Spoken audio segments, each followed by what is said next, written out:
The Rabbits, Part 1, Chapter 1, Introducing the Lop-eared Ones and Others. By Hobbs, cried Archie, as he began to put away the porridge, I feel as fit as anything this morning. I'm absolutely safe for a century. You shouldn't boast with your mouth full, Myra told her brother. It wasn't quite full, pleaded Archie, and I really am good for runs today. You will make, I said, exactly 14. Hallo, good morning, didn't see you were there. I have been here all the time, 14. It seems a lot, said Myra doubtfully. Archie laughed in scorn. The incoming batsman, I began, who seemed in no way daunted by the position of affairs. 500 for 9, put in Myra. Reached double figures for the fourth time this season, with a lofty snick to the boundary. Then turning his attention to the slow bowler, he dispatched him between his pads and the wicket for a couple. This, however, was his last scoring stroke, as in the same over he played forward to a long hop and fell a victim to the vigilance of the wicket-keeper. For nearly a quarter of an hour, continued Myra, he had defied the attack, and the character of his batting may be easily judged from the fact that his score included 1-5. 4 from an overthrow, I added in parenthesis. And 1-4, save for a chance to mid-on before he had scored, and another in the slips when 7, his innings was almost entirely free from blemish. Although on one occasion he had the good fortune, when playing back to a half-volley, to strike the wicket without dislodging the bails. See tomorrow's Sportsman, concluded Myra. Oh, you children, laughed Archie as he walked over to inspect the ham. Bless you. Miss Fortescue gave a little cough and began to speak. Miss Fortescue is one of those thoroughly good girls who take an interest in everything. A genuine trier. On this occasion, she said, I often wonder who it is who writes those accounts in the Sportsman. It is believed to be Mr. Simpson, said Archie. Simpson looked up with a start and jerked his glasses into his tea. He fished them out and wiped them thoughtfully. The credible, he began, is rarely. Gentlemen, I pray you silence for Mr. Simpson's epigram, cried Archie. Oh, I always thought Mr. Simpson wrote verses in the Saturday Review, said Miss Fortescue in the silence which followed. As a relaxation only, I explained. The other is his life work. We read him with great interest. That bit about the heavy roller being requisitioned is my favorite line. Mr. Simpson and Killick and Crawford all play in glasses, put in Myra eagerly, across the table. That is their only point in common, added Archie. Oh, isn't he a very good player? Well, he's a thoroughly honest and punctual and sober player, I said, but the fact is, he and I and the Major don't make many runs nowadays. We generally give, as he has said in one of his less popular poems, a local habitation to the airy nothing. I thought it was Shakespeare said that. Shakespeare or Simpson, hallo there's Thomas at last.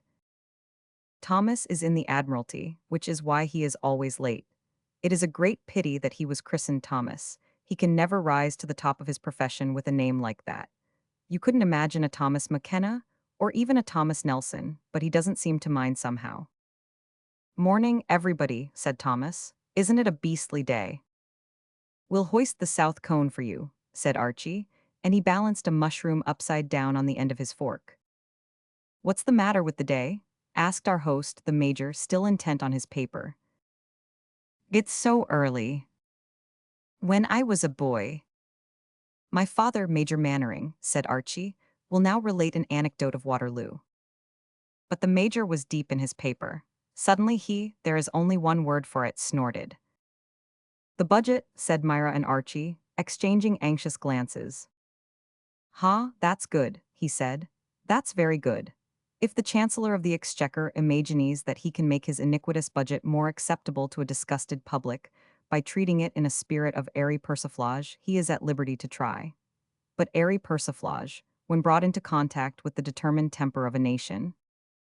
Who is the Harry Percy, anyhow? Said Thomas to himself. The Major glared at the interrupter for a moment. Then, for he knows his weakness and is particularly fond of Thomas, he threw his paper down and laughed. Well, he said, are we going to win today? And while he and Archie talked about the wicket, his daughter removed the Times to a safe distance. But there aren't 11 of you here, said Miss Fortescue to me, and if you and Mr. Simpson and Major Mannering aren't very good, you'll be beaten. It's against the village the first 2 days, isn't it? When I said we weren't very good, I only meant we didn't make many runs. Mr. Simpson is a noted fast bowler. The Major has a MCC scarf, which can be seen quite easily at point, and I keep wicket. Between us, we dismiss many a professor. Just as they are shaping for a cut, they catch sight of the Major's scarf, lose their heads, and give me an easy catch.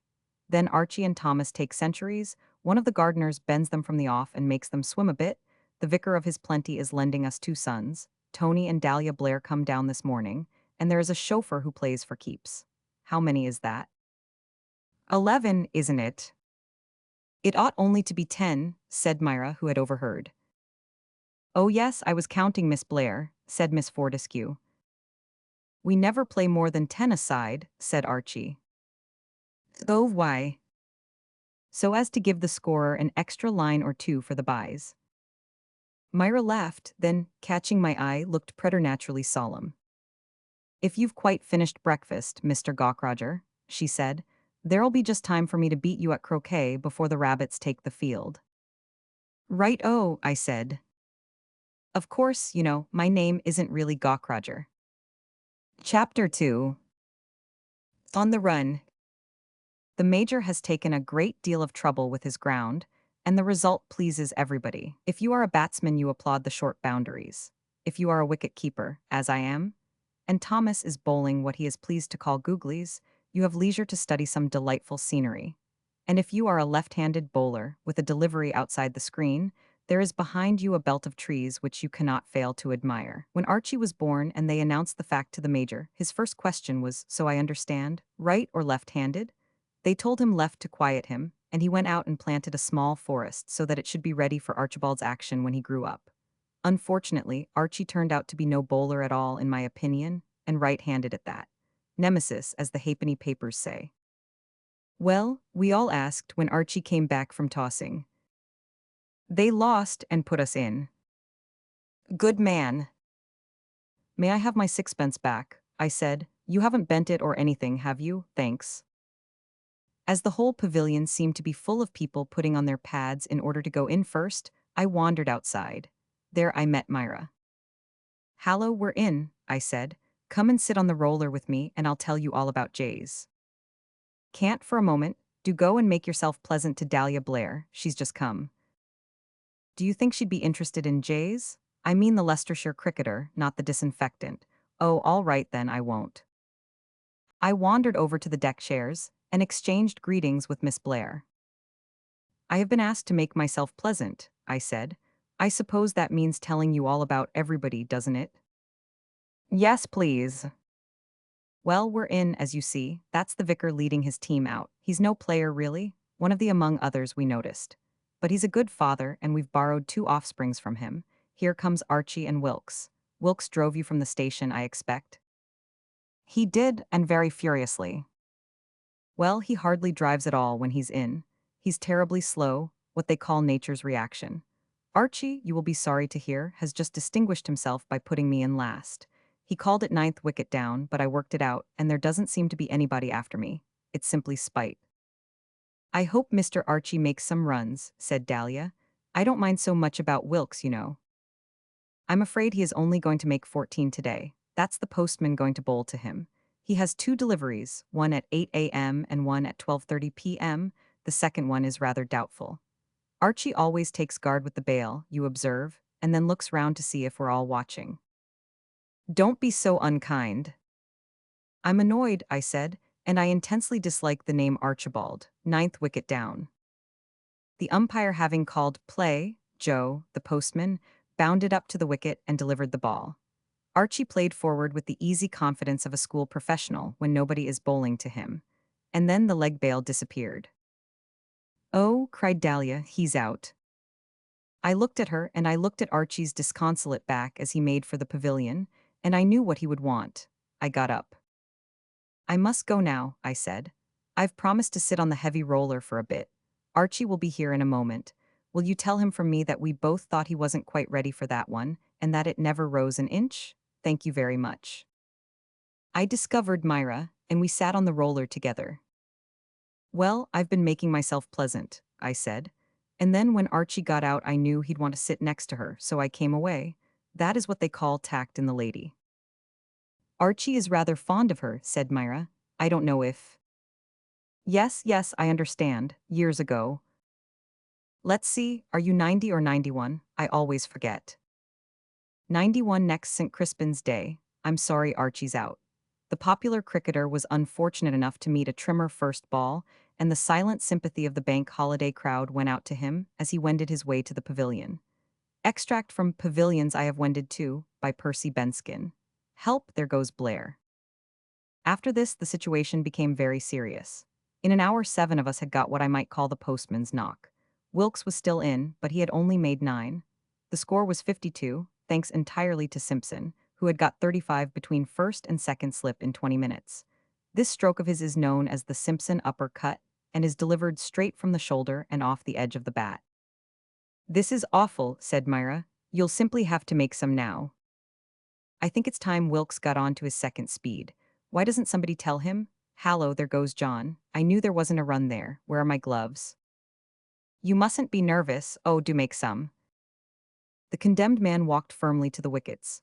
What is that, umpire? He asked in his usual cool voice. Outside the leg stump, sir, said the man in white. Good, he replied. What an ass your second gardener is. Fancy being potted out like that, just as if he were a geranium. I ought to wear a cap, oughtn't I, in case I want to bow when I come in. Goodbye, I shall be back for lunch, I expect. I passed Joe on my way to the wickets and asked pleasantly after his wife and family. He was rather brusque about it, and sent down a very fast half-volley which kept low. Then Wilkes and I returned to the pavilion together amid cheers. On the whole, the rabbits had lived up to their reputation. Well, we are a lot of bunnies, said Archie at lunch. Joe simply stands there looking like a lettuce and out we all trot. We shall have to take to Halma or something. Simpson, you swim, don't you? You don't have to swim at Halma, said Simpson.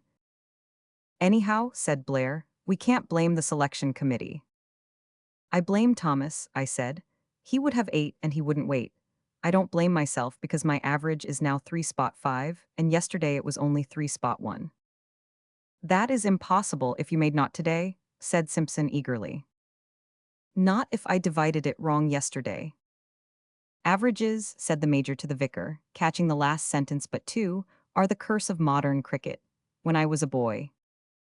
This, Archie explained to us, takes us back to the 30s, when Felix Min bowled Ensign Mannering with a full pilch. Dear old Fuller Pilch, ah, what do they know of England who only king and jays? I declaimed, libretto by Simpson. Who's finished? Said Archie, getting up. Come out and smoke. Now we simply must buck up and out the opposition. Simpson ought to bump them at Joe's end and Thomas. I always swerve after lunch, said Thomas. I don't wonder. What I was going to say was that you would box them in the slips. You know, if we all buck up. We bucked up and outed them by the end of the day for 250. Chapter 3. Good shooting. Will somebody give me a cigarette? Said Myra, stretching out a hand. I fancy not, I said. Thomas and I both feel that you are too young. I don't really want one, but when I'm locked up in the billiard room with 2 dumb men. We were reflecting on our blessed victory. Were you thinking of Archie's century or John's bowling? Neither, oddly enough. I was recalling my own catch which won the match. Poetry, let's go and tell Simpson. It was a skier, said Myra. I thought it was never coming down. What did you think of all the time? Everything, all my past life flashed before my eyes. I saw again my happy childhood's days when I played innocently in the pantry. I saw myself at school, SL working, I saw. Did you happen, interrupted Thomas, when we both thought he was fast asleep, to see yourself being badly taken on by me at billiards? Thomas, you're not properly awake, old friend. I know that feeling. Turn over on the other side and take a deep breath. Thomas rose and stretched himself and went over to the cue rack.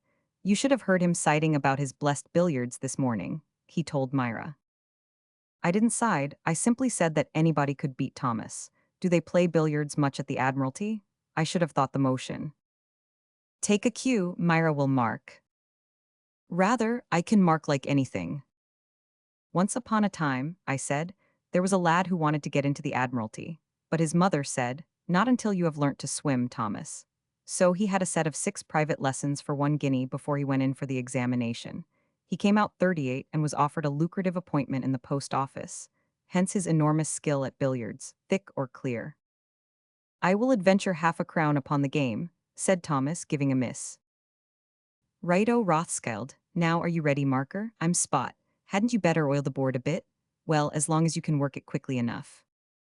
I took careful aim, and my ball went up the table and back again, with the idea, I imagine, of inspecting the wicket. It seemed quite fast. "1-all," said Myra, and Thomas kindly brought his ball and mine to the top of the table. "I fancy I shall be able to swerve from this end," I said. I tried a delicate cannon and just missed the object ball. "I shall find a spot directly. There's one under the red ball, I believe." "Do try and hit something," said Myra. "The marker is not allowed to give advice," I said sternly. "What's the matter, Thomas?" "I'm not quite sure what to do." "I think you ought to chalk your cue here," I said, after examining the position. "I've done that." "Then ram the red."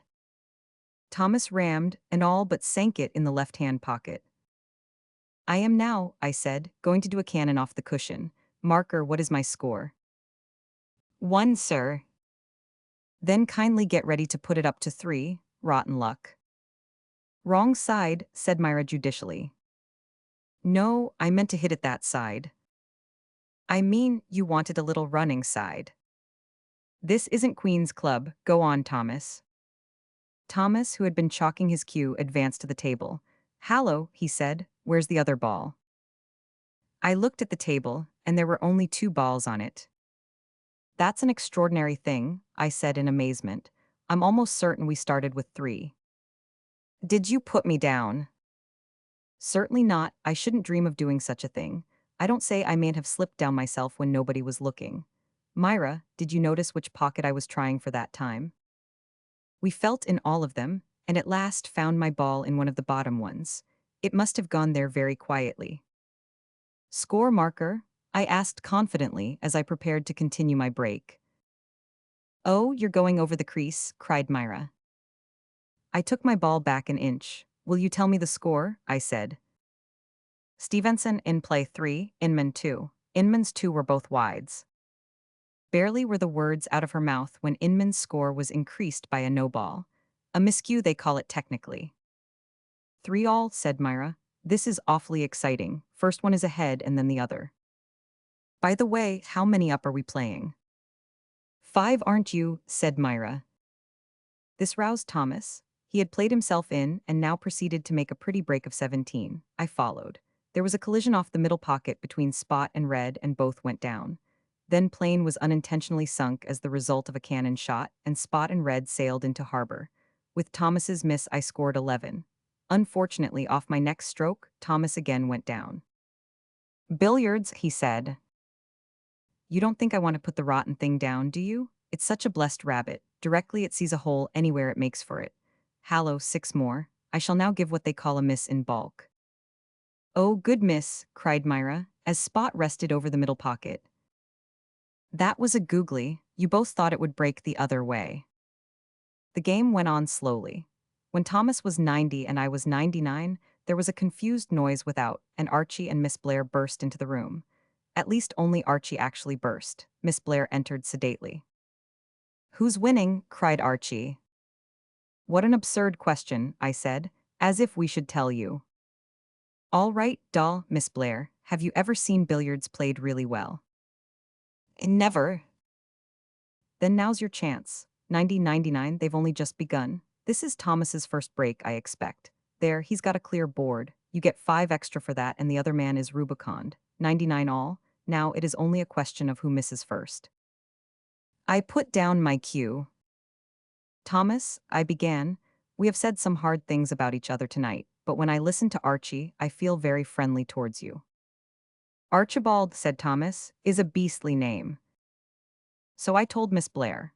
For a man who was, so to speak, born with a silver billiard table in his mouth to come here and make fun of 2 persevering, and in my case, promising players is.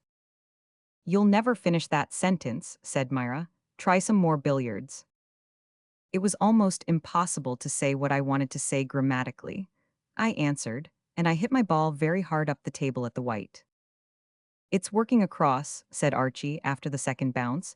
It must hit the red soon. I give it 3 more laps. It's going much more slowly now, said Miss Blair.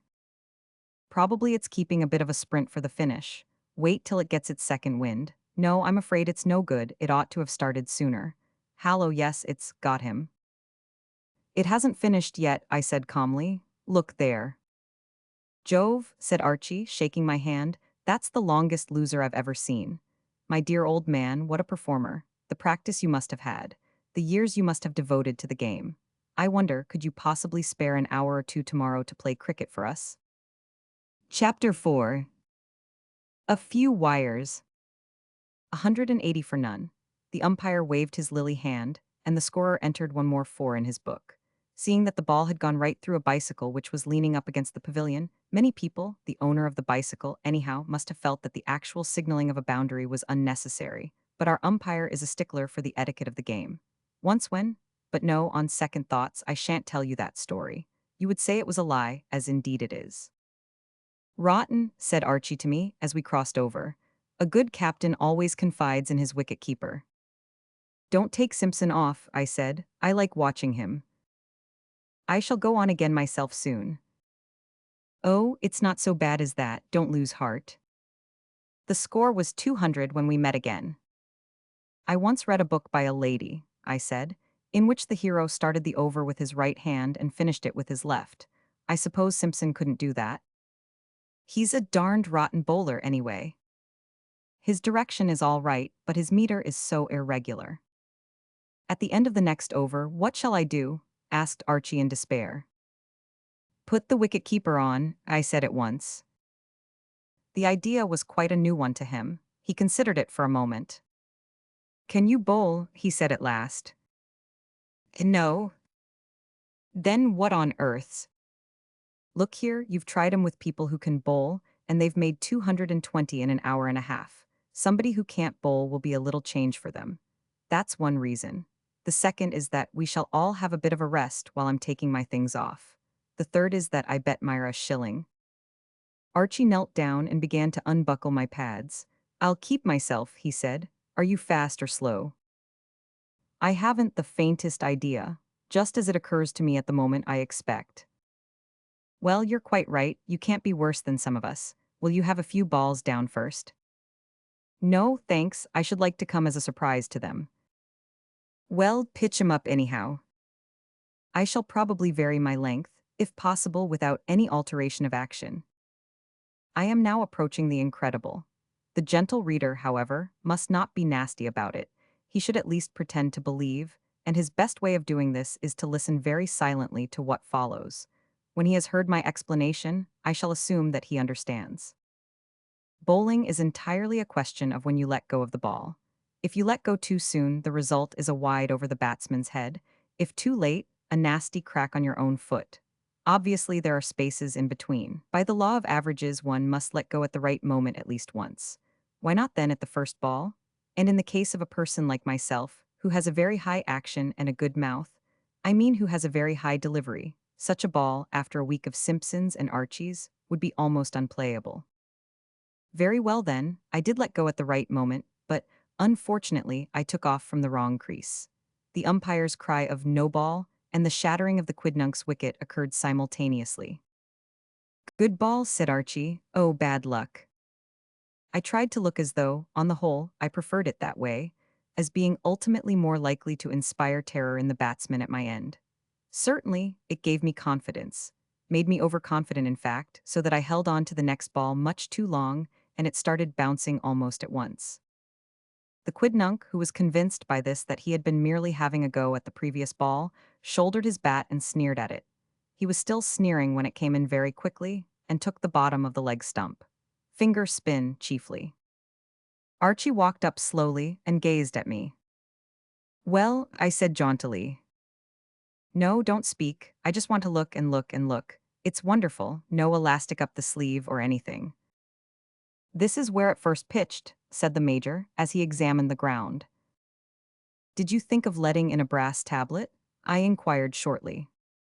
He is quite a young man, went on Archie dreamily, and does not care to speak about his plans for the future. But he is of opinion that. Break, break, break, said Simpson, three altogether. Look here, is there anybody else who wants to say anything? No, then I'll go on with my over. Archie, who had begun to walk back to his place, returned thoughtfully to me. I just wanted to say, old chap, that if you're writing home tonight about it, you might remember me to your people. Blair was about the only person who didn't insult me. This was because he had been fielding long on, and as soon as the wicket fell, he moved round about 50 yards to talk to Miss Fortescue. What people can see in her? Well, directly my next ball was bowled, he started running as hard as he could to square leg, and brought off one of the finest catches I've ever seen. The old square leg trap, said Archie. But you cut it rather fine, didn't you? I suppose you knew he was a sprinter. I didn't cut it at all, I was bowling, go away. Yes, I confess it, I did the hat trick. It was a good length half volley, and the batsman, who had watched my first three balls, was palpably nervous. Archie walked round and round me in silence for some time, and then went over to Thomas. He's playing tennis with me this evening, he began. I was beaten at billiards by him last night, said Thomas proudly. He's going to let me call him by his Christian name. They say he's an awfully good chap when you know him, replied Thomas.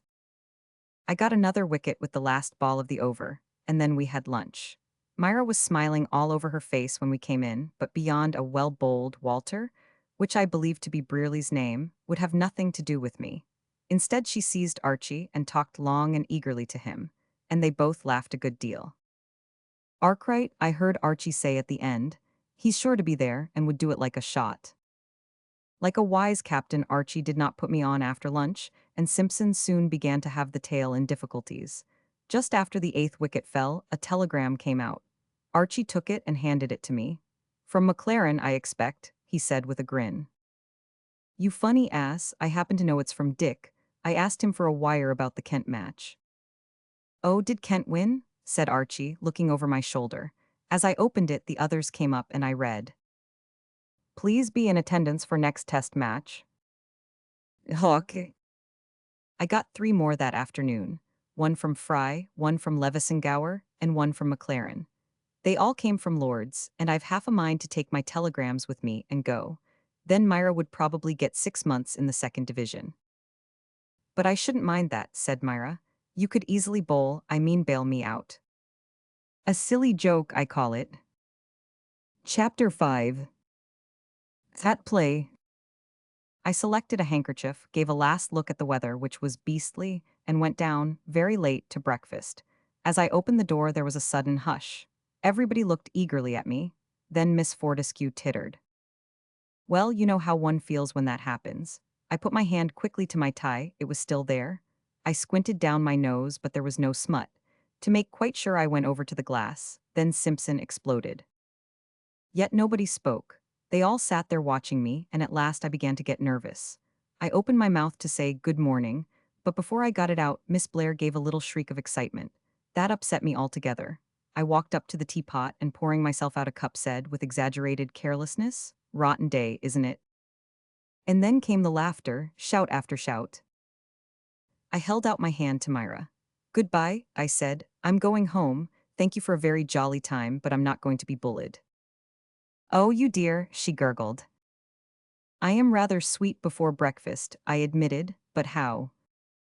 "It was too heavenly of you. I never thought you would." "I think I shall go back to bed."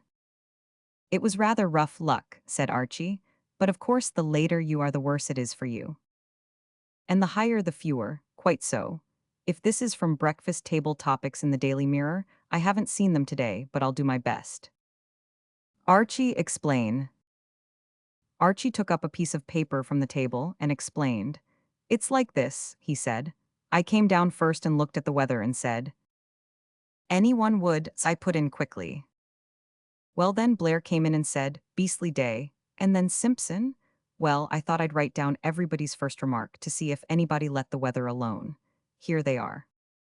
"It's awful," put in Myra, "to have one's remarks taken down straight off. I've quite forgotten what I said."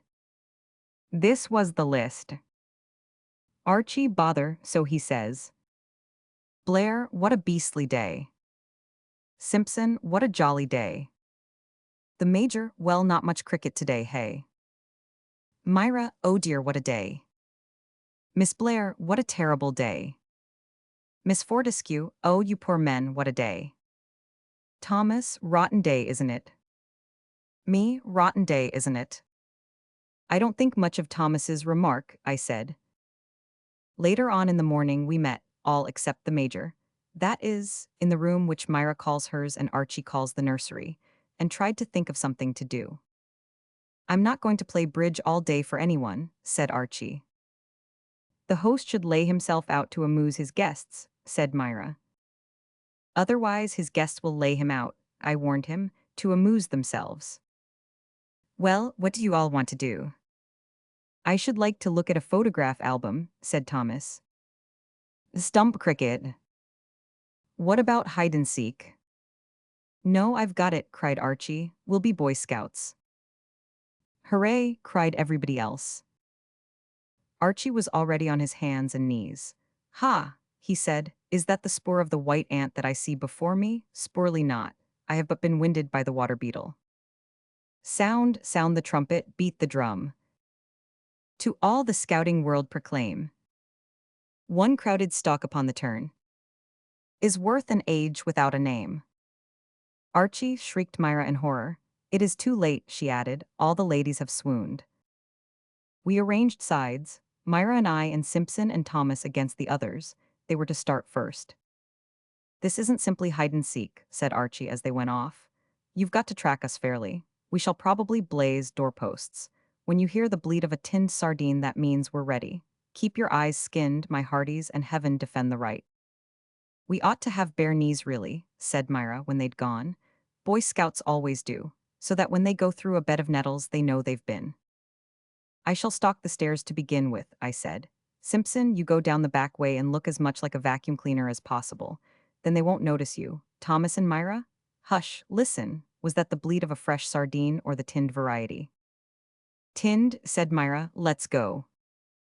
We went. I took the Queen Anne staircase on my in the proper stalking position. I moved very slowly, searching for spoor.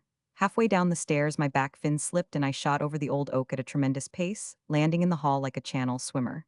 Looking up, I saw Thomas in front of me. He was examining the door for blazes.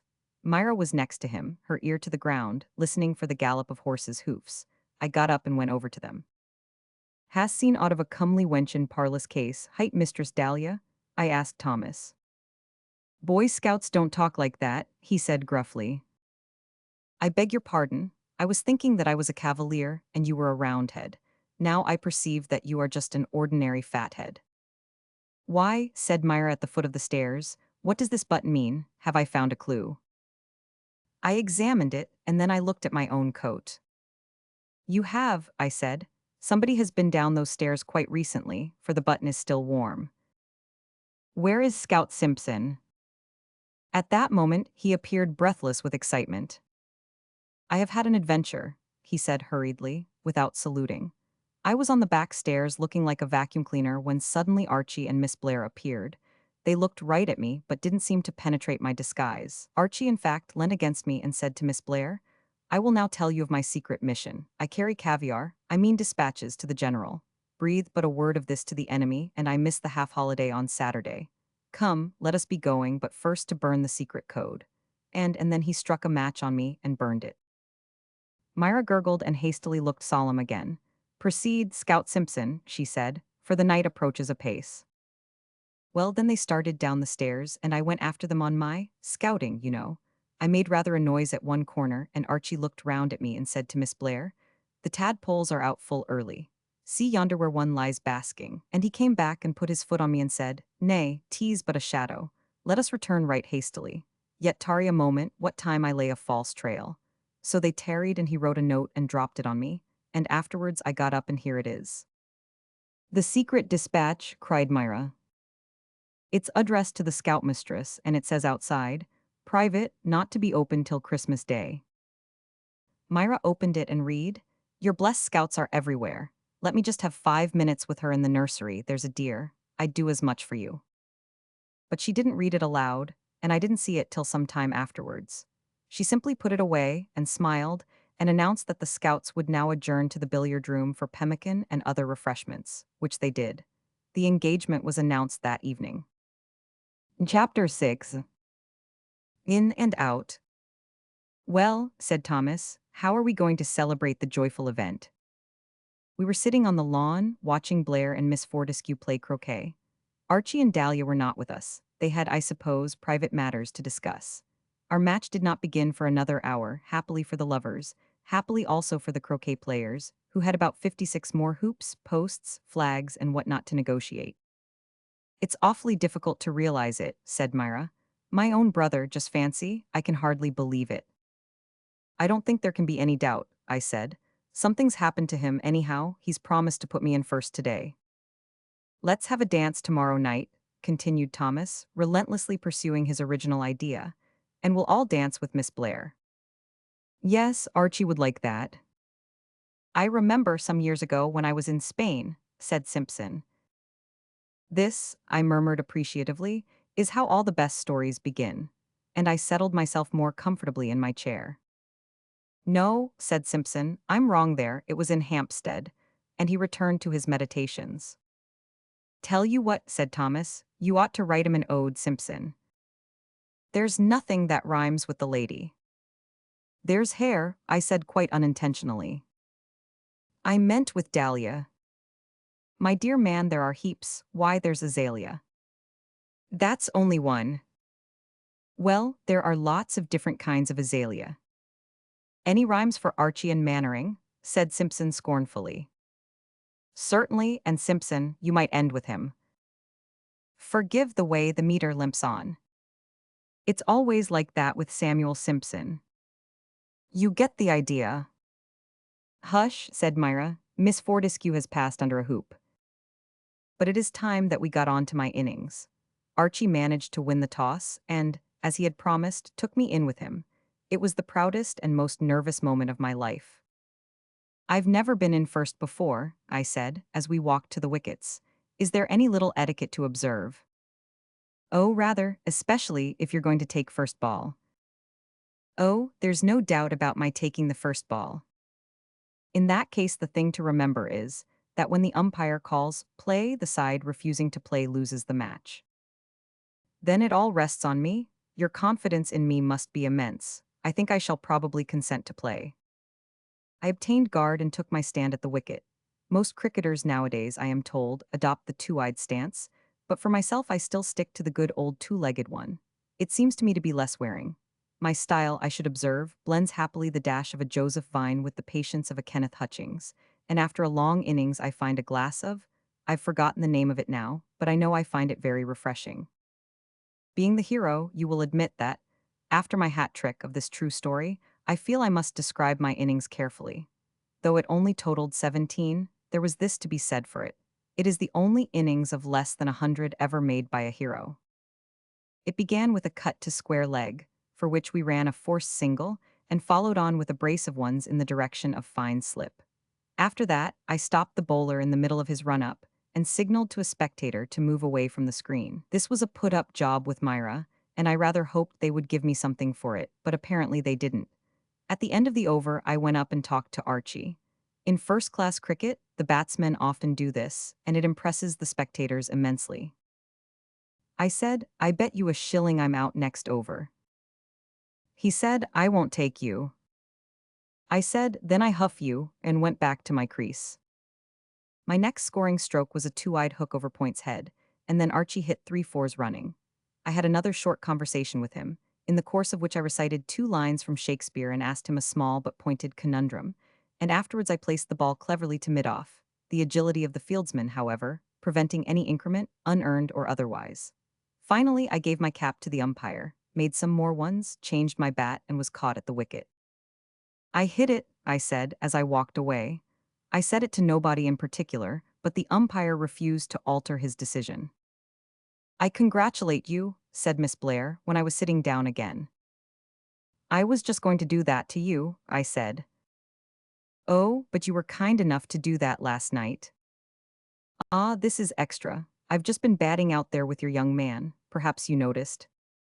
Well, I think I must have. Yes, well, I wanted to tell you that I think he has quite an idea of the game, and that with more experience he would probably be good enough to play for Surrey. Second 11, yes, at hockey. Thank you so much, you've known him a long time, haven't you? We were babes together, madam, at least simultaneously. We actually met at school.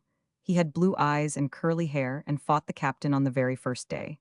On the second day his hair was still curly, but he had black eyes. On the third day he got into the cricket 11, and on the fourth he was given his footer cap. Afterwards he sang in the choir, and won the competition for graceful diving. It was not until his second term that the headmaster really began to confide in him. By the way, is this the sort of thing you want? Yes, smiled Dahlia, something like that. Well, then we went to Cambridge together. He never did much work, but his algebra paper in the Little Go was so brilliant that they offered him the senior wranglership. He refused on the ground that it might interfere with his training for the tug of war, for which he had just obtained his blue, and it's a great strain making all this up. Do you mind if I stop now? Of course, I know that isn't all true, but he is like that, isn't he? He is. He put me in first today. I know you really are fond of him. Lord bless you, yes. That makes you my friend, too. Of course, I patted her hand. That reminds me, as a friend, I feel bound to warn you that there is a person about in the neighborhood called Samuel Simpson who meditates an evil design upon you and yours. In short, a poem. In this, he will liken you to the azalea, which I take to be a kind of shrubby plant. Yes. Yes, well, all I want to say is, if he comes round with the hat afterwards, don't put anything in. Poor man, smiled Dahlia. That's his living, isn't it? Yes, that's why I say don't put anything in. I see, oh there he's out, poor Archie. Are you very sorry? I said, smiling at her. I'm just going, you know. Between ourselves, I said later to Myra, that isn't at all a bad girl. Oh, fancy. But I didn't come to talk about her. I came to talk about my 17. Yes, do let's. Yes, you begin. Chapter 7. All over. May I have a dance? I asked Miss Blair. She put her head on one side and considered. 1, 2, 3, the next but 5, she said. Thank you, that sounds a lot, is it only one? You may have 2 running then if you like. What about 2 running and 1 hopping and 1 really gliding? 4 altogether. We'll see, said Miss Blair gravely. Myra, who was being very busy, came up and dragged me away. I want to introduce you to somebody. I say, have you seen Thomas? It's no earthly good introducing me to Thomas again. He's so important because he thinks the dance was his idea. Of course, I'd meant to have it all along. There she is. Her name's Dora Dalton. I think it's Dora. I shall call her Dora anyhow. I was introduced, and we had a very jolly waltz together. She danced delightfully, and when we had found a comfortable corner, she began to talk. She said, "Do you play cricket?" I was rather surprised, but I kept quite cool and said, "Yes. My brother's very fond of it. He is very good too. He was playing here yesterday against Mr. Mannering's team, and made 6, and then the umpire gave him out, but he wasn't out really, and he was very angry. I don't wonder, do you? I had a sudden horrible suspicion. Did you say your name was Dora? I mean his name was Dalton. Yes, and just because he was angry, which anybody would be, the wicket-keeper was very rude, and told him to go home and bake his head. Not bake, I said gently, my suspicion having now become almost a certainty. Boil. Go home and boil his head, she repeated indignantly. And did he? Did he what? Did he understand? I mean, don't you think your brother may have misunderstood? I can't believe that a wicket-keeper would ever demean himself by using the word boil. Not as you might say boil. Cool his head was probably the expression. It was a very hot day, I remember. And, there's the music beginning again. Shall we go back? I am afraid Miss Dalton's version of the incident was not quite accurate. What had happened was this: I had stumped the fellow when he was nearly a mile and a half outside his crease, and when he got back to it some minutes later and found the umpire's hand up, he was extremely indignant and dramatic about it. Quite to myself, sotto voce as it were, I murmured, "Oh, go home?" And I may have called attention in some way to the bales. But as to passing any remarks about boiling heads, well, it simply never occurred to me. I had a dance with Myra shortly after this. She had been so busy and important that I felt quite a stranger. I adapted my conversation accordingly. "It's a very jolly floor, isn't it?" I said as I brought her an ice. "Oh, yes," said Myra in the same spirit. "Have you been to many floors, I mean dances, lately?" "Oh, yes." "So have I. I think dances have been very late lately. I think when the floor's nice, it doesn't matter about the ices. Don't you think the band is rather too elastic? I mean, keeps very good time? I think so long as the time is good, it doesn't matter about the floor." "Oh, isn't it?" said Myra enthusiastically. There was a pleasant pause, while we both thought of something else to say. "Have you," we began. "I beg your pardon," we said at once. "I was going to say," Myra went on, "have you read any nice books lately, or are you fonder of tennis?" "I like reading nice books about tennis," I said, "if they are nice books and are really about tennis. Do you live in London?" "Yes, it is so handy for the theaters, isn't it?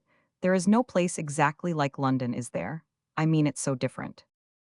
"Well, of course, up in Liverpool we do get the trams, you know now. I say, I'm tired of pretending I've only just met you. Let's talk properly." At this moment we heard a voice say, "Let's try in here," and Archie and Dahlia appeared. "Hallo, here's the happy pair," said Myra.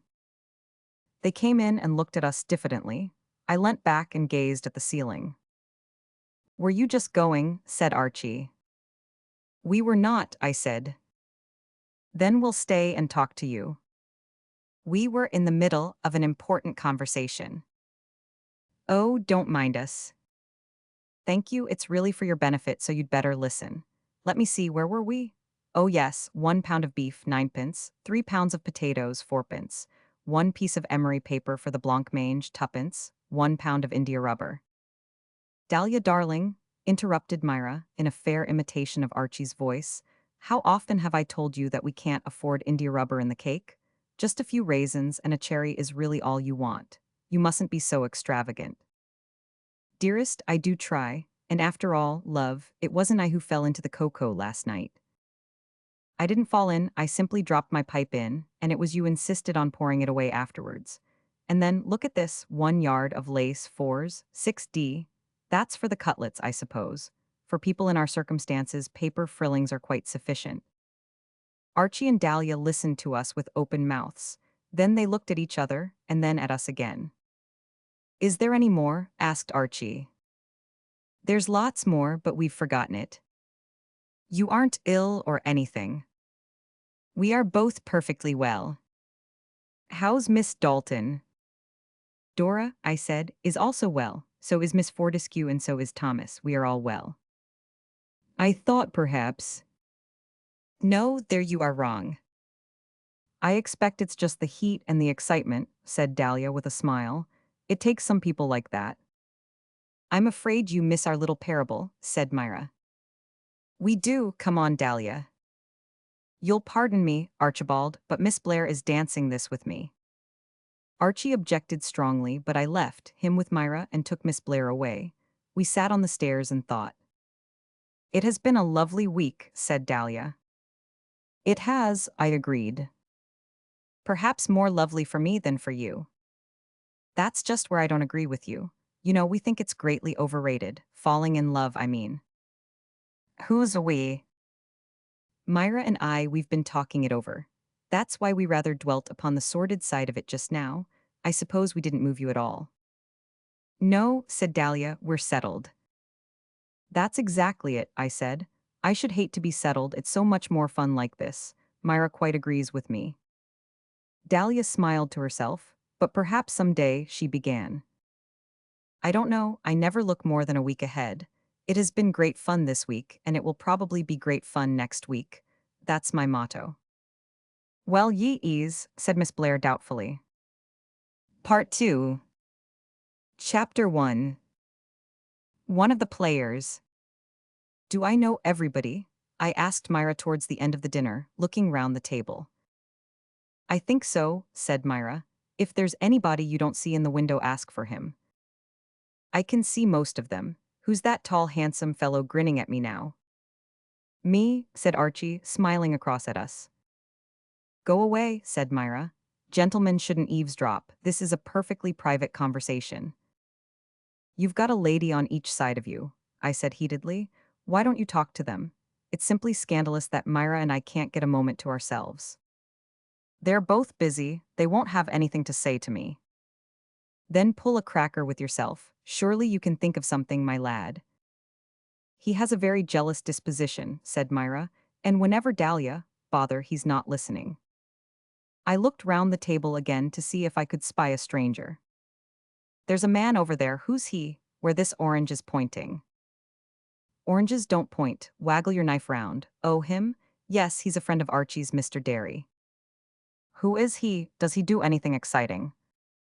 He does, rather. You know those little riddles in the Christmas crackers? Yes. Yes, well, he couldn't very well do those, because he's an electrical engineer. But why? No, I didn't. I simply asked you if you knew them. And he plays the piano beautifully, and he's rather a good actor, and he never gets up till about 10, because his room is next to mine, and you can hear everything, and I can hear him not getting up. That doesn't sound much like an electrical engineer. You ask him suddenly what amperes are a penny, and see if he turns pale.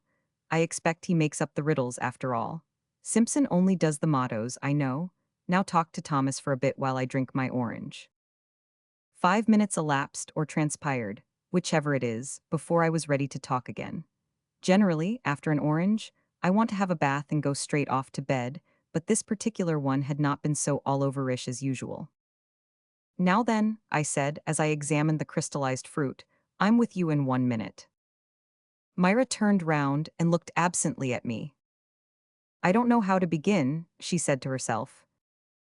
The beginning's easy enough, I explained, as I took a dish of green sweets under my charge. It's the knowing when to stop. Can you eat those and listen to something serious? I'll try. Yes, I can eat them all right. Now let's see if I can listen. Yes, I can listen all right. Then it's this. I've been putting it off as long as I can, but you've got to be told tonight. Well, do you know why you're here? Of course I do. Haven't I just been showing you? Well, why are you here? Well, frankly, because I'm hungry, I suppose. Of course, I know that if I hadn't been, I should have come in to dinner just the same, but hang it, I mean, that's the root idea of a dining room, isn't it? And I am hungry, at least I was. Stave it off again with an almond, said Myra, pushing them along to me. What I really meant was why you're here in the house. This was much more difficult. I began to consider possible reasons. Because you all love me, I started. Because you put the wrong address on the envelope. Because the regular boot boy's ill. Because you've never heard me sing in church. Because stop me when I'm getting warm. Because Miss Fortescue refused to come unless I was invited. Because... Stop, said Myra. That was it, and of course, you know I didn't mean that at all. What an awful lot of things you don't mean tonight. Be brave, and have it right out this time. All right then, I will. 1, 2, 3, we're going to act a play on Saturday. She leant forward and regarded me with apprehension. But why not? I'll promise to clap. You can't because, you see, you're going to act too. Isn't it jolly? Said Myra breathlessly. I gave what, if I hadn't just begun the last suite, would have been a scornful laugh. Me act? Why, I don't do it, it isn't done. I don't act, not on Saturdays, how absurd. Have you told him, Myra? Dahlia called out suddenly. I'm telling him now, I think he's taking it all right. Don't talk about me as him, I said angrily. And I'm not taking it all right, I'm not taking it at all. It's only such a very small part, we're all doing something, you know, and your costume's ordered and everything. But how awfully sporting of you. After that, what could I say? What am I? I asked modestly.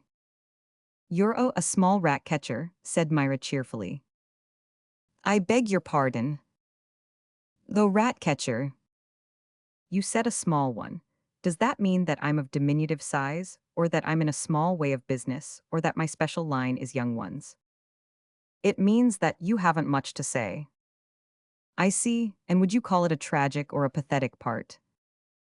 It's a comic part, rather. Your hereditary grand rat catcher to the Emperor Bong. Bong the second, not the first Bong, the dinner Bong. Look here, I suppose you know that I've never acted in my life, and never been or seen a rat catcher in my life. It is therefore useless for you to tell me to be perfectly natural.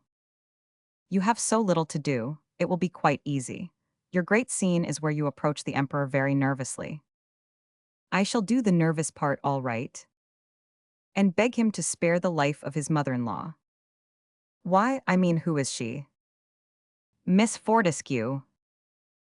Yes, I doubt if I can make that bit seem quite so natural. Still, I'll try. Hooray, how splendid. A rat catcher, I murmured to myself. Where is the rat? The rat is on the mat, the cat is on the rat, the bat is on the cat, the... Mr. Derry will go through your part with you tomorrow. Some of it is funnier than that. The electrical engineer, what do they know about rat catching? Nothing only.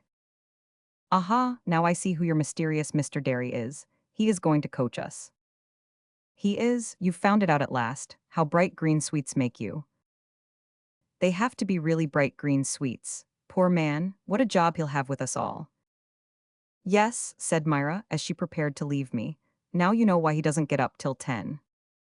In the rat-catching business, I said thoughtfully as I opened the door, the real rush comes in the afternoon. Rat-catchers in consequence never get up till 10:30. Do you know, I decided, I am quite beginning to like my little part. Chapter 2. Alarms and Excursions. I was, I confess, very late the next morning, even for a rat catcher. Mr. Derry was in the middle of his breakfast, all the others had finished. We saluted, and I settled down to work. There is going to be a rehearsal at 11 o'clock, I believe, said Derry. It must be nearly that now. I shall be there, I said, if I have to bring the marmalade with me. You're going to coach us? Well, I believe I said I would. Though I have never assumed the buskin myself, I went on, I have of course heard of you as an amateur actor. Liar. And if you could tell me how to act while I am finishing my bacon, I should be most awfully obliged. Haven't you really done any? Only once when I was very small. I was the heroine. I had an offer, but I had to refuse it, I said. Alas, dear heart, I may not, I am married already. Very right and proper, murmured Derry. Well, as it turned out, I had made a mistake. It was my first who had been married already. The little play was full of surprises like. Derry coughed and took out his pipe. Let me see, he began, what's your part? I am, a rodent collector. Oh yes, the Emperor's rat catcher. Grand hereditary, I said stiffly. It had been in the family for years. Quite so. I was about to enlarge upon the advantages of the hereditary principle, when the door opened suddenly, to admit Myra and Archie. You don't say you're down at last, said Myra in surprise. I hardly say anything at breakfast, as a rule, I pointed out. What an enormous one you're having, and only last night. On the contrary, I'm eating practically nothing, a nut and one piece of parsley off the butter. The fact is, I glanced at my part before I went to bed, and there seemed such a lot of it I hardly slept at all. Why, you don't come on very much, said Archie. Neither do I, I'm a conjurer. Can any gentleman here oblige me with a rabbit? No, sir, I said a rabbit. Oh, I beg your pardon, I thought you were coming up onto the stage. Any gentleman. Have some jam instead. What do you mean by saying I don't come on very much? I took the book out of my pocket and began to turn the leaves. Here you are, nearly every page, enter R, exit R, enter L, I don't know who he is, exeunt R. Why, the rat catcher's always doing something. Ah, here they're more explicit, enter RC, hallow, that's funny, because oh, I see. One of our oldest and most experienced mimes, said Archie to Derry. You must get him to talk to you. No secret of the boards is hid from him, added Myra. Tell us again, sir, about your early struggles, begged Archie. He means your early performances on the stage, explained Myra. There's one very jolly story about Ellen Terry and the fireproof curtain. Let me see, were you Macbeth then, or Noise of Trumpets? I always forget.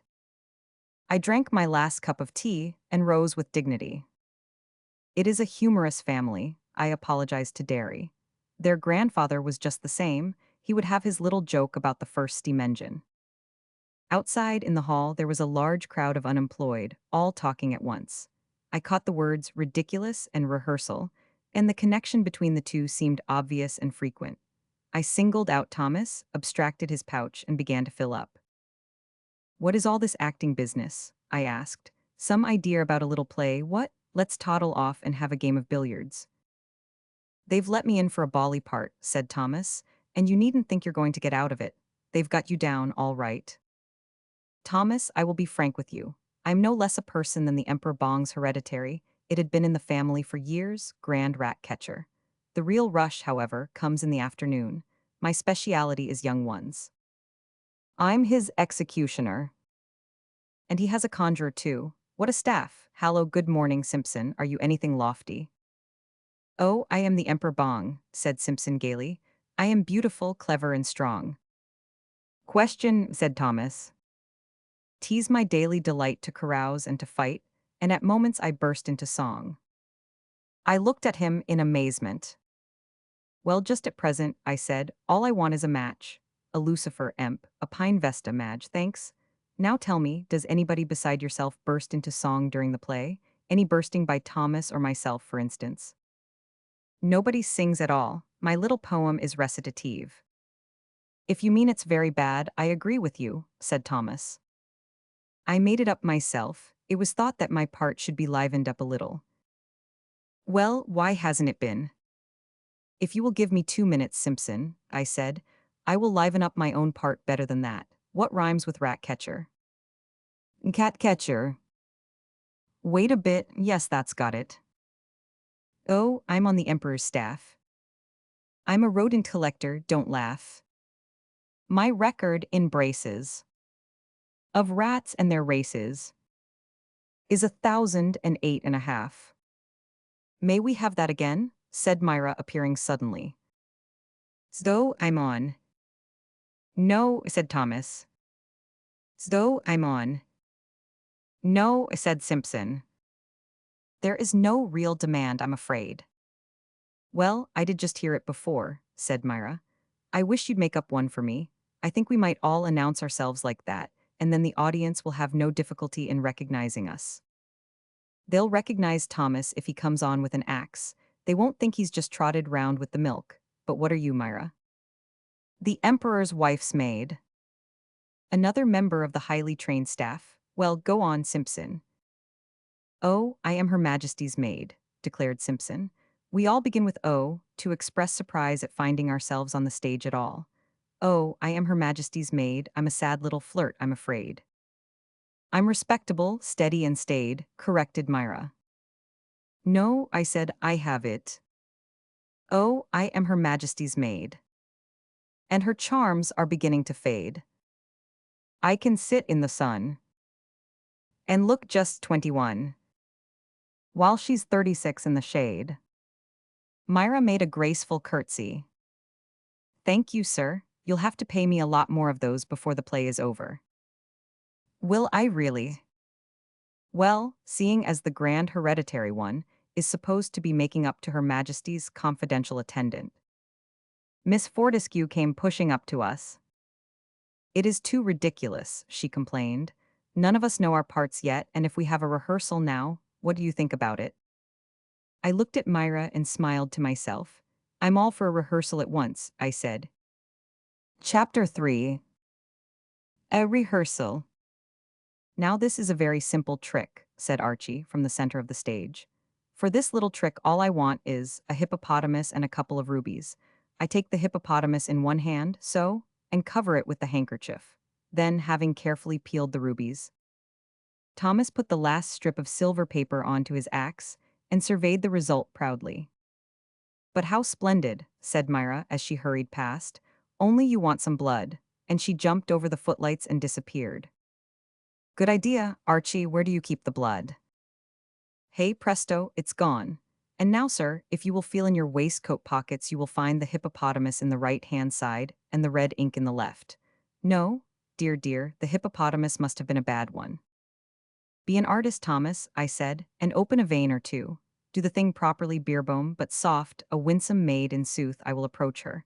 I always forget that sooth bit, but soft, a win. Why don't we begin? Asked Simpson. I can't remember my part much longer. Oh, by the way, when you come up to me and say, Your Majesty Ean forgets the story of the bullseye and the revolving bookcase. Go away, I don't say anything so silly. Oh, of course it's Blair. Blair, when you come up to me and say, They retired to the back of the stage to arrange a very effective piece of business. Any card you like, madam, so long as it is in the pack. The Queen of Hearts, certainly. Now I take the others and tear them up so. The card remaining will be yours. Ah, as I thought, it is the Queen of Hearts. Archie, you're talking too much, said Dahlia, and none of it comes into your part really. I'm getting the atmosphere. Have you an old top hat on you, dear? Because if so, we'll make a pudding. No top hat, then pudding is horf. But stay, who is this approaching? Can it be, I say, mind the footlights. When are we going to begin? There, said Thomas proudly, anybody would know that was blood. But how perfectly lovely, said Myra. Only you want some notches. What for? To show where you executed the other men, of course. You always get a bit off your axe when you execute anybody. Yes, I've noticed that too, I agreed. Notches, Thomas, notches. Why don't you do something for a change? What about the trap or whatever it is you catch your bally rats with? Why don't you make that? It isn't done with a trap, Thomas dear. It's partly the power of the human eye and partly kindness. I sit upon a sunny bank and sing to them. Which is that? If we don't begin soon, began Simpson. Hallo, Emperor, what's that you're saying? Quite so, I agree with you. I wonder if your high fatness can lend me such a thing as a hard-boiled egg. Simpkins, when this rehearsal is over, that is to say, tomorrow, I'll take you on it juggling. I'm the best. Denai finished his conversation with Miss Fortescue and turned to the stage. Now then, please, please, he said. We'll just take the first act. Scene the Emperor's palace. Enter Ratcatcher. You come on from the left. I coughed and came on. My part was not a long one, but it was a very important one. I was the connecting link between the different episodes of the play, and they wanted some connecting. Whenever anybody came onto the stage, I said, supposing I was there, and I generally was, the rat catcher of those days corresponding to the modern plumber. I said, but who is this? Or hush, here comes somebody. In this way, the attention of the wakeful part of the audience was switched on to the new character, and continuity of action was preserved. I coughed and came on. No, said Derry, you must come on much more briskly. I can't, I've been bitten by a rat. It doesn't say so anywhere. Well, that's how I read the part. Hang it, I ought to know if I've been bitten or not, but I won't show it if you like, I'll come on briskly. I went out and came on very briskly. That's better, said Derry. His Majesty ordered me to be here at the stroke of noon, I said. Belike he has some secret commands to lay upon me, or perchance it is naught but a plague of rats. But who is this? Oh, said Myra coming in suddenly, I had thought to be alone. Nay, do not flee from me, pretty one. It is thus that, I say, Myra, it's no good my saying do not flee if you don't flee. I was just going to, you didn't give me a chance. There, now I'm fleeing. Oh, all right, it is thus that the rats flee when they see me approaching. Am I so very fearsome? Horrid, said Archie to himself from the wings. One moment, said Derry, and he turned round to speak to somebody. Puffingly horrid, said Archie again. Nay, do not frown, Myra went on. 'Tis only my little brother, who is like unto a codfish himself and jealous withal. Aye, and I thought it was a codfish, so that I had e'en brought the egg sauce with me. Trouble not thyself for that, said Archie, for verily the audience will supply thee with all the eggs thou wantest. I say, we are being funny. I'm not, I'm quite serious, I really did think it was a co. But tell me, fair one, I said hurriedly, for what dost the Emperor want me? Yes, said Derry. I'm sorry I had to interrupt you. I think perhaps we had better begin again. Yes, from the beginning. The rehearsal rolled on. I think it went splendidly, said Myra. If only we had known our parts and come in at the right moments and been more serious over it. If there's any laughing to be done, it will have to be done by us. The audience won't laugh. Mr. Derry having explained that the author was not in the house, the audience collected their cauliflowers and left quietly. I think it's a rotten play. Well, it isn't frightfully funny, said Myra, but we can put that in ourselves. It's so jolly hard to say the lines properly. They're so unnatural, complained Thomas. Truly thou hast created a favorable impression with the damsel. Well, I mean, it's absurd. Any ordinary person would say, truly thou art amongst them, old spot, or something of that kind. Well, you say that, Thomas, you'll be all right. We might put a few songs in, said Dahlia, and a dance or two. I think you've forgotten that we've done only Act I, remarked Archie. His Majesty's conjurer doesn't really let himself go till Act Roman II. Still, I'm all for a song and a dance. Simpson, come and Apache with me. They dashed at each other fiercely. Oh, we'll make it go all right, said Myra. Chapter 4. Last moments. Has anybody here seen Kelly? Asked Dahlia, putting her head in at the billiard room door. I mean Archie. I'm waiting here for Kate, I said. I mean Myra. Oughtn't you to be dressing? It doesn't matter about me. I'm not on for a long time. A rat catcher's best suit is not an elaborate one. I can put it on in about 5 minutes. It is now 7:30, we begin at 8:30, hence the billiard cue, more chalk. Oh, why aren't you nervous? How you can stand calmly there? I am nervous, look. I aimed carefully and put the red into a pocket some miles away. There you are. Have you ever seen me do that in real life? Of course not. If my hand had been steady, I should have been a foot to the right, still more chalk. Well, I want Archie, and I shall cry if I don't find him. That's how I feel. She sat down and got up again. My dear Dahlia, I said solemnly, now you can understand a father's feelings. I mean now you see what you women have brought on yourselves. Who suggested a play? The women. Who dragged me into it? The women. Who said rat catchers always wore whiskers? The women. Who is designing me a pair of whiskers at this moment? The Wham, Simpson. Who but for whom, this is going to be a very difficult sentence. Who but for whom would be just thinking of dressing leisurely for dinner, instead of which we had a hasty snack and have now got to put on heaven knows what? The women. Well, it serves you right. Don't be horrid, I want Archie. She got up for the third time and drifted out of the room. I chalked my cue and went into a pocket without touching anything. When I say I went in, I mean that the ball I was playing with went in. You do see that? Very well then. I took it out and began to squint along my cue again, when 2 hands came suddenly over my eyes and a voice said, Guess who is? The Queen of Sheba, I tried. Right, said Myra. I turned and looked at her.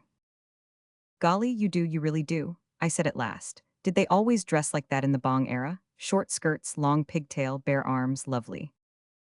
I can sit in the sun and look just 21, sang Myra as she dropped into the sofa. Well, just at present you're sitting in the billiard room and looking about 15. How are you getting on with your French this term?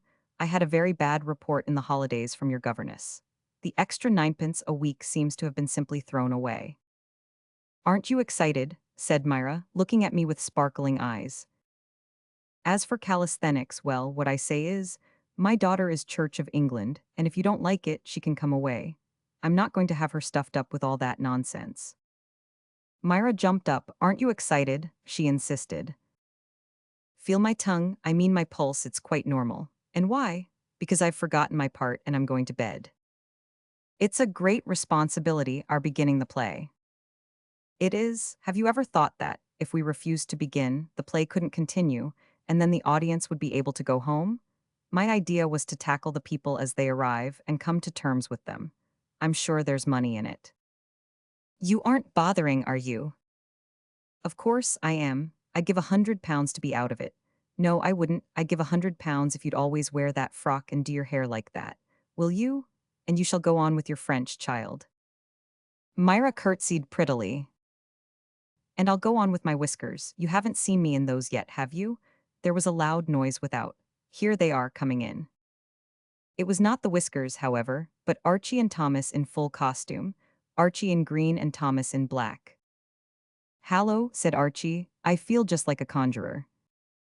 You look just like a grasshopper, said Thomas. My dear friend, said Archie, patting him kindly on his shoulder, is that you? But you oughtn't to be here, you know. You came up the hot water pipe, I suppose? Yes, yes, but they misdirected you. The blackbeetle department is in the basement.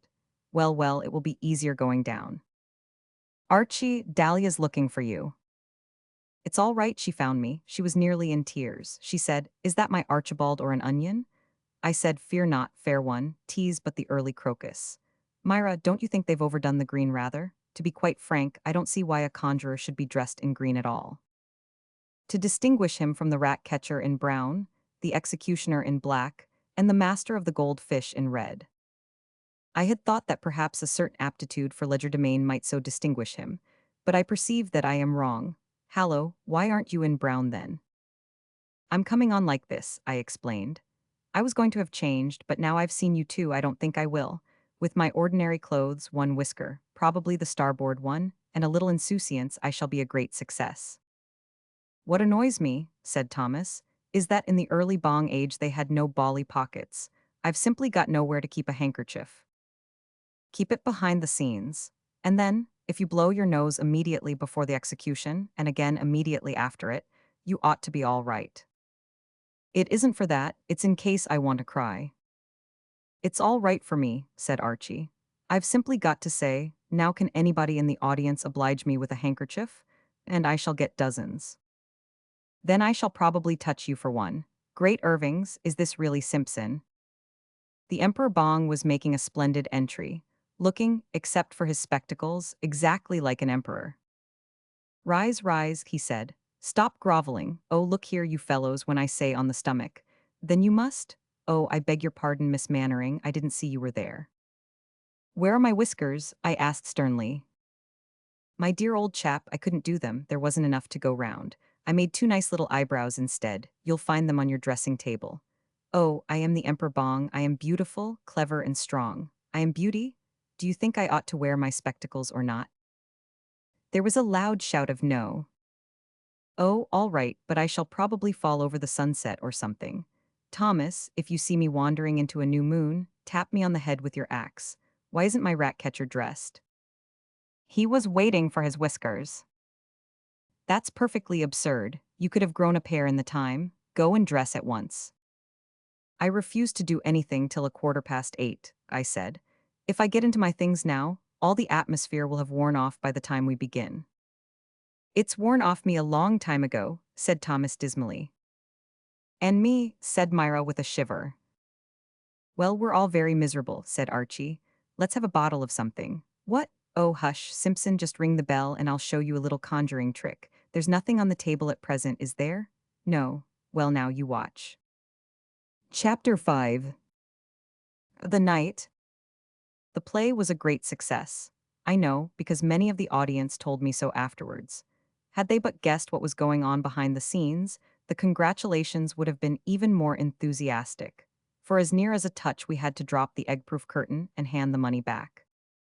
I am going to give you the opening scene as it was actually said, not as it was heard across the footlights, and then you will understand. As you may remember, the rat catcher, me, and the maid, Myra, take the stage first, and they introduce themselves in the usual way to the audience and each other. The scene is the palace of the Emperor Bong Simpson. Very well then. Maid, sweetly, truly his majesty is a handsome man, and I wonder not that his people love him. Rat catcher, rather nervous. Thou surprisest me. I saw him in the wings in the winter garden just now, that is to say, anon, and thought him plain. But hush, here he comes.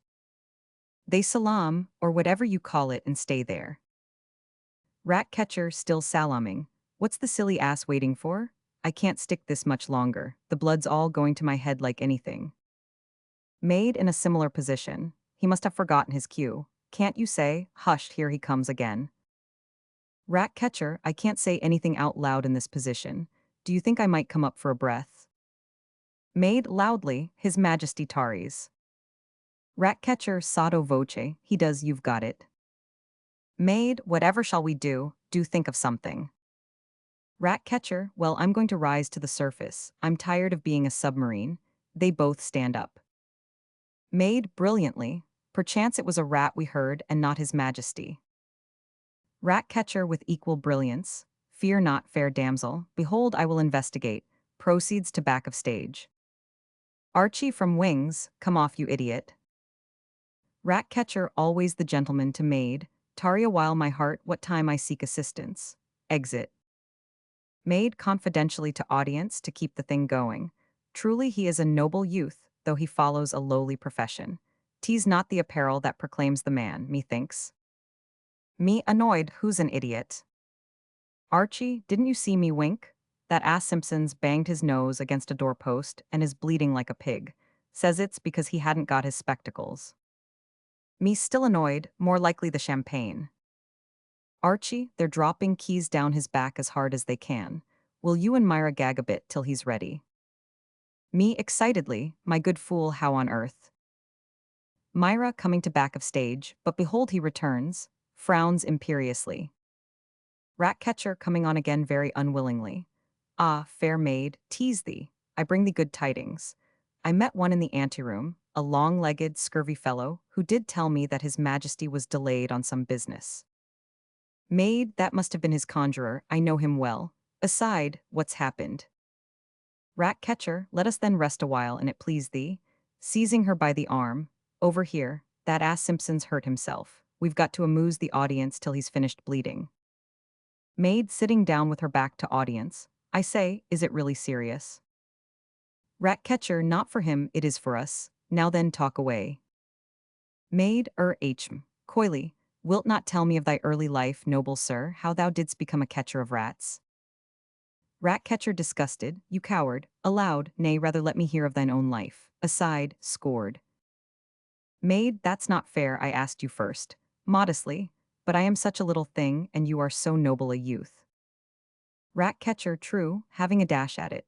'Twas thus, my father when I was yet a child didst apprentice me to a salad binger.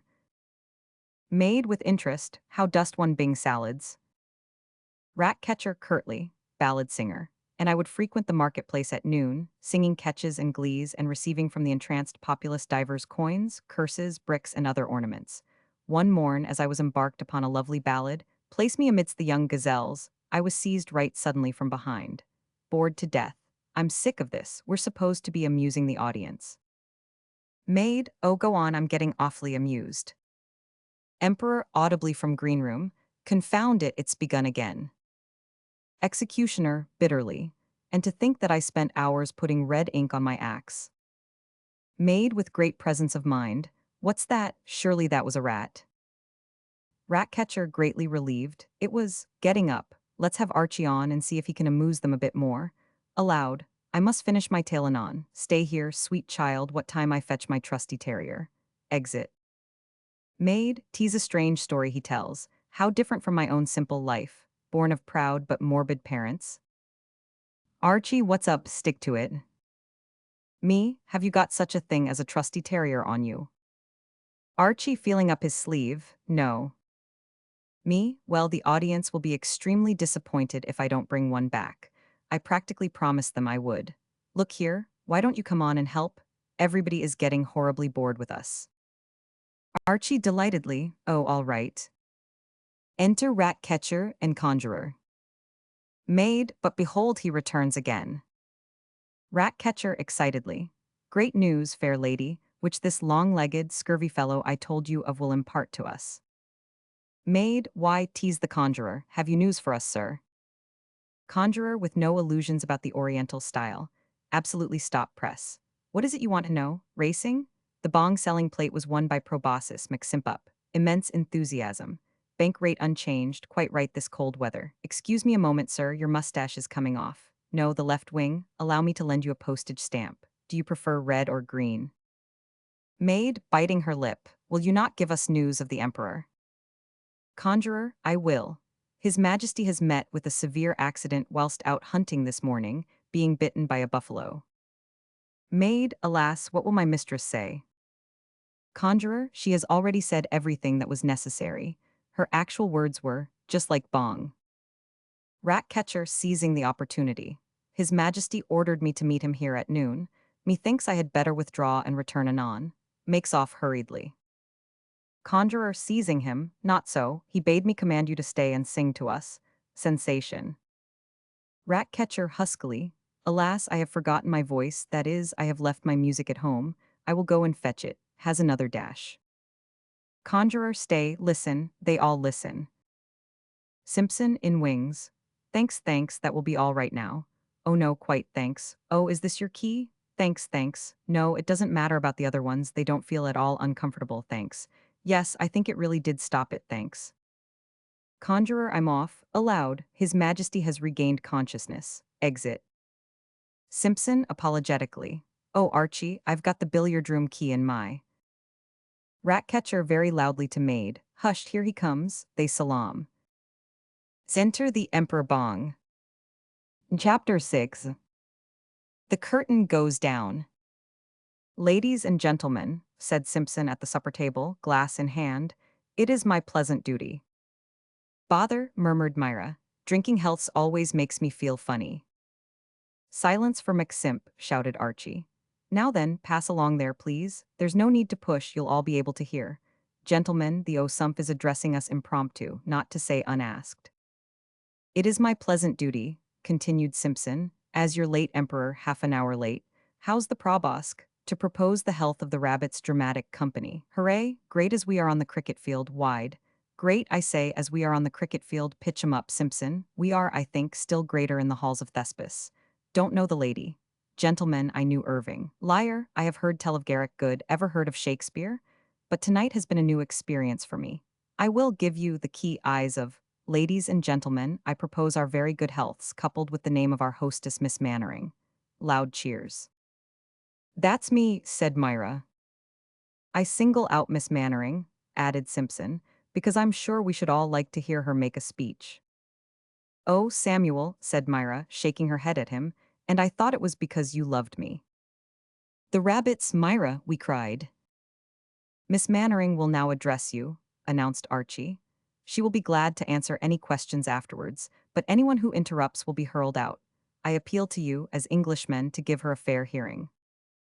Myra stood on a chair, looking lovely, but very lonely, and waited till we were silent. My dear good friends, she began, and then she caught Thomas's eye. Hallo, Tommy, she said wistfully. My dear good friends, but why should you say I'm a jolly good fellow when it isn't my birthday or anything? But how silly of you. Why, of course, we're all jolly good fellows and jolly good actors too. It has been fun, hasn't it? Oh, Archie dear, I hope we shall all be here in the summer, don't you? Well, you can't very well say you don't now I've asked you, can you? You'll have to pretend your uncles are very ill and then you needn't come. Oh, please, don't look at me like that. You make me want to cry and I only want to laugh tonight. Archie, may I get down? She is a dear, Dahlia whispered to me. How you can go on. It was Simpson who saved the situation and made us merry and bright again. He hastily trotted out the suggestion that we should tour the country in the summer, playing cricket in the day and bong the second at night. Archie backed him up at once. Only I'm off bong too altogether, he said. Of course what we want is a cricket play. We shall have to write one ourselves, I expect. There aren't any really good ones about. Act I. Rupert Vavasor, a dashing bat and the last descendant of an ancient but impoverished house, is in love with the beautiful but equally impoverished Millicent. Millie is being pursued by a rich villain of the name of Jasper Fordyce, the said Jasper being a bowler of extreme swiftness, with a qualification for Essex. Go on, Simpson.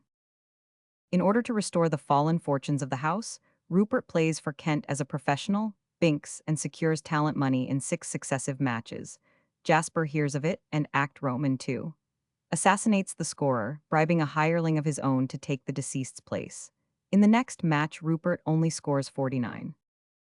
Rupert, continued Thomas, who had been counting his own jolly score, and made it 87, was furious, and determined at all costs to foil the villain. Accordingly, he went on to bowl in the next innings and took 5 wickets for 239, thus obtaining talent money. A little love interest, please, Dahlia, said Archie. Now the captain, who was in the secret, said Dahlia, was in love with Rupert's sister, which was why he put Binks on to bowl. As soon as Binks had collected his 5 wickets, Blythe went on and took the other 5 for 3 runs. In this way Kent just managed to win, and so Rupert got more talent money. The next match was against Essex, Act Roman 3, the great act of the play, and Jasper Fordyce was playing for the Leighton Brigade. As he put on his spurs before taking the field and brushed his sleek black hair, he smiled sardonically to himself. Had he not overnight dug holes in the pitch at the pavilion end, and was not the wicket fiery, and he notoriously an erratic bowler? Everything points to Simpson playing Jasper, I said and continued. Heads, cried Jasper, it was heads. I put you in, he remarked calmly. What? Said the other in amazement. 10 minutes later, Binks and Humphreys were at the wicket. Binks took first ball with a touch of nervousness at his heart. All depended on this match. If only he could make 450 today, he would be able to pay off the mortgage and marry his Millicent. Play. Jasper rushed up to the wicket and delivered the ball.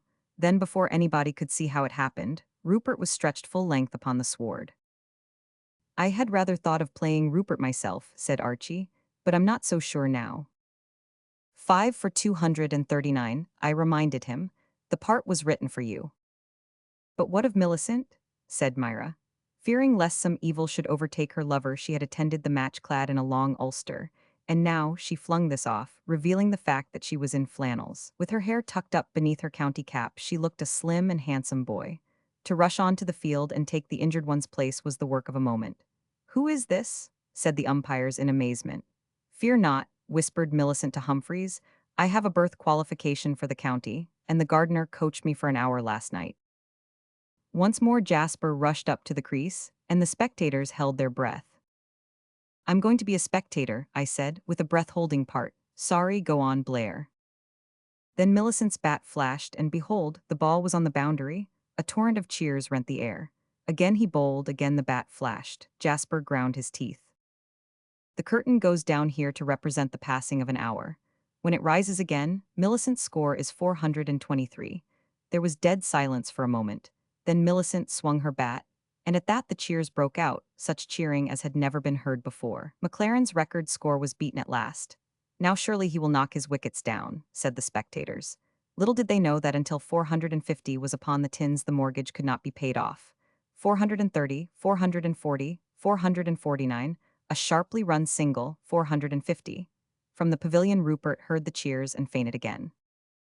It was over, and Millicent had the bowling. Jasper delivered the ball, a fast half-volley. "Oh, Simpson simply must play Jasper."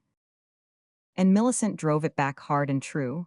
Jasper tried to duck, but it was too late, he was dead. Act Roman 4, all his money went to Rupert, who was a distant cousin. He married Millicent, and they lived happily ever after. But though they are always to be seen at the Tonbridge and Canterbury weeks, they have never played cricket again. Curtain. "And bedtime," said Myra suddenly. "Good night, everybody." "Marjorie." To Marjorie from her uncle. "My dear Marjorie, when I heard that you really had arrived, I got out the broken teacup, filled it at the bath, and drank to my niece with the greatest enthusiasm possible. Had I been on the stage, I should then have hurled the cup over my shoulder, and later on the scene shifter would have come and collected the bits. As it was, I left that part out, and you will forgive me, will you not, dear baby, when you hear that it was your uncle's last cup, and he in a bad way financially. Personally, I was all for coming to see you at once.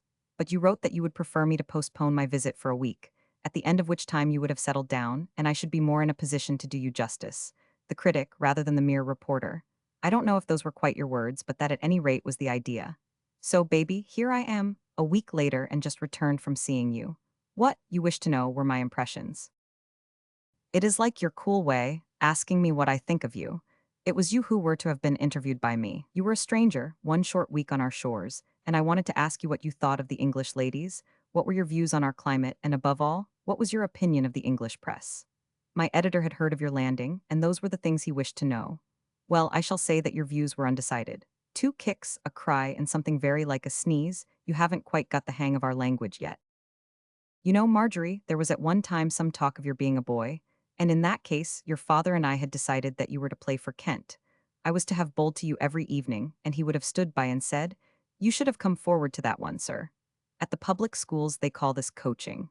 However, that dream is over now, and the most we can hope for is that you should marry someone in the 11. Your father and I were discussing it last night in front of you. Oh, what would Mrs. Grundy say? And we had almost fixed on Woolley, but your mother objected because he was a professional. A trivial reason, dear Marjorie, but you know what women are. You gave a little cry just at that moment, and I know you meant, well, why not Mr. Hutchings then? Well, we had thought of him, only your mother says he will be too old. I do hope, baby, that when you grow up you will be guided by what your heart says, and not by what your mother says. Your mother, I think you must be careful in your dealings with that woman. Above all, do not let her prejudice you against your uncle. At one time yesterday we were discussing your personal features. Her granny's mouth, said somebody. Her father's nose, volunteered another.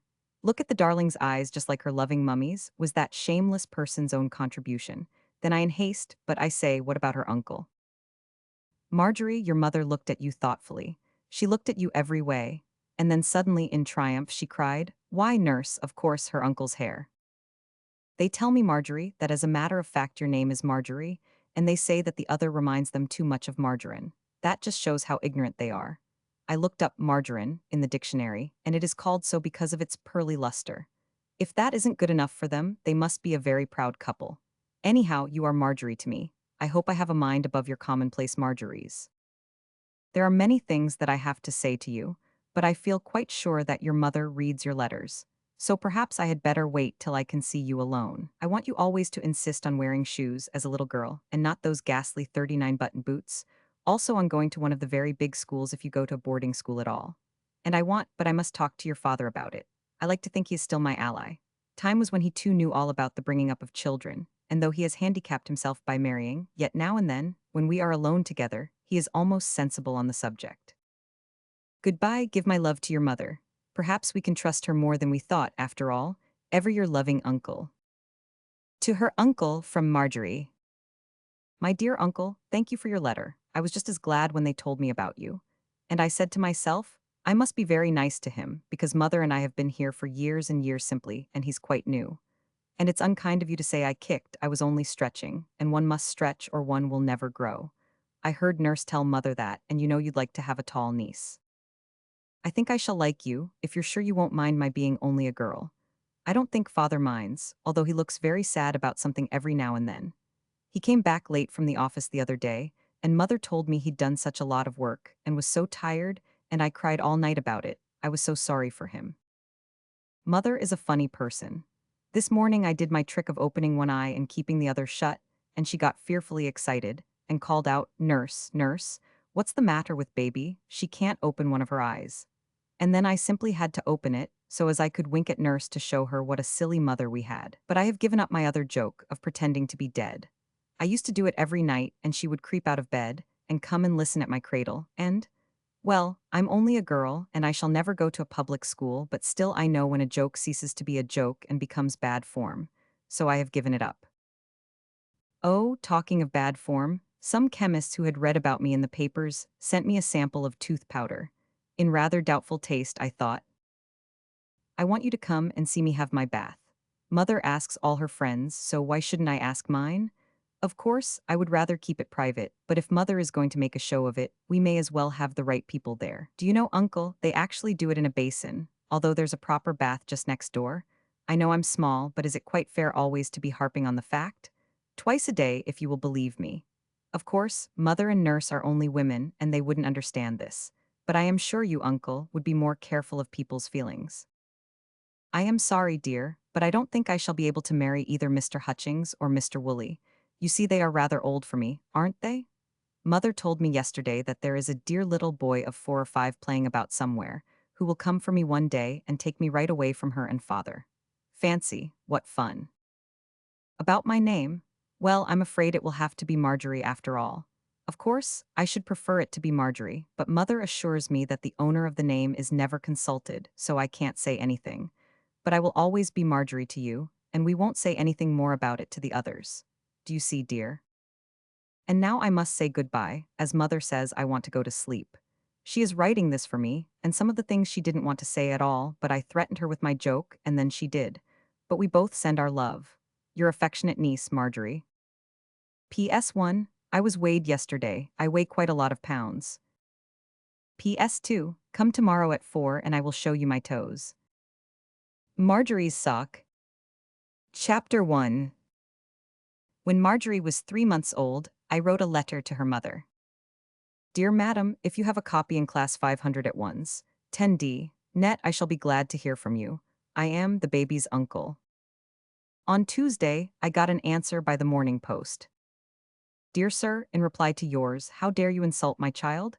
She is in class A1, priceless and bought in by the owner. 4 months old and 2 days on Christmas Day. Fancy, I am the baby's mother. Marjorie had been getting into an expensive way of celebrating her birthday every week. Hitherto I had ignored it, but now I wrote. Dear Madam, automatically your baby should be in class 500 by now. I cannot understand why it is not so. Perhaps I shall hear from you later on with regard to this.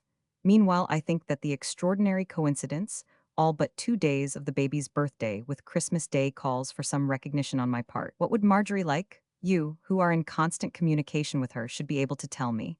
I hear coral necklaces well spoken of. What do you think? I remember reading once of a robber who killed a little baby for the coral on its neck, which shows at any rate that they are worn. Do you know how coral reefs are made? It is a most fascinating business. Then there is a silver mug to be considered. The only thing you can drink out of a mug is beer, yet it is a popular present. Perhaps you, with your supposed greater knowledge of babies, will explain this. Meanwhile, I am the baby's uncle. P.S., which is a much finer thing than a mother. To which her mother, my dear boy, it is too sweet of you to say you would like to get baby something. No, I don't know how coral reefs are made, and I don't want to. I think it is wicked of you to talk like that. I'm sure I shan't dare to let her wear anything valuable now. And I don't think she really wants a mug. I'm sure I don't know what she does want, except to see her uncle there, but it ought to be something that she'll value when she grows up. And of course we could keep it for her in the meantime. Her father has smoked his last cigar today. Isn't it awful? I have forbidden him to waste his money on any more, but he says he must give me 500 for a Christmas present.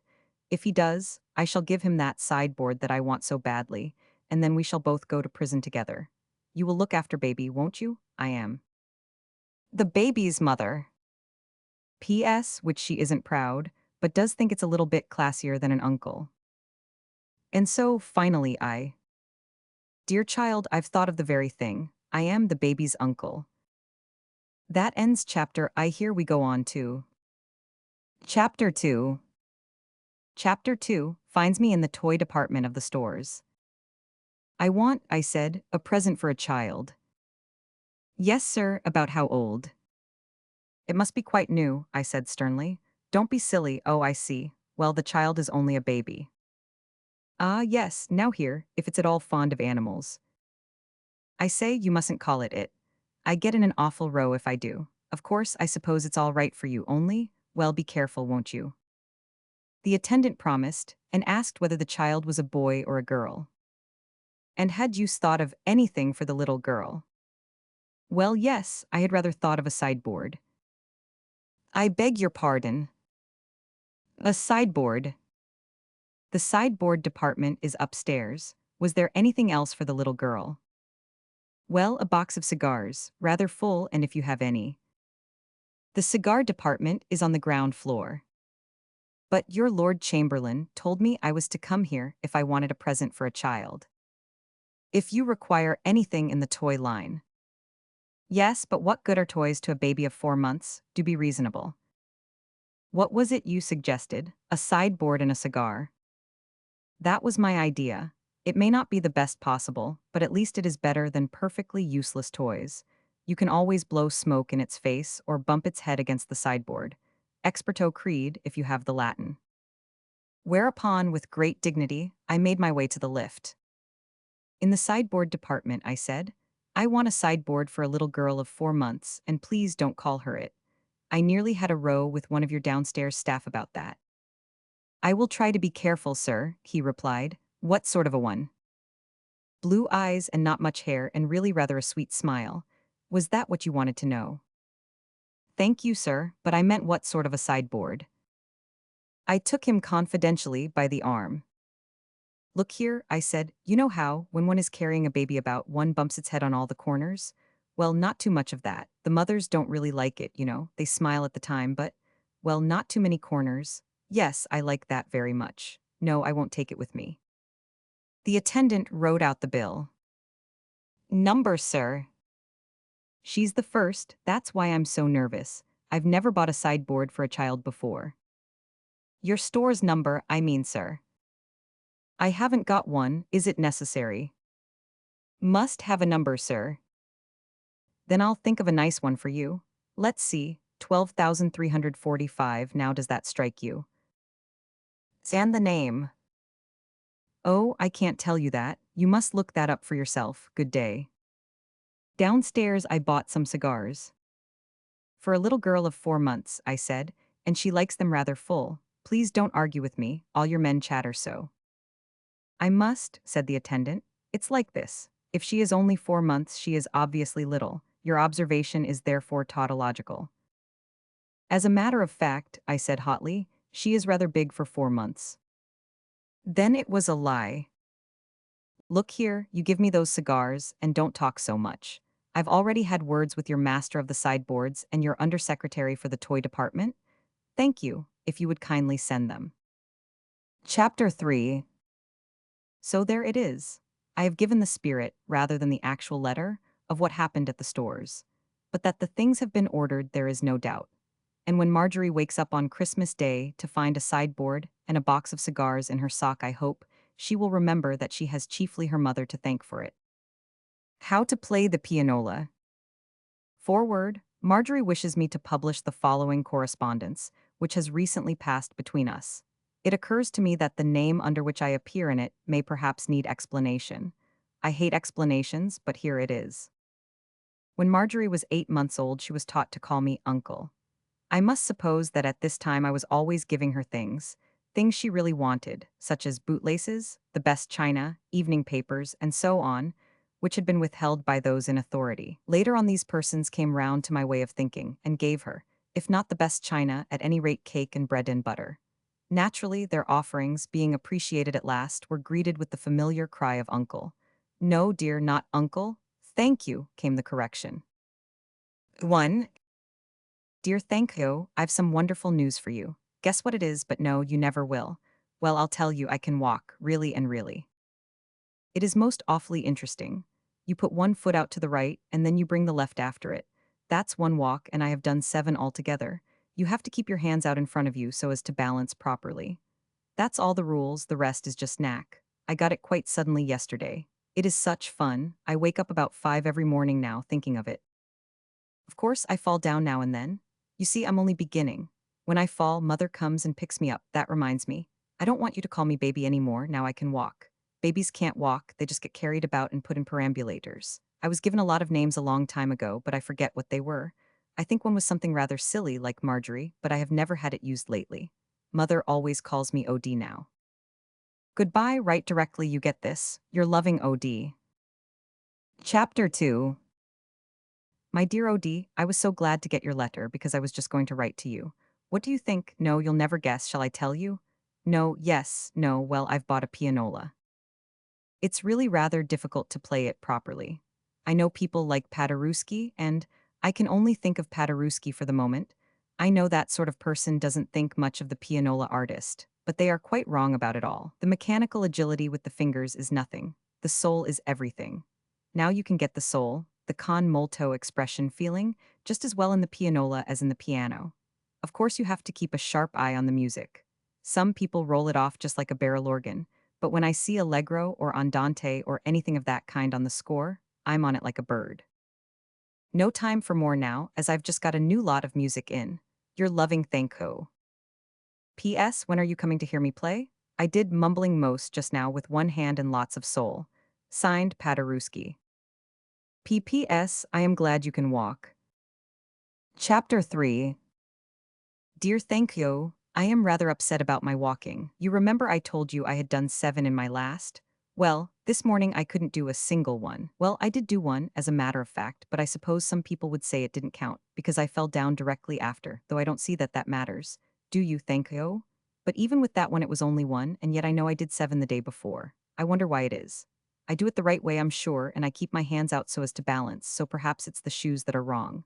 I must ask mother to get me a new pair, and tell the man there for walks. Now do write me a nice long letter, Thank because I feel very miserable about this. It is right, isn't it, when you have the right leg out, only to bring the left one just up to it and not beyond? And does it matter which foot you start with? Let me know quickly, because father is coming home tomorrow and I want to show him. Your loving. O.D. P.S. I am glad you like your pianola. 4. Dear O.D., very glad to get yours. If you really want a long letter, you shall have one.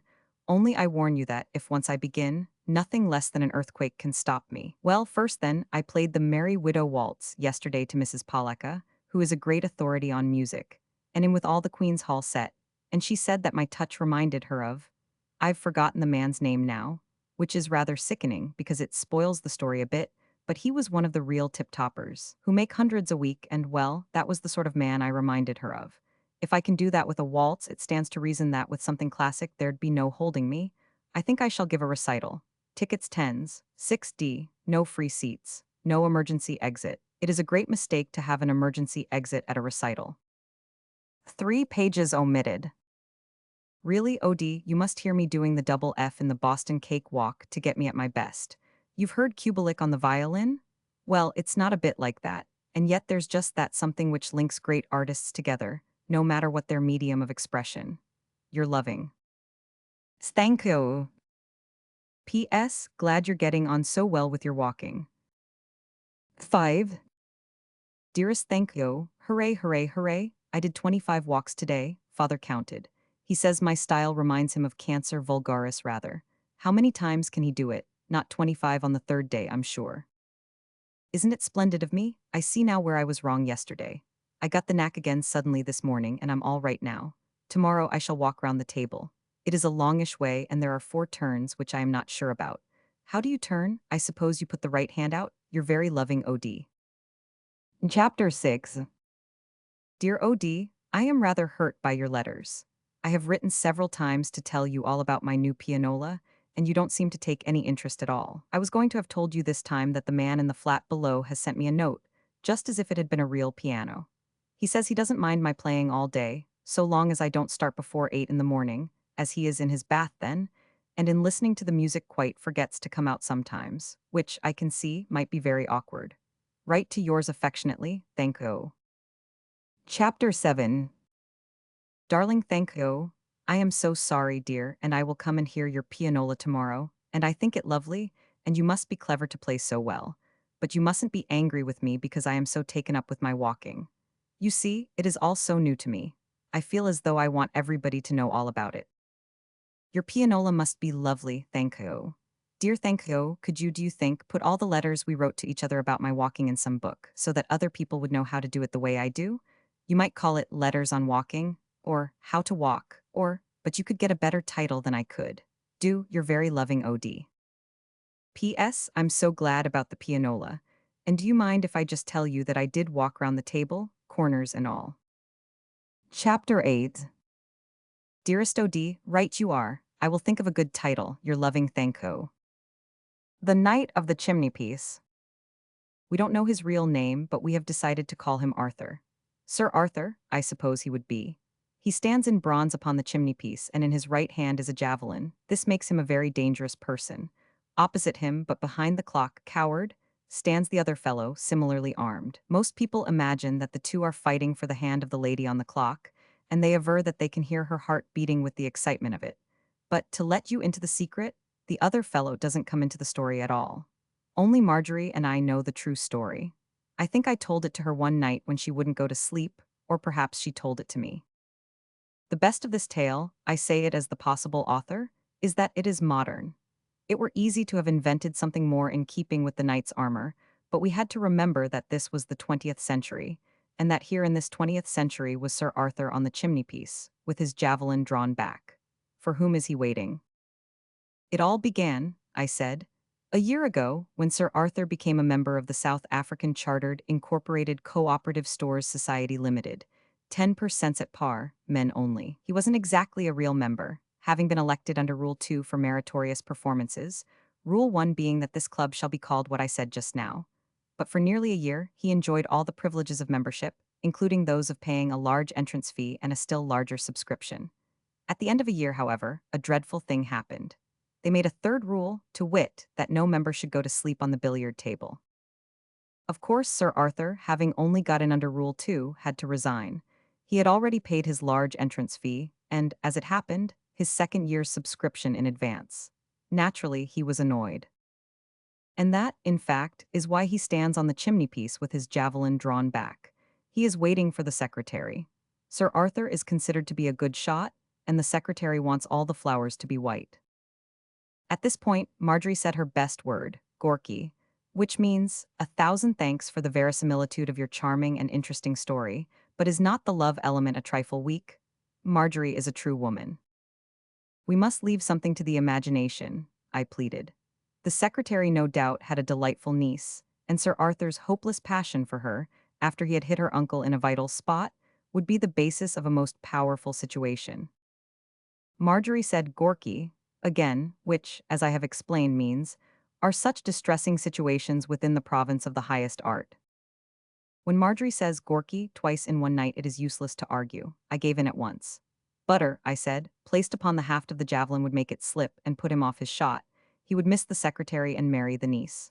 So we put a good deal of butter on Sir Arthur, and for the moment the secretary is safe. I don't know if we shall be able to keep it there, but in case Jam does as well, Marjorie has promised to stroke him every day. However, I anticipate. As soon as the secretarial life was saved, Marjorie said aga, which is, as it were, encore, or bis, so that I have her permission to tell you that story all over again. Indeed, I should feel quite justified in doing so. Instead, I will give you the tragedy of George, the other fellow, no night he, as she told it to me afterwards. George was quite a different man from Sir Arthur.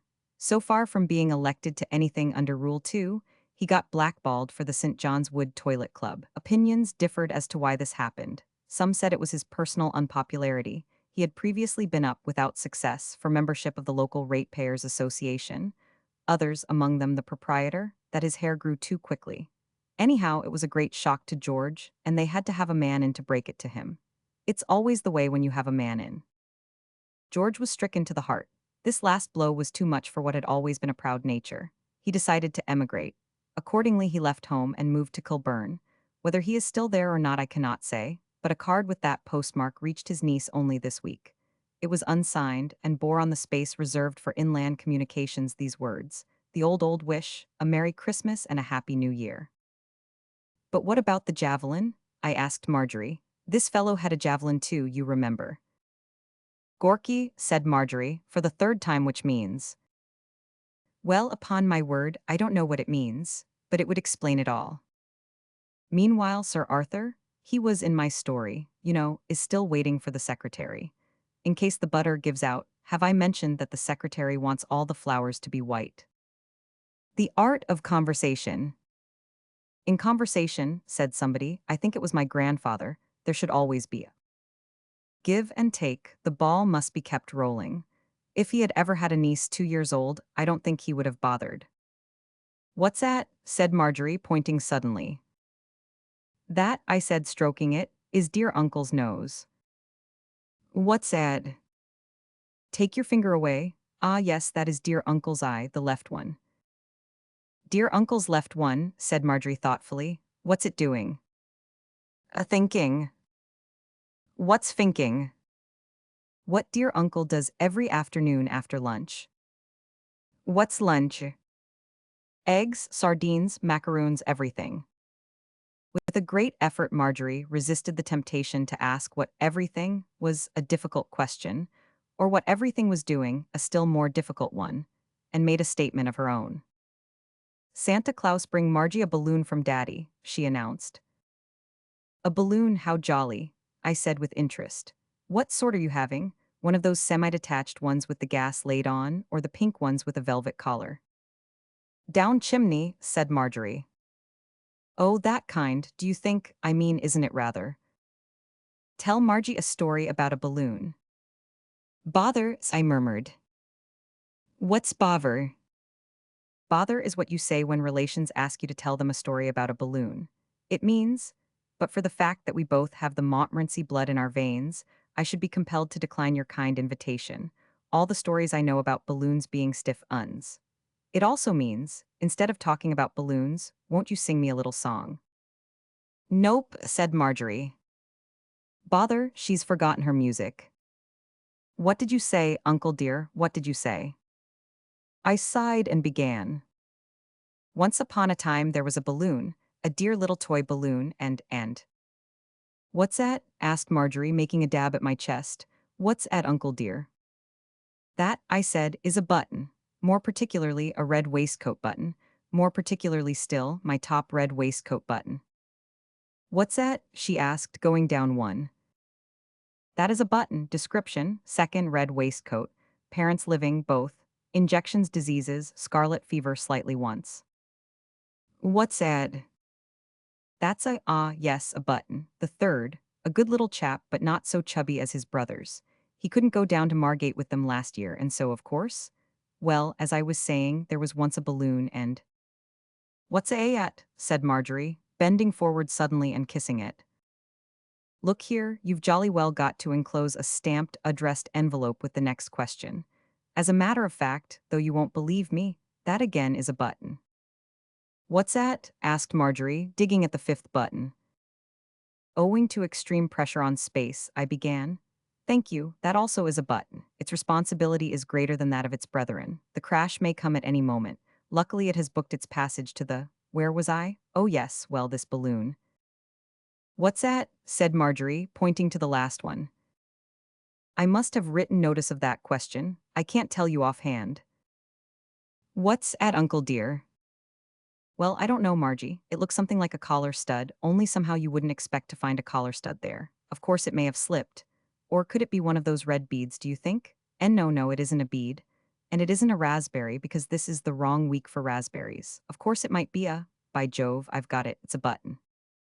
I gave the sort of war whoop with which one announces these discoveries, and Marjorie whooped too. A button, she cried. A dear little button. She thought for a moment. What's a button? This was ridiculous. You don't mean to say, I reproached her, that I've got to tell you now what a button is? That, I added severely, pointing to the top of my waistcoat, is a button. What's that? Said Marjorie, pointing to the next one. I looked at her in horror, then I began to talk very quickly. There was once a balloon, I said rapidly. A dear little boy balloon, I mean toy balloon, and this balloon was a jolly little balloon just 2 minutes old, and he wasn't always asking silly questions. And when he fell down and exploded himself, they used to ring him out and say, Come, come now, be a little airship about it, and so. What's that? Asked Marjorie, pointing to the top button. There was only one way out of it. I began to sing a carol in a very shrill voice. All the artist rose in Marjorie. Don't sing, she said hurriedly. Margie, sing. What will Margie sing, uncle? Before I could suggest anything, she was off. It was a scandalous song. She began by announcing that she wanted to be among the boys, and, guessing that I should object, assured me that it was no good kicking up a noise, because it was no fun going out when there weren't any boys about. You were so lonely, onely. Here the tune became undecided. And, a chance word recalling another context to her mind, she drifted suddenly into a hymn, and sang it with the same religious fervor as she had sung the other, her fair head flung back and her hazel eyes gazing into heaven. I listened carefully. This was a bit I didn't recognize. The tune wavered for a moment, and out of it these words emerged triumphant. Talk of me to the boys you meet. Remember me kindly to Regent Street.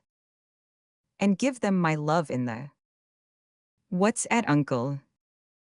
That, I said, stroking it, is dear uncle's nose. What's— By the way, would you like it all over again? No? Oh, very well. Afternoon sleep. In the afternoon, they came unto a land, in which it seemed always afternoon. I am like Napoleon in that I can go to sleep at any moment. I am unlike him, I believe, in that I am always doing so. One makes no apology for doing so on Sunday afternoon. The apology, indeed, should come from the others, the wakeful parties. Uncle. Marjorie. Will you come and play with me? I'm rather busy just now, I said with closed eyes. After tea. Why are you raver busy just now? My babies only raver busy sometimes. Well then, you know what it's like, how important it is that one shouldn't be disturbed. But you must be perturbed when I ask you to come and play with me. Oh well, what shall we play at? Trains, said Marjorie eagerly. When we play trains, I have to be a tunnel. I don't know if you have ever been a tunnel. No, well, it's an overrated profession. We won't play trains, I announced firmly, because it's Sunday. Why not because it's Sunday? Oh, you little pagan. Hasn't Mummy told you all about Sunday? Oh yes, Maud did tell me, said Marjorie casually. Then she gave an innocent little smile. Oh, I called Mummy Maud, she said in pretended surprise. I quite thought I was upstairs. I hope you follow. The manners and customs of good society, must be observed on the ground floor where visitors may happen. Upstairs one relaxes a little. Do you know, Marjorie went on with the air of a discoverer, you mustn't say prayers downstairs or corsets. I never do, I affirmed. Well, anyhow, I never will again. Why mayn't you? I don't know, I said sleepily. Say perhaps. Well, perhaps it's because your mother tells you not to. Well, that's a silly thing to say, said Marjorie scornfully. It is, I'm thoroughly ashamed of it, I apologize, good night, and I closed my eyes again. I thought you were going to play with me, Mr. Bingle, sighed Marjorie to herself. My name is not Bingle, I said, opening one eye. Why isn't it Bingle? The story is a very long and sad one. When I wake up, I will tell it to you. Good night. Tell it to me now. There was no help for it. Once upon a time, I said rapidly, there was a man called Bingle, Oliver Bingle, and he married a lady called Pringle, and his brother married a lady called Jingle, and his other brother married a Miss Wingle, and his cousin remained single. That is all. Oh, I see, said Marjorie doubtfully. Now will you play with me? How can one resist the pleading of a young child? All right, I said. We'll pretend I'm a little girl and you're my mummy and you've just put me to bed. Good night, mummy dear.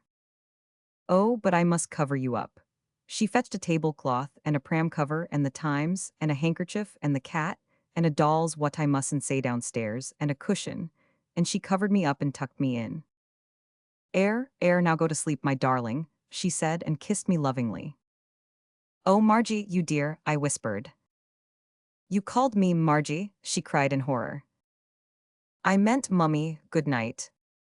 1, 2, 3 seconds passed rapidly. It's morning, said a bright voice in my ear. Get up. I'm very ill, I pleaded. I want to stay in bed all day.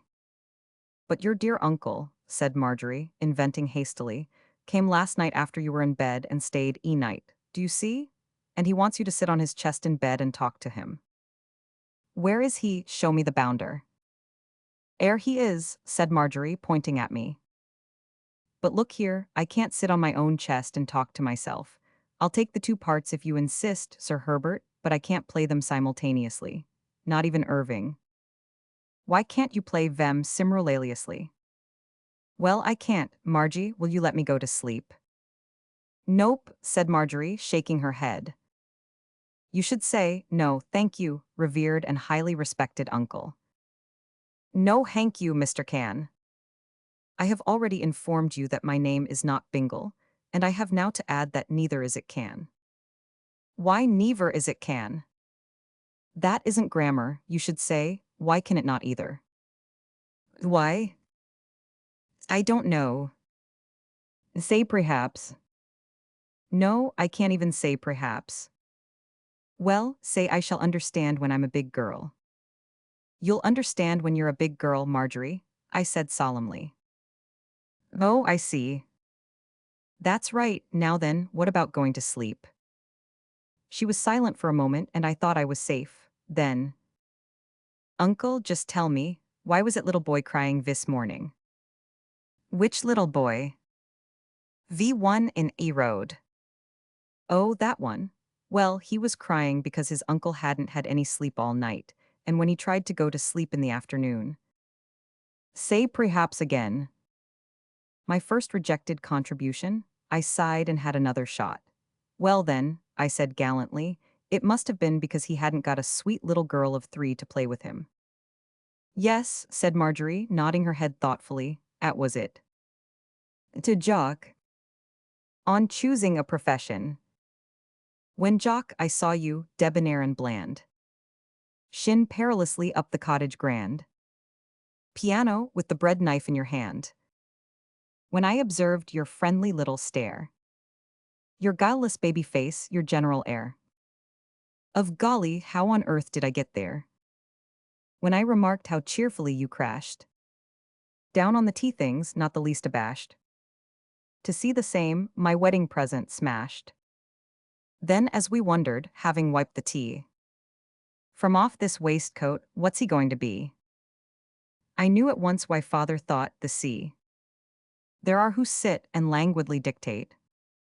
Letters beginning, yours of even date. Each one designed to rope in 6 and 8. Wherefore each letter carefully postpones the moment when the other party owns. His case is badly dished by Rex v. Jones.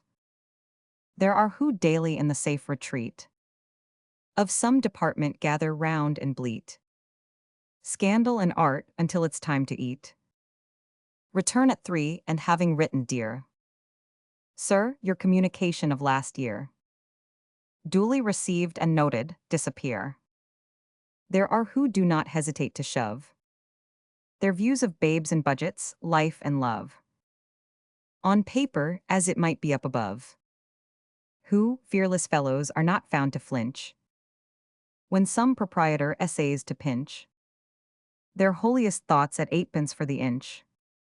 Such jock as these are we who bear your name. Content well, almost with the good old game of moderate fortune, unrelieved by fame. But there are nobler souls about the place, such spirits as have built our island race. Heroes who simply must have space. 'Twas not to serve the pen that nature gave to these their love of all that's large and brave. For them, an ampler life upon the wave. So when your father, while I mop the tea, says that he rather thinks you'll go to sea, dear Jock, sweet Jock, your uncle must agree. More cricket to an old bat when Vesper trails her gown of gray across the lawn at 6 or 7. The diligent observer may see athwart the heaven an aimless rodent on the wing. Well, that is probably a bat. In any case, I shall not sing of that. Oh, willow, in our hours of ease, that is to say, throughout the winter, I take you sometimes on my knees, and careless of the frequent splinter, caress you tenderly and sigh and say, ye gods, how long till May? And so as soon as April's here, I do not sob for spring to show its pale daffodils and all the dear old flowers that keep the minor poets. I sing it just because a month about will find you fairly out. Revered, beloved, O you whose job is but to serve throughout the season, to make, if so it be, the blob, and not thank heaven to ask the reason, to stand like Mrs. Hemans' little friend, undoubting to the end. Old willow, what a tale to tell. Our steady rise from small beginnings. Ab ovo usk well. To 84, our highest innings. Ah me, that crowded hour of glorious lives. 10 of them all from drives. Once only have you let me in. Through all the knocks we've had together. That time when, wanting for to win, I fairly tried to tonk the leather. And lo, a full-faced welt without the least warning went SSE. A painful scene, in point of fact. I'm doubtful if I ought to hymn it. Enough to say you went and cracked. And left me thinking things like dim it. And not like dim it, as I heard Slip call. Mine, and he pouched the ball. Do you remember, too, the game? One August somewhere down in Dorset. When, being told to force the same, we straightway started in to force it. For half an hour or so we saw it through. And scratched a priceless 2. Or how the prayer to play for keeps. And hang the runs, we didn't need 'em. So stirred us, we collected heaps. With rather more than usual freedom. 15 in 14 minutes till a catch abruptly closed the match. Well, well, the coming years, if fine, shall see us going even stronger. So pouring out the oil and wine, let's sit and drink a little longer. Here's to a decent average of 10. Yours is the oil, say when morning on the heels of night picks up her shroud at 5 and after. The diffident observer might, or might not see beneath a rafter. A pensive rodent upside down, well that is possibly a bat. In any case, I have not sung of that. A scratch lot. I the choosing of the day. As soon as I had promised to take an 11 down to Chartley, I knew that I was in for trouble, but I did not realize how great it would be until I consulted Henry Barton. Henry is a first-class cricketer, and it was my idea that he should do all the batting for us, and such of the bowling as the laws allowed. I had also another idea, and this I explained to Henry. As you are aware, I said, the ideal side contains 5 good bats, 4 good bowlers, a wicket-keeper, and Henry Barton. Quite so, agreed Henry. That is the principle on which one selects an 11. Now, I intend to strike out a line of my own. My team shall consist of 3 authors or journalists, 2 solicitors, 4 barristers, a couple from the stock exchange, some civil servants, and an artist or 2. How many is that? 19. Well, that's the idea anyhow. It's a rotten idea. No, it's a splendid idea. I wonder nobody has thought of it before. I send a solicitor and a journalist in first. The journalist uses the long handle, while the solicitor plays for keeps. And where does the artist come in? The artist comes in last and plays for a draw. You are very slow today, Henry. Henry, the man of leisure, thought a moment. Yes, that's all very well for you working men, he said at last, but what do I go as, or am I one of the barristers? You go as with Barton. Yes, if you're very good you shall have an H in brackets after you. With Barton. The method of choosing my team being settled, the next thing was the day. Any day in the first week in July, the Chartley captain had said. Now at first sight there appear to be 7 days in the week, but it is not really so. For instance, Saturday. Now there's a good day. What could one object to in a Saturday? But do you imagine Henry Barton would let it pass? I don't think you'll get 11 people for the Saturday, he said. People are always playing cricket on Saturday. Precisely, I said. Healthy exercise for the London toiler, that's why I'm asking 'em. But I mean, they'll have arranged to play already with their own teams, or else they'll be going away for weekends. One can spend a very pretty weekend at Chartley. Let me think, any day in the week, isn't it? Except apparently Saturday, I said huffily. Let's see now, what days are there? I mentioned 2 or 3 of the better-known ones.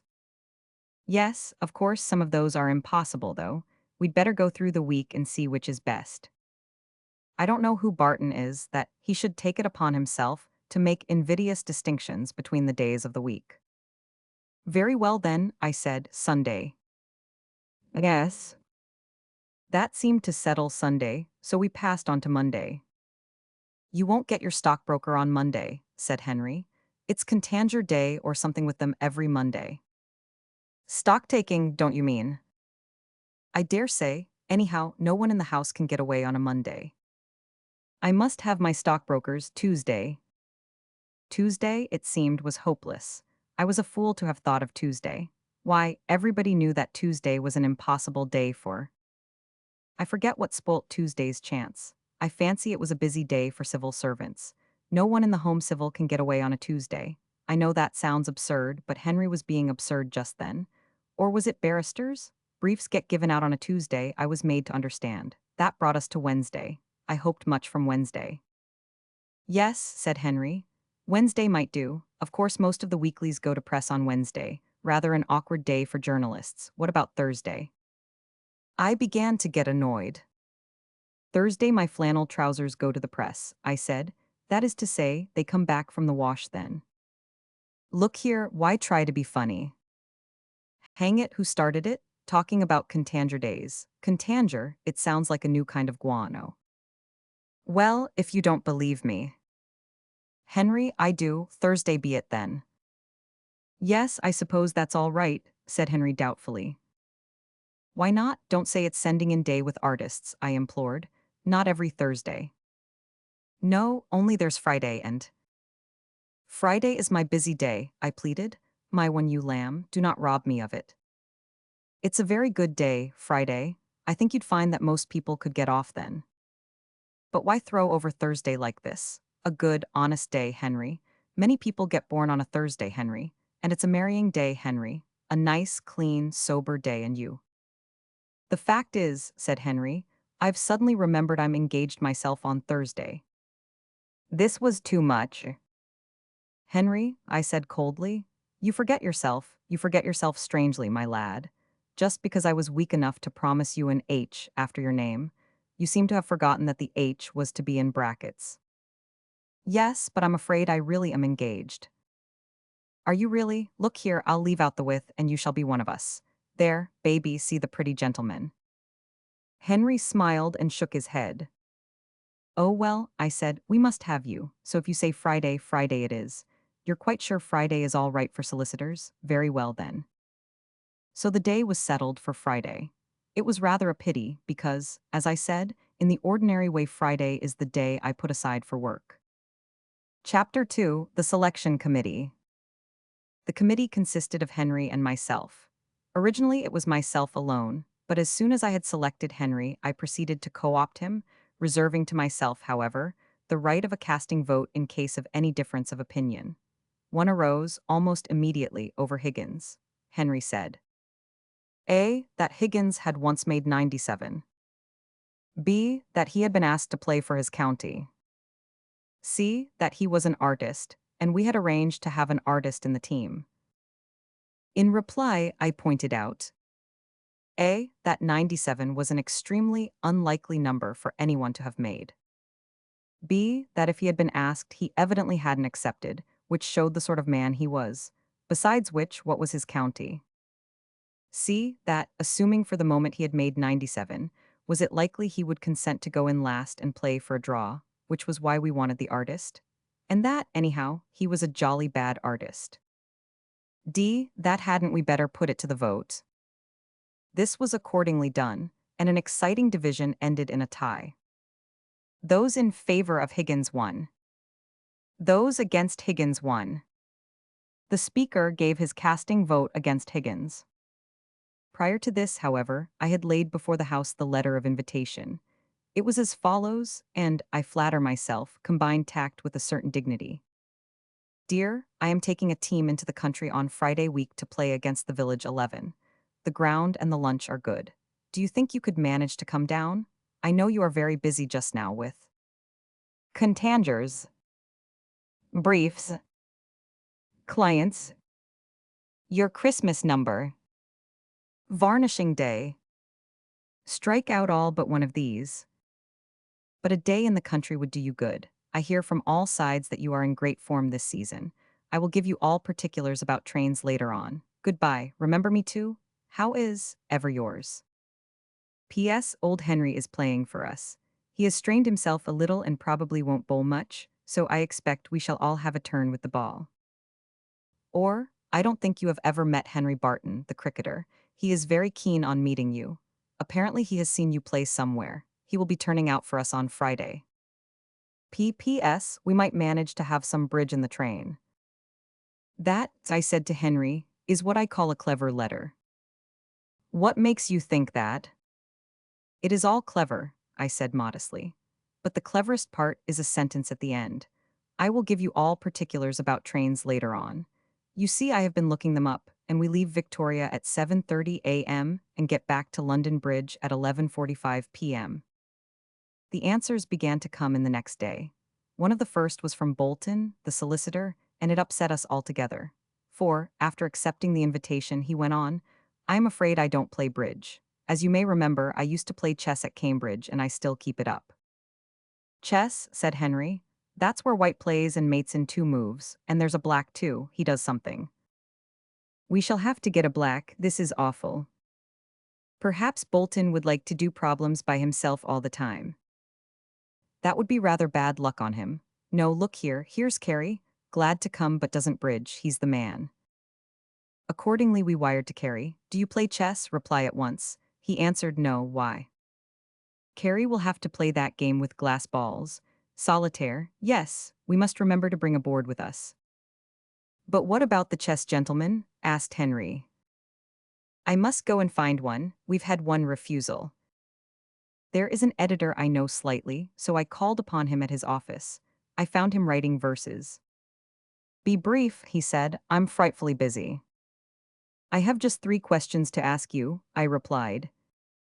What rhymes with Yorker? That wasn't one of them. Yorker corker poor. Better make it a full pitch, I suggested. Step out and make it a full pitch, then there are such lots of rhymes. Thanks, I will well. 1. Do you play bridge? No. 2. Do you play chess? I can. 3. Do you play cricket? Not that it matters. Yes, I do sometimes. Goodbye, send me a proof, will you? By the way, what paper is this for? The Sportsman if you'll play, on Friday week, do.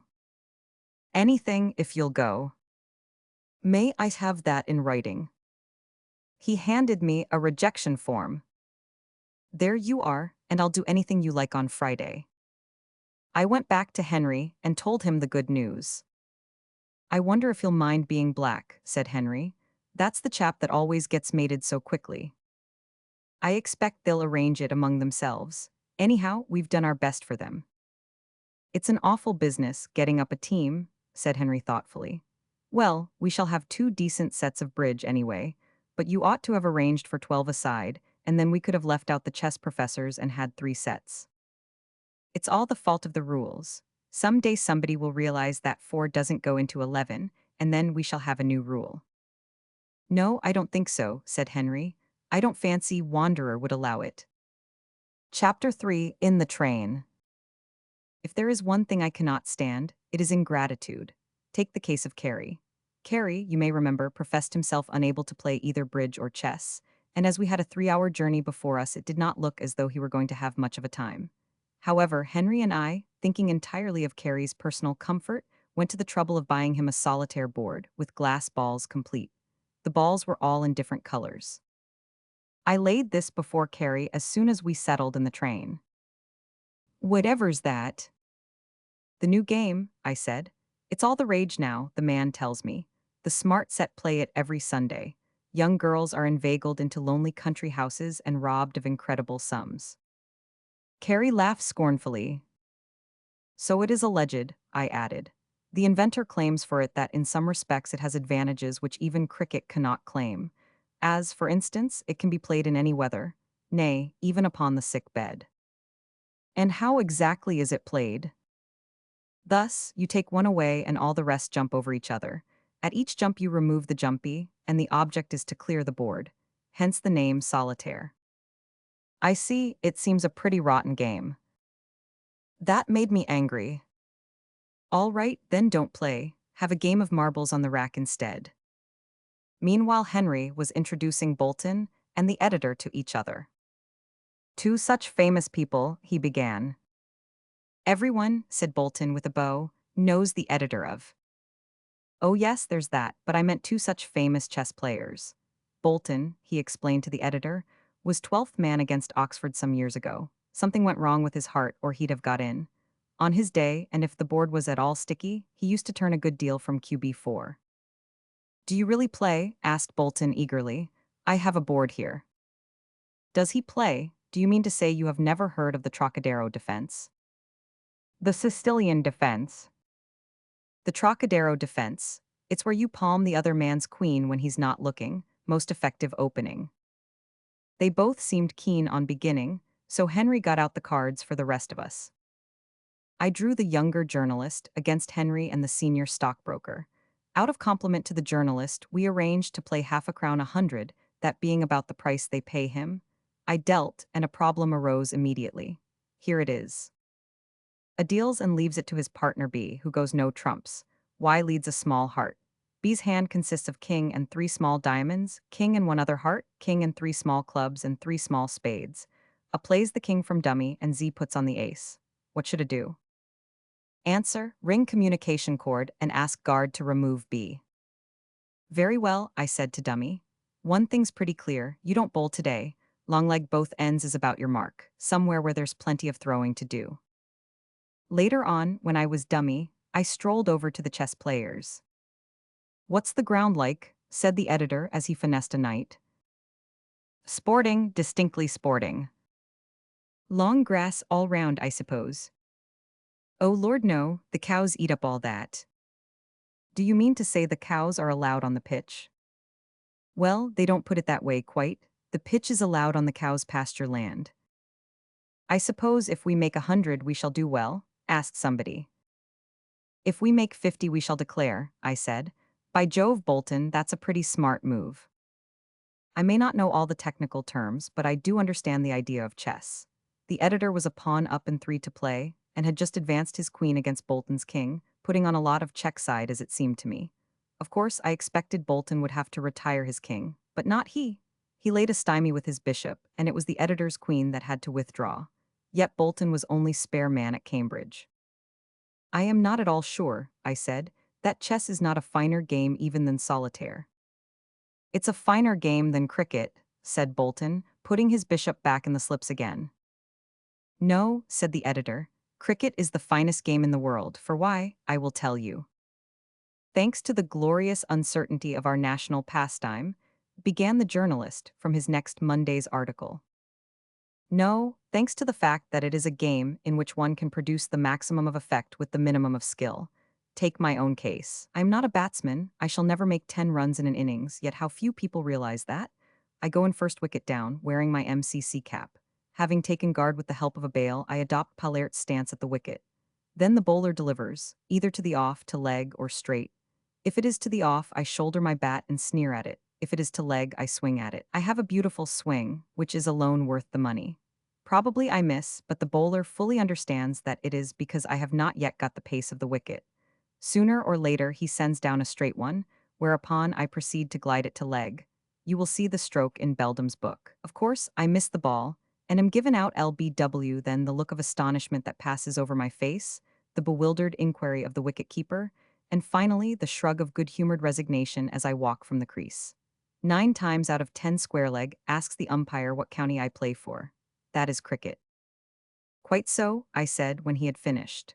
There's only one flaw in it. That is that quite possibly you may have to go in last today. You'll have to think of some other plan. Also on this wicket the ball always goes well over your head. You couldn't be LBW if you tried. Oh, but I do try. Yes, well you'll find it difficult. The editor sighed. Then I shall have to retire hurt, he said. Bolton chuckled to himself. One never retires hurt at chess, he said as he huffed the editor's king. Though once, he added proudly, I sprained my hand and had to make all my moves with the left one. Check. The editor yawned and looked out of the window. Are we nearly there? He asked. Roman 4 in the field. It is, I consider, the duty of a captain to consult the wishes of his team, now and then, particularly when he is in command of such a heterogeneous collection of the professions as I was. I was watching a match at the Oval once, and at the end of an over Lees went up to Dalmeny and had a few words with him. Probably, I thought, he is telling him a good story that he heard at lunch, or maybe he is asking for the latest gossip from the lobby. My neighbor, however, held other views. There, he said, there's old Walter Lees asking to be took off. Surely not, I answered. Dalmeny had a telegram just now, and Lees is asking if it's the 3:30 winner. Lees then began to bowl again. There you are, I said triumphantly, but my neighbor wouldn't hear of it. Old Lees asked to be took off, and old Dalmeny, I forget how he pronounced it, but I know it was one of the wrong ways. Old Dalmeny told him he'd have to stick on a bit. Now that made a great impression on me, and I agreed with my friend that Dalmeny was in the wrong. When I am captaining a team, I said, and one of the bowlers wants to come off, I am always ready to meet him halfway, more than halfway. Better than that, if I have resolved upon any course of action, I always let my team know beforehand, and I listen to their objections in a fair-minded spirit. It was in accordance with this rule of mine that I said casually, as we were changing, if we win the toss, I shall put them in. There was a chorus of protest. That's right, go it, I said. Henry objects because, as a first-class cricketer, he is afraid of what the sportsman will say if we lose.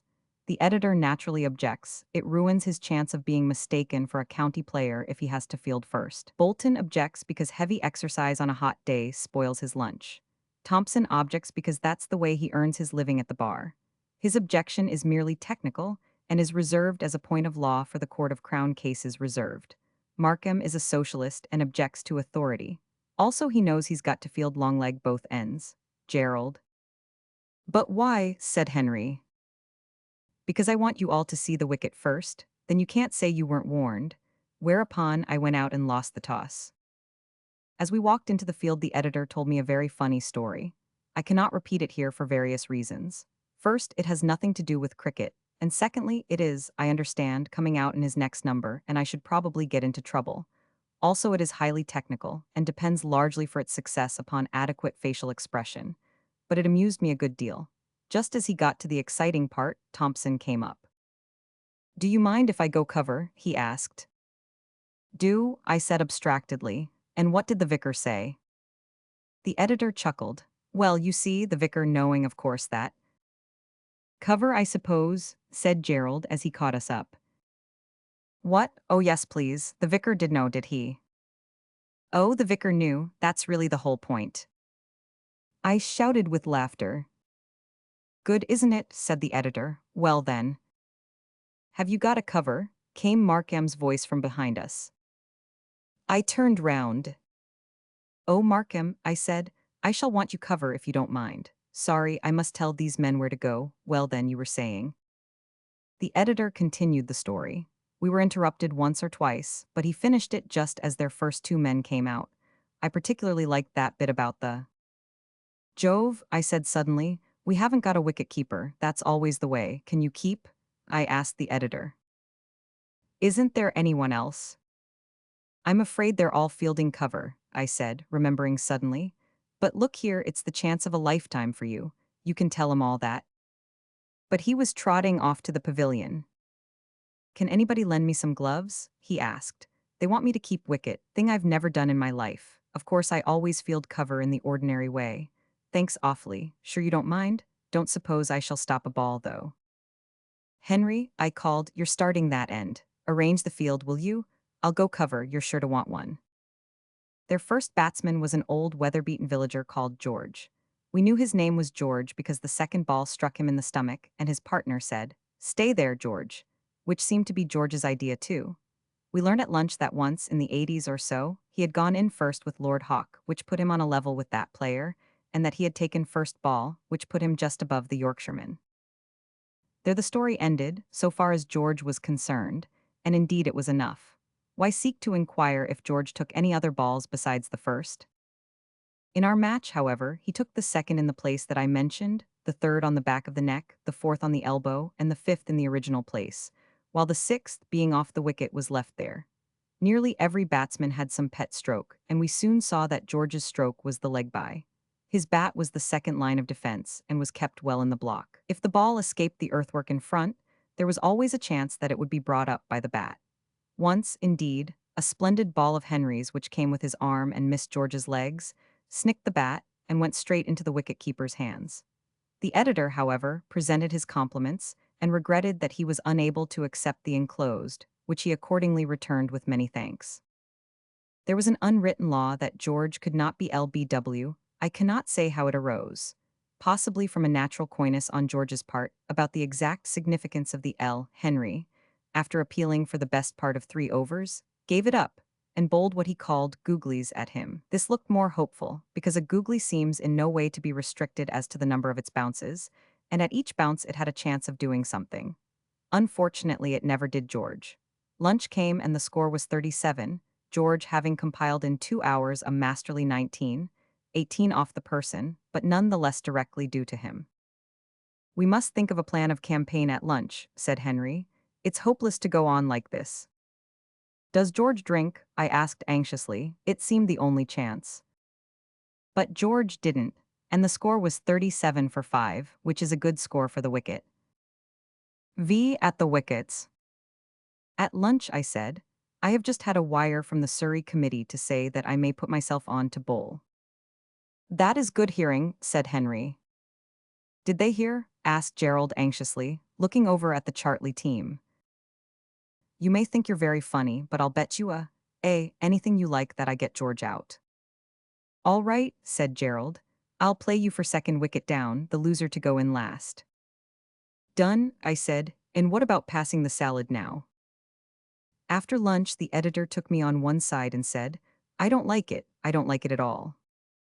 Then why did you have so much? I asked. I mean the wicket, it's dangerous. I am not thinking of myself so much as of the reading public. Quite so. You think you would be missed in Fleet Street, just at first.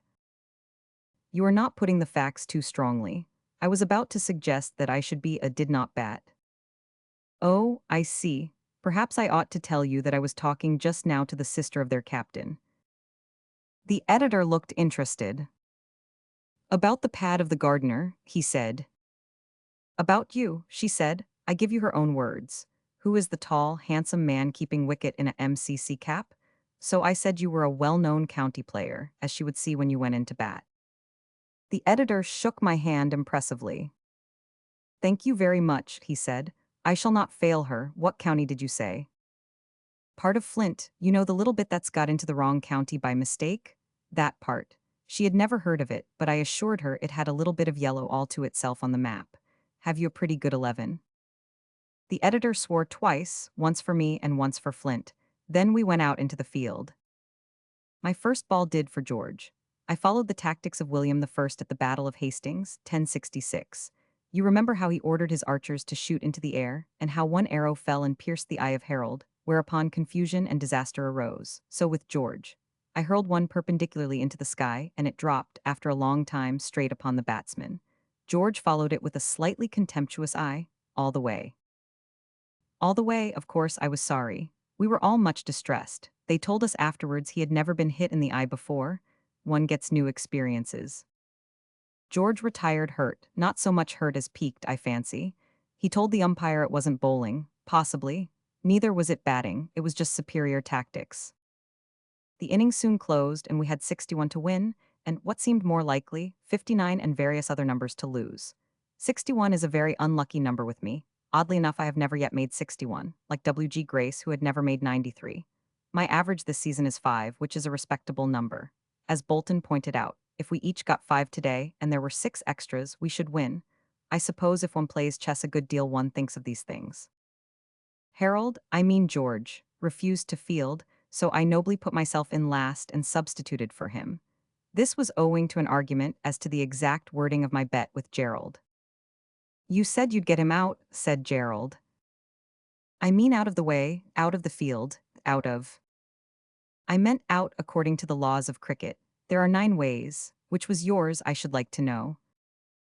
Obstructing the ball. There you are. I shifted my ground. I didn't say I'd get him out, I explained. I said I'd get him, those were my very words. I will get George. Can you deny that I got him?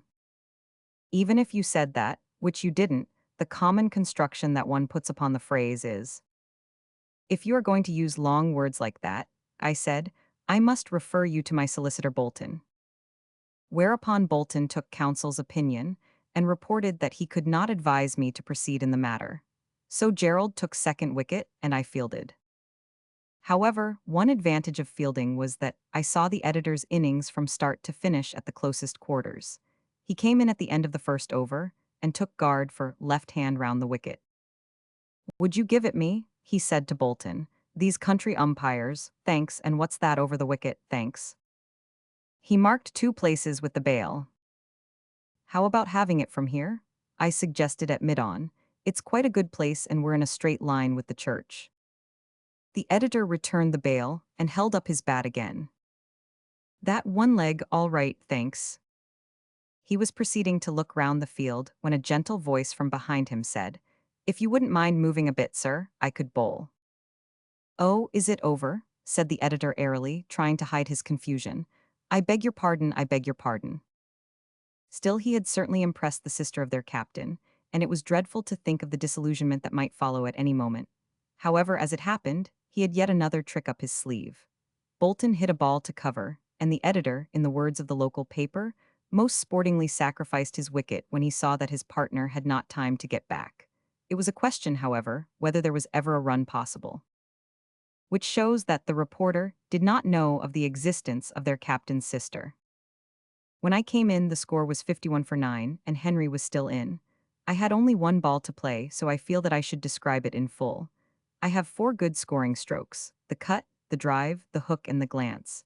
As the bowler ran up to the crease, I decided to cut the ball to the ropes. Directly, however, it left his hand, I saw that it was a ball to hook, and accordingly I changed my attitude to the one usually adopted for that stroke. But the ball came up farther than I expected, so at the last moment I drove it hard past the bowler. That at least was the idea. Actually, it turned out to be a beautiful glance shot to the leg boundary. Seldom, if ever, has Beldam had such an opportunity for four action photographs on one plate. Henry took a sixer next ball, and so we won. And the rest of the story of my team, is it not written in the journals of the sportsman and the Chartley watchman, and in the hearts of all who were privileged to compose it?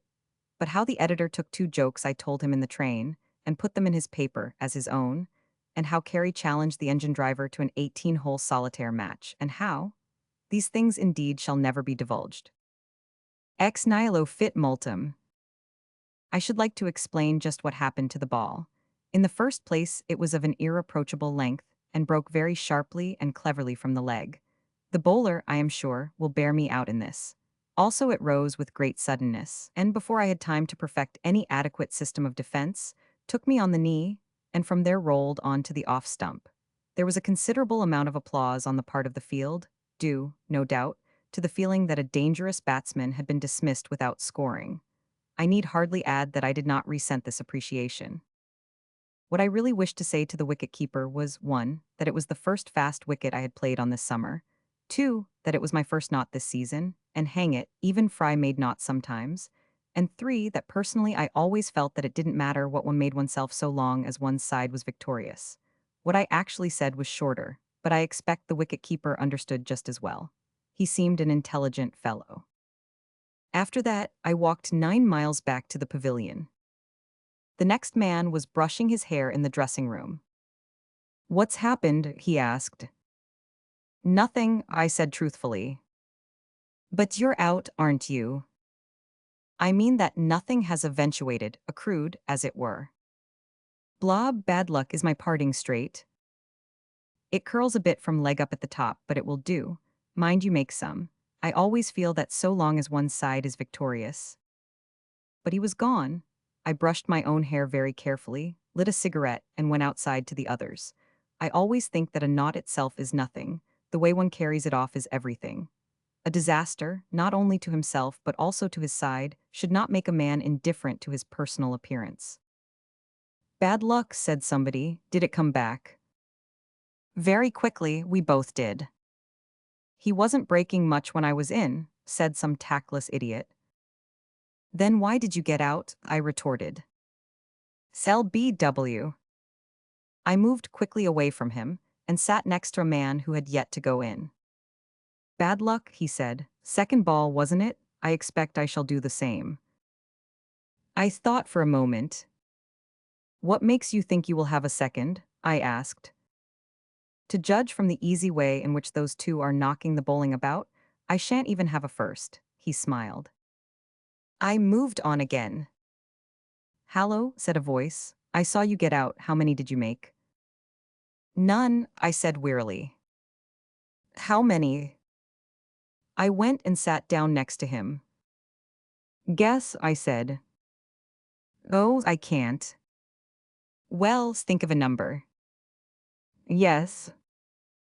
"Double it, divide by 2, take away the number you first thought of. What does that make?"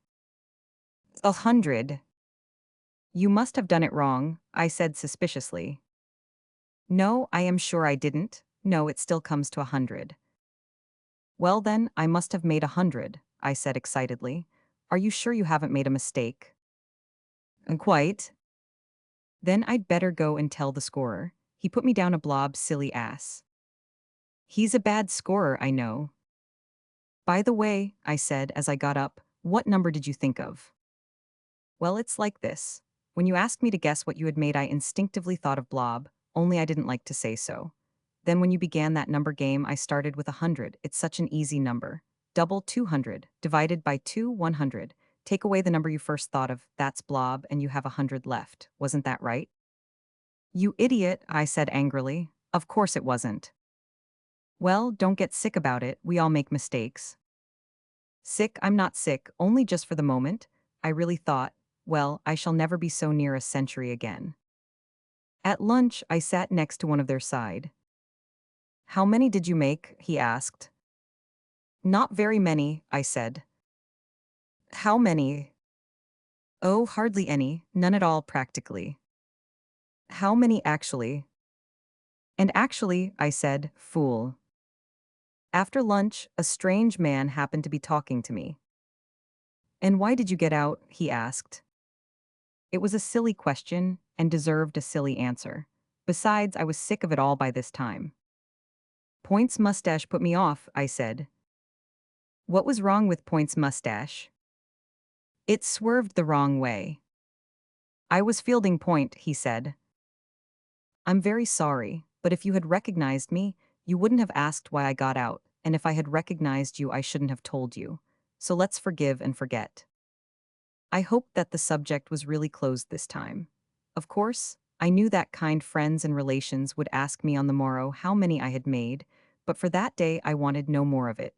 Yet, as it happened, I reopened the subject myself. 4 with 5 minutes to play their ninth wicket fell. Midoff sauntered over towards me. Just as well we didn't stay in any longer. That's just what I thought, I said triumphantly, all along. An average man. Of Tompkins as a natural cricketer. It frequently has been remarked that if he'd had more opportunities of bowling, and rather more encouragement in batting, and if his averages so disclosed, batting and bowling had been interchanged, and if the field as usually set contained some post at the pavilion end, whose presence rather than a pair of hands was called for, then before the season finished, Tompkins would certainly have played for Kent. All this, however, is beside the mark. Just now I wish to him the glorious day, ignored by those who write the almanacs, unnoticed by the calendar compilers, that Wednesday afternoon, 12 months ago, when Tompkins raised his average to 2. Thanks to an interval of accidents, as Tompkins did not bat and not out 0. But this more rarely, Tompkins' average had long remained at 1-3. Though Tompkins, sacrificing truth to pride, or both to euphony, left out the dot. Left out the little dot upon the 3. Only employing it to justify a second 3 to follow on the first. Thus, if a stranger asked his average, Tompkins would answer 1.33. Nor lay the stress unduly on the 1. A curious thing is custom, there are men. Plum Warner is, of course, a case in point, who cannot bat unless they go in first. Others, as Hayes and Denton, have their place. First wicket down, while number 6 or so is suited best to Jessup. As for Tompkins, his place was always 1 above the byes, and 3 above the wides, so custom willed. Upon this famous Wednesday afternoon, wickets had fallen fast before the onslaught of one who had, as Euclid might have put it, no length or break but only pace, and pace had been too much for 9 of them already. Then entered Tompkins the invincible. Took guard as usual, just outside the leg. Looked round the field and mentally decided to die or raise his average to 2. Whereon, for now the bowler was approaching, he struck a scientific attitude, advanced the left leg firmly down the pitch, and swung his bat along the line ab. See Ranjit Singh's famous book of cricket. And when the bat and leg were both at B, having arrived there more or less together, then Tompkins, with his usual self-effacement, modestly closed his eyes and left the rest to Providence and Ranji and the bowler, forming a quorum, 2 at least of whom resolved that he should neatly glide the ball somewhere between the first and second slips. So Tompkins did compile a chance list too.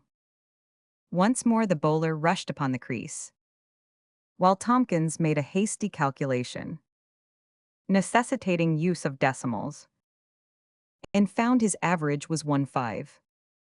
So lustily he smote and drove the ball loftily over Longstop's head for one, which brought the decimal to 75, and Tompkins puffing to the other end. Then, feeling that the time for risks was come, he rolled his sleeves up, blew upon his hands, and played back to a Yorker and was bowled. Every position has its special charm. You go in first and find as a reward. The wicket at its best, you go in later, and find the fielders slack, the bowling loose. Tompkins, who went in just above the byes, found one of them had slipped into his score. 'Tis wise to take the good the gods provide you. And Tompkins has an average of 2. Small games. Physical culture. Why don't you sit up, said Adela at dinner, suddenly prodding me in the back. Adela is old enough to take a motherly interest in my figure, and young enough to look extremely pretty while doing so. I always stoop at meals, I explained. It helps the circulation, my own idea. But it looks so bad, you ought. Don't improve me, I begged. No wonder you have. Hush, I haven't. I got a bullet on the liver in the campaign of '03, due to oversmoking, and sometimes it hurts me a little in the cold weather. That's all. Why don't you try the Hyperion? I will. Where is it? It isn't anywhere, you buy it. Oh, I thought you dined at it. What do you buy it for? It's one of those developers with elastics and pulleys and so on. Every morning early, for half an hour before breakfast. You are trying to improve me, I said suspiciously. But they are such good things, went on Adela earnestly. They really do help to make you beautiful. I am beautiful. Well, much more beautiful and strong. Are you being simply as tactful as you can be? And graceful. It isn't as though you were actually a relation, I protested. Adela continued, full of her ideas. It would do you so much good, you know. Would you promise me to use it every day if I sent you mine? Why don't you want yours any more now? Are you perfect now? You can easily hook it to the wall. I suppose, I reflected, there is a limit of beauty beyond which it is dangerous to go. After that, either the thing would come off the hook, or... Well, said Adela suddenly, aren't I looking well? You're looking radiant, I said appreciatively, but it may only be because you're going to marry Billy next month. She smiled and blushed. Well, I'll send it to you, she said, and you try it for a week and then tell me if you don't feel better. Oh, and don't do all the exercises to begin with, start with 3 or 4 of the easy ones. Of course, I said. I undid the wrappings eagerly, took off the lid of the box, and was confronted with apparently 6 pairs of braces. I shook them out of the box and saw I had made a mistake. It was 1 pair of braces for Magog. I picked it up, and I knew that I was in the presence of the Hyperion. In 5 minutes I had screwed a hook into the bedroom wall and attached the beautifier. Then I sat on the edge of the bed and looked at it. There was a tin plate fastened to the top with the word ladies on it.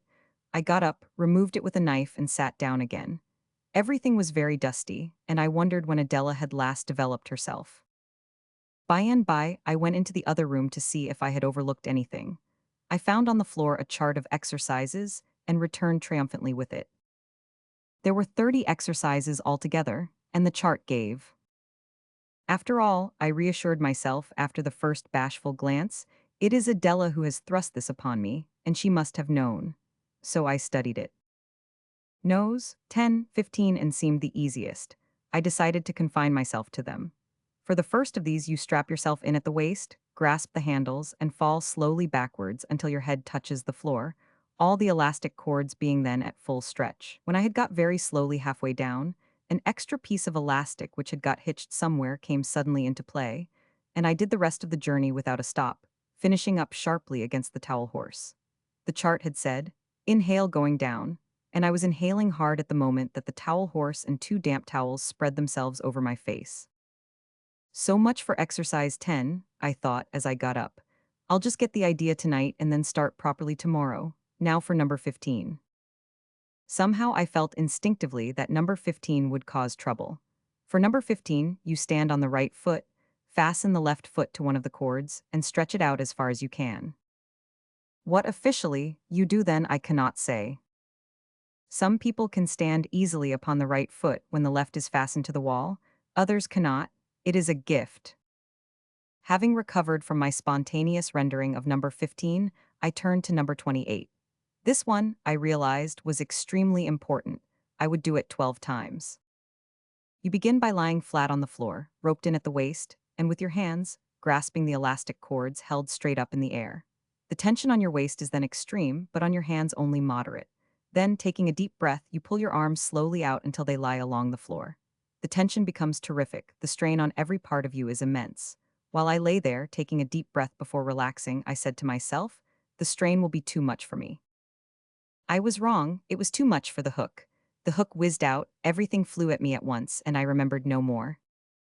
As I limped into bed, I trod heavily upon something sharp. I shrieked and bent down to see what had bitten me. It was a tin plate bearing the words "Ladies." Well, said Adela a week later. I looked at her for a long time. When did you last use the Hyperion? I asked. About a year ago. Ah, you don't remember the chart that went with it? Not well, except, of course, that each exercise was arranged for a particular object according to what you wanted. Exactly, so I discovered yesterday. It was in very small type and I missed it at first. Well, how many did you do? I limited myself to exercises 10, 15, and do you happen to remember what those were for? Not particularly. No, well, I started with number 10. Number 10, you may recall, is one of the most perilous. I nearly died over number 10, and when I had been doing it for a week, I discovered what its particular object was. What? To round the forearm. Yes, madam, I said bitterly, I have spent a week of agony, and I have rounded one forearm. Why didn't you try another? I did, I tried number 15. 6 times in the pursuit of number 15 have I been shot up to the ceiling by the left foot. And what for, Adela? To arch the instep. Look at my instep, why should I want to arch it? I wish I could remember which chart I sent you, said Adela, wrinkling her brow. It was the wrong one, I said. There was a long silence. Oh, said Adela suddenly, you never told me about number 28. Pardon me, I said, I cannot bear to speak of 28. Why, was it even more unsuitable than the other two? I found when I had done it 6 times that its object was stated to be to remove double chin. That, however, was not the real effect, and so I crossed out the false comment and wrote the true one in its place. And what is that? Asked Adela. To remove the hook, I said gloomily. Croquet. Prologue. I hear you're very good at croquet, said my hostess. Oh, well, I said modestly. The fact is I can beat them all at home. We have the North Rutland champion staying with us. He's very keen on a game. Now then, how can we manage? This was terrible. I must put it off somehow. Is there a North to Rutland? I began argumentatively. I always thought. Yes, I see. He shall play with Jane against you and Miss Middleton. By the way, let me introduce you all. We bowed to each other for a bit, and then I had another shock. The NR champion's mallet was bound with brass at each end, in case he wanted to hit backwards suddenly, and had a silver plate on it. Jane's had the brass only. It was absurd that they should play together. I drew Miss Middleton on one side. I say, I began nervously, I'm frightfully sorry, but I quite forgot to bring my mallet. Will it matter very much? I haven't one either. You know, when my man was packing my bag, I particularly said to him, now, don't forget to put in a mallet. He said, shall I put the spare one in too, sir, because the best one sprung a bit? Oh, I've never had one of my own. I suppose when one is really good. Well, to tell you the truth, I've never had one either. We're fairly in for it now. Never mind, we'll amuse ourselves somehow, I expect. Oh, I'm quite looking forward to it. Chapter 1. They kicked off from the summer house end, and after jockeying for the start a bit, the NR champion got going. He went very slowly but very surely. I watched anxiously for 10 minutes, expecting my turn every moment. After a quarter of an hour, I raised my hat and moved away. "Shall we sit down?" I said to Miss Middleton. "We shall be in the way if we sit down here, shan't we? Outside that chalk line we're safe." I suppose so." We moved outside and sat down on the grass. "I never even had a chalk line," I said mournfully. "It's much more fun without. You know," I went on, "I can beat them all at home, why even Wilfred." "It's just the same with me," said Miss Middleton. "Hilda did win once by a frightful fluke, but this is quite different. At home it would be considered jolly bad form to go on all this time." "One would simply go in and leave them," said Miss Middleton. "You know, it's awful fun at home. The lawn goes down in terraces, and if you hit the other person's ball hard enough, you can get it right down to the bottom, and it takes at least 6 to get back on the green again." Miss Middleton gurgled to herself. "We've got a stream round our lawn," she said in gasps. "It's such a joke, and once, when Hilda—" Chapter 2. "May I call you Mary?" I said. "We're still here." "Well, we have known each other a long time, certainly," said Miss Middleton. "I think you might." "Thanks very much." "What hoop is he at?" "He's just halfway." "I suppose when he's finished, then, Jane does it all." "It practically comes to that. I believe, as a matter of form, I am allowed a shot in between." "That won't make any difference, will it?" "Number." "It's awfully hot, isn't it?" "Yes, do you bicycle much?" "Numbers, do you?" "No, I generally sleep in the afternoons." "Much the best thing to do, good night." "Good night." Chapter 3. "Wake up," I said. "You've been asleep for hours, Jane is playing now." "Oh, I'm so sorry," said Mary, still with her eyes closed. "Then I missed your turn, was it a good one?" "Absolutely splendid. I had a very long shot and hit the champion. Then I took my mallet in both hands, brought it well over the shoulder. Are you allowed to do that, by the way?" "Yes, it's hockey where you mustn't." And croqueted him right down to the house, over beds, through bushes, across paths, the longest ball I've ever driven. I hope you didn't make him very cross. You see, he may not be used to our game. "Cross, my dear girl," he was fairly chuckling with delight. "Told me I'd missed the rest of my turn.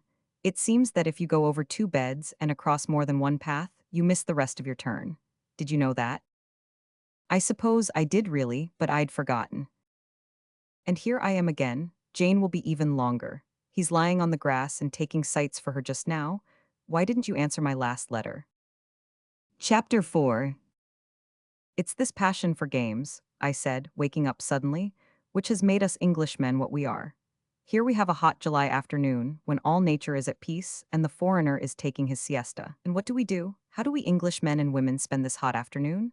Why, immediately after lunch, in one case even before the meal has been digested, we rush off to take part in some violent game like croquet.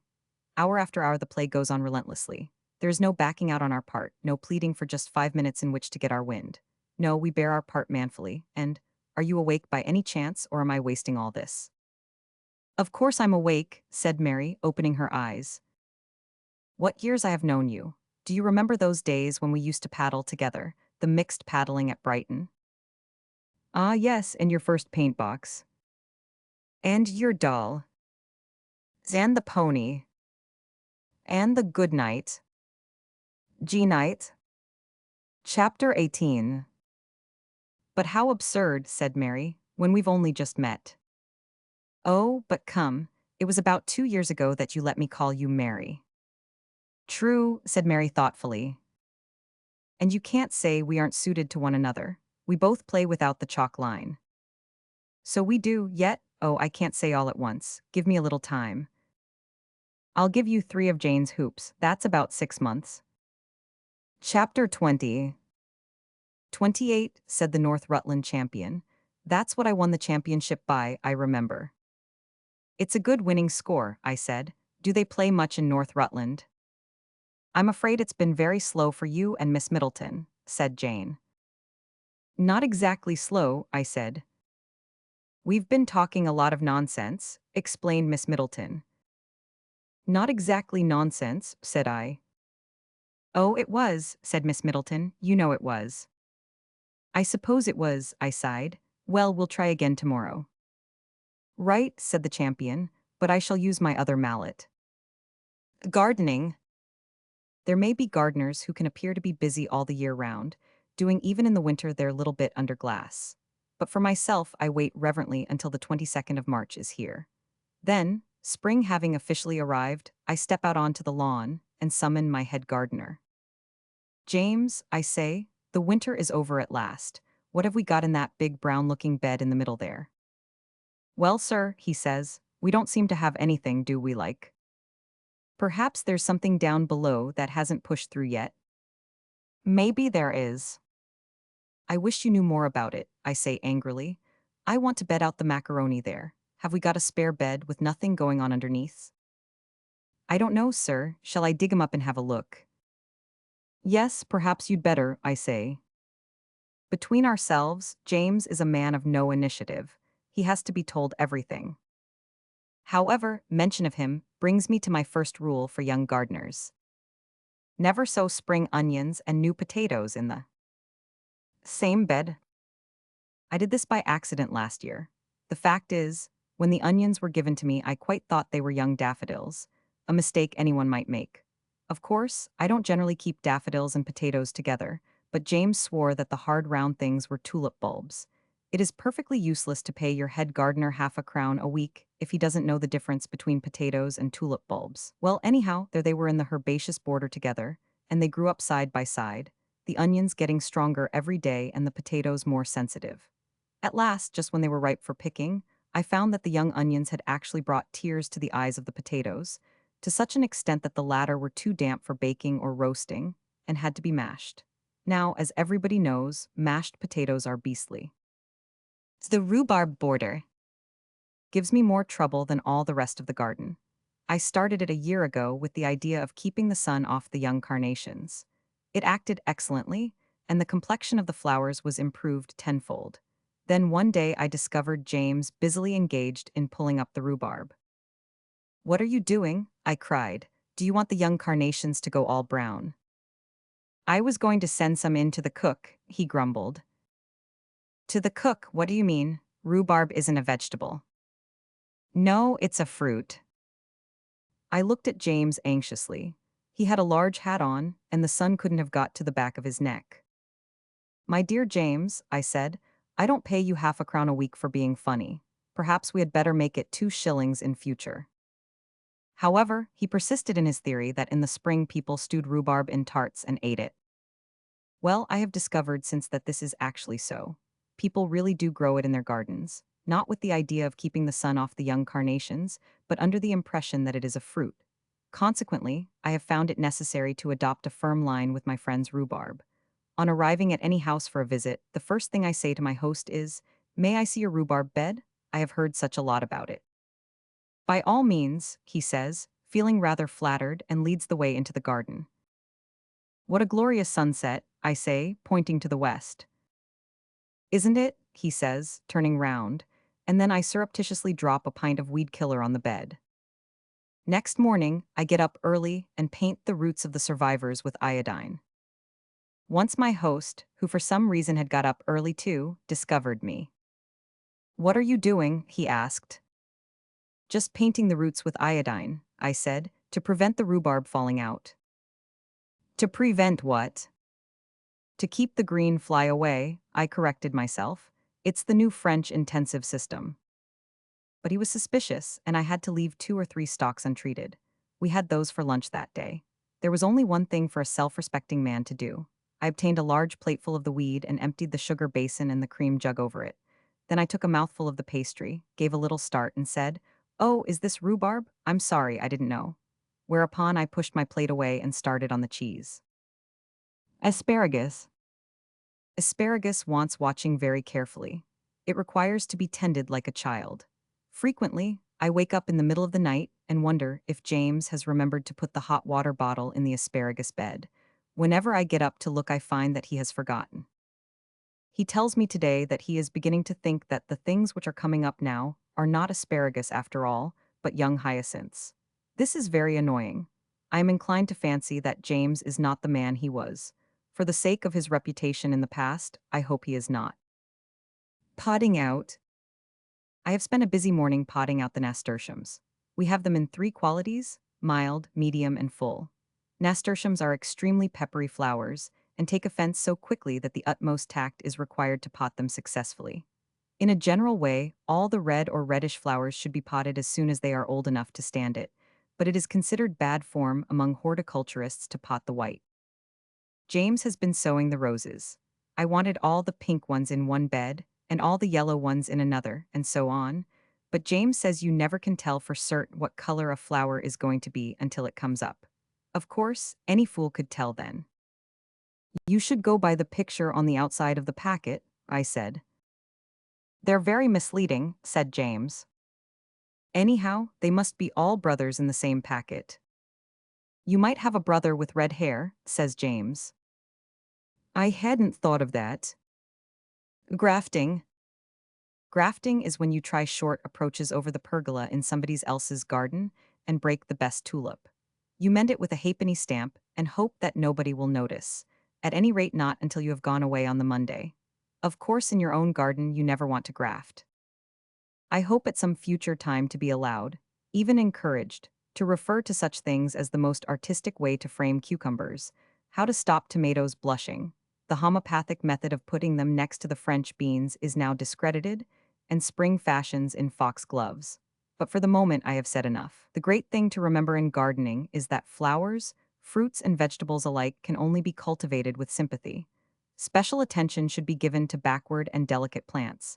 They should be encouraged to make the most of themselves. Never forget that flowers, like ourselves, are particular about the company they keep. If a hyacinth droops in the celery bed, put it among the pansies. But above all, mind, a firm hand with the rhubarb. Golf. Chapter 1. The documents in the case are these. Him to me. Come and play golf on Thursday. What is your handicap? I expect you will be too good for me. Me to him. My good Thomas, don't be silly. I will play you at cricket, tennis, lawn tennis, football, both codes, croquet, poker patience, high diving, and here we go round the mulberry bush. If you insist, I will take you on at prisoner's base and billiards. Moreover, I can dance the pavane. Yours ever. Adolphus. P.S. Anyhow, I haven't any clubs. Him to me.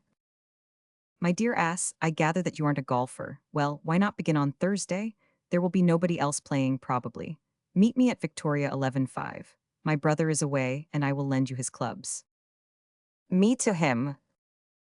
A telegram. Is your brother out of England? Wire reply. Him to me. Yes, Cicely. Me to him. Right you are then. Chapter 2. You know, I said to Thomas in the train, I have played a little on a very small island off the coast of Scotland, but it was such a very small island that we never used a driver at all, or what's that other thing called? A brassy. We should have been into the sea in no time, but I rather fancy myself with a putter. You might go round with a putter today. I might, but I shan't. I expect to use the wooden clubs with great ease and dexterity, and I think you will find that I can do some business with the mashie. What's a niblick? The thing you get out of bunkers with. Then I shan't want that. Chapter 3. The fateful moment arrived. Thomas presented me with a ball called the Colonel, and a caddy offered me Thomas's brother's driver. He also asked me what sort of tea I should like. I leant upon my club and looked at him, then I turned to Thomas. Our young friend Hector, I said, is becoming technical, will you explain? Well, do you want a high or a low one? I want to hit this Colonel ball very hard in the direction of that flag. What do you recommend? Well, that's just as you. I think a medium one, slow to medium. The preliminaries being arranged, I proceeded to address the ball. My own instinct was to take the address as read and get to business as soon as possible, but in the presence of an expert like Hector, I did not dare to omit the trimmings. As it was, after every waggle I felt less and less like hitting the kernel. When at last I did let fly, it was with feelings of relief that I discovered, on returning an eye to the spot, that the tea was indeed empty. I shaded my eyes and gazed into the middle distance. No, said Thomas, it's more to the right. He indicated a spot in the foreground, about 10 yards ENE, there you are. That isn't my ball. Yes, sir, said Hector, grinning. May I have it back? Thomas laughed and smote his own into the blue. You go on from there, he said. I'm still aiming at the same flag. Go on, you ass. I went on. The ball again rolled 10 yards to the east. I don't know why we're going in this direction, I said. If I get much further east, I shall have to send back Bartlett. You know, I don't believe the colonel is taking this seriously. He doesn't seem to me to be trying at all. Has he ever been round the course before? Never, he's quite new to it. There you are, he'll come down at the ditch for a certainty. I played my third. A third time we went 10 yards to the east, well, perhaps with a touch of north in it again, and this time Hector gave a sudden snort of laughter. I leant upon my club and stared him into gravity. Then I took Thomas by the coat and led him on one side. There are, Thomas, I said, other things than golf. There are, he agreed. A man may fail temporarily at the game, and yet not be wholly despicable. True. He may, for instance, be able to dance the pavane with grace and distinction. Quite so. Well then, will you take this giggling child away, and explain to him that I am not such an ass as I appear? Tell him that the intellectuals of Brook Green think highly of my mental powers. Assure him that in many of the best houses at Wandsworth Common, I am held to be an amusing raconteur. Remind him of my villanelle, to Autumn. For heaven's sake, make him understand that my reputation does not stand or fall with my ability to use this brassy thing. I'm not a golf professional. Thomas allowed himself to smile. I will tell him, he said, that you are not a golf professional. We veered right round to the east with my fourth, and then I became desperate. Why, I shouted, do I hit the ball with a ridiculous club like this? I could send it farther with a cricket bat. I could push it straighter with a billiard cue. Where's that bag? I am going to have a lucky dip. I dipped and came up with what Thomas called a cleek. Now then, I said. I didn't stop to address the colonel, I simply lashed at him. He flew along the ground at a terrific pace. Well kept down, said Thomas admiringly. By Jove, I cried, that's never going to stop. See how he flies along. Now he breasts the slope. Look, he is taking the water jump. Ah, he has crossed his legs, he's down. This, I said to Thomas as we walked after the colonel, is golf, a glorious game. What nonsense, I said to Thomas. They put in comic papers about golf, all that about digging up the turf, and missing the ball, and breaking the clubs. I mean, I simply don't see how one could. Let's see, I've played 4, haven't I? 5, said Thomas. What I am wondering, he added, is why you should have been afraid of using any club in your small island off the coast of Scotland. Chapter 4. 20 strokes after. The green, the green, I shouted joyfully, in the manner of the ancient Greeks, though I was only on the edge of it. Go on, said Thomas. I took a careful aim and put the white down. You see, I said carelessly, leaning on my putter. Stump cricket. April will soon be here, said Miss Middleton with a sigh of happiness. Bless it, I agreed. My favorite month, 12, I added conversationally, is my lucky number, and Thursday the day of the week on which I do least work. When next the 12th of April falls on a Thursday, which may not be for centuries, look out. Something terrific will happen. It's about now that one begins to wonder if one is in form, or likely to be. Just about now, I agreed. I always say that when the draw is announced for the semi-finals of the English Cup, in which of course I take not the slightest interest whatever, and in fact hardly know what teams are left in for it, though I must say I hope Southampton wins this year, because after all, Fry did play for them once, but they'll have a bit of a job to beat the Wolves, you know. And then there's Newcastle and Fulham after that, and of course you can't be. I'm tired of that sentence, said Miss Middleton. So was I only wanted to make it clear that I have no use for these spectacular gladiatorial combats. Give me cricket, the game of. Miss Middleton did not appear to be listening. Do you bowl as fast and as good a length as you talk? She asked thoughtfully. No, more swerve perhaps, and I bowl with my head a good deal. I see, quite different. Well then, will you coach me this spring? Do, there's a dear. I should love to, I know all the things to say. She got up excitedly. Come along then, I've got the rippingest bat, but you must promise not to bowl too fast. I had said that I knew all the things to say, but as a matter of fact there is only one thing to say. You should have come out to sir. Or, I suppose in Miss Middleton's case, you should have come out to him, madam. It's a silly remark to make because it is just what one is always doing. At school I could come out to anything that was straight and not too high. The difficulty lay in staying in. Nobody ever told me how to do that. Miss Middleton led the way to a walled-in tennis lawn, which lay next to the broccoli tops and things, and was kept away from it by only 6 feet of brick. If it had simply been a question of cabbage, I should have said nothing, but there would be grapes there too. I know, said Miss Middleton, but we must play against a wall, don't bowl too much to leg. I hadn't bowled since October the 4th. The first post-October ball was a trifle overpitched, and a little too much to the right. All the same, I was just saying, you should have come out to that one, when there was a crash from the direction of Long On. By Jove, I didn't know you were so good, was that the grapes? How awful, yes, it simply seemed to fly off the bat. I did ask you not to bowl there, didn't I? She looked so penitent that I had to comfort her. It's all right, I said consolingly. I had a man there, you would have been out all the way. Besides, I went on, a little air will do the grapes good. They stay all the time in one hot room, and then when they go out into the cold, they don't muffle up, and the natural consequence is, or am I thinking of influenza? Never mind, we must remember not to do it again, that's all. Give me some to cut. There are several ways of cutting. For myself, I was taught to cut square with the left leg across and late with the right, the consequence being that I can do neither. WG to work downwards generally uses the forearm for the stroke, Ranji the wrist.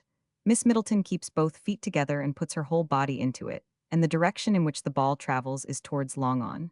There was another crash. Golf is your game, I said admiringly. You lay it dead on the greenhouse every time. I say, what shall we do? Father will be furious. I looked at my watch. I can just catch the 325, I said. Oh, don't be a coward, when it's all your fault for bowling so badly. Perhaps the glass is insured, I suggested. It is generally. It's insured against hail, she said doubtfully. I looked at the sky. It was one of the most beautiful blues I have seen. No, said Miss Middleton sadly. It will be a point for lawyers to argue, I fancy, what is actually meant by hail. You would probably define it at once as aqueous vapor cooled down in the atmosphere to the freezing point of water. I don't know, perhaps I should. But hail here obviously has a wider significance. I take it to mean anything that descends suddenly from the clouds. I haven't Williams on real property with me, but... Come on, said Miss Middleton, let's say it does mean that, and could you please keep them a bit more on the off? It's no good my keeping them there if you don't. The worst of coaching, I speak now as an expert, is that it is so difficult to know what to say when a lady whirls her bat twice round her head, gives a little shriek, gets the ball on the knee, and says, "What ought I to have done then?" The only answer I could think of was not that. I thought you knew all about coaching, she said scornfully. But, you see, it depends on what you were wanting to do, I said meekly. If it was a drive, you should have come out to it more, and if it was a cut, you should have come down on it, while if it was a Highland fling, you lacked abandon, and if you were killing a wasp. A good coach would know what was the best thing to do with that particular ball, wouldn't he? And that's just what he would tell you. He wouldn't know, I said modestly. You don't often meet that sort of ball in good cricket. No, I suppose not. That's why I didn't know what to do, I expect. You know, I generally know exactly what to do, only I can't do it. Is that really so? I cried excitedly. Why then, of course, you ought to coach me. We had a very jolly afternoon. I fancy I shall be in some form this year. Miss Middleton is one of the best bowlers I have seen, but I brought off some beautiful shots. I wanted some tea badly afterwards. What glorious days we have now, said Miss Middleton's mother, as she handed me a cup. Glorious, said Miss Middleton's father. Yes, I said doubtfully. But you know I'm afraid it won't last. It's beginning to look rather like hail. Yes, said Miss Middleton, we both thought so. Exploring. Come, gather around my eardies and listen. A while to me. For I have a yarn to spin you, a yarn of the polar sea. It's as true as I'm standing here, lads, as true as it blows a gale. That I was the first as nearly burst a finding the great big nail. As sworn to by Edukishuk, Gawkroger, J.C. Clegg, Sir Fortescue Flannery, and the Cardinal. Mary Del Val. It was all of a parky morning that wonderful 4th of March, when I put on a hextree waistcoat and made for the Marble Arch. So I says goodbye to my country, Lunnon, I says. Adieu. And I up and strode down the Edgware Road, a thirsting to see it through, followed by Edukishuk, Gawkroger, J.C. Clegg, Sir Fortescue Flannery, and the Cardinal. Mary Del Val. I adn't no blooming gumdrops, I adn't no polar bears. I adn't no sextant neither, but I thinks to myself, who cares? And I waggled my watch chain jaunty, which was jeweled in every hole.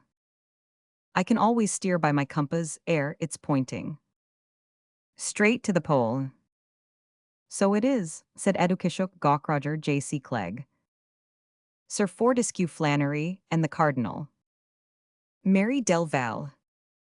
I walked for the 'ole of that morning, then I says to myself, old son, this here is a dash for the pole like, and it's darn little dash you've done.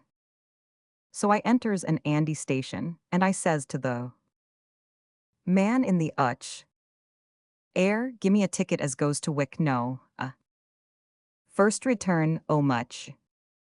And 5/3 singles for Edukishuk, Gawkroger, J.C. Clegg, Sir Fortescue Flannery, and the Cardinal Mary Del Val.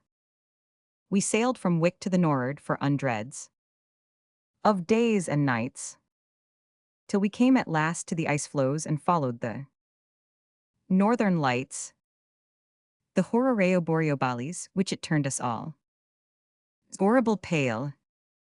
And I says to my men, tomorrow and then we shall land at the great big nail. Ure, said Edukishuk Gawkroger J.C. Clegg, Sir Fortescue Flannery, and the Cardinal Mary Del Val. 'Twas the compass as went and found it, it seemed to have turned its head. It would spin like mad for a minute, and then it would lay like dead. It took on just like a wild thing, you'd almost, sworn it cried. Till at last it shot through the glass and got right up on its end and died.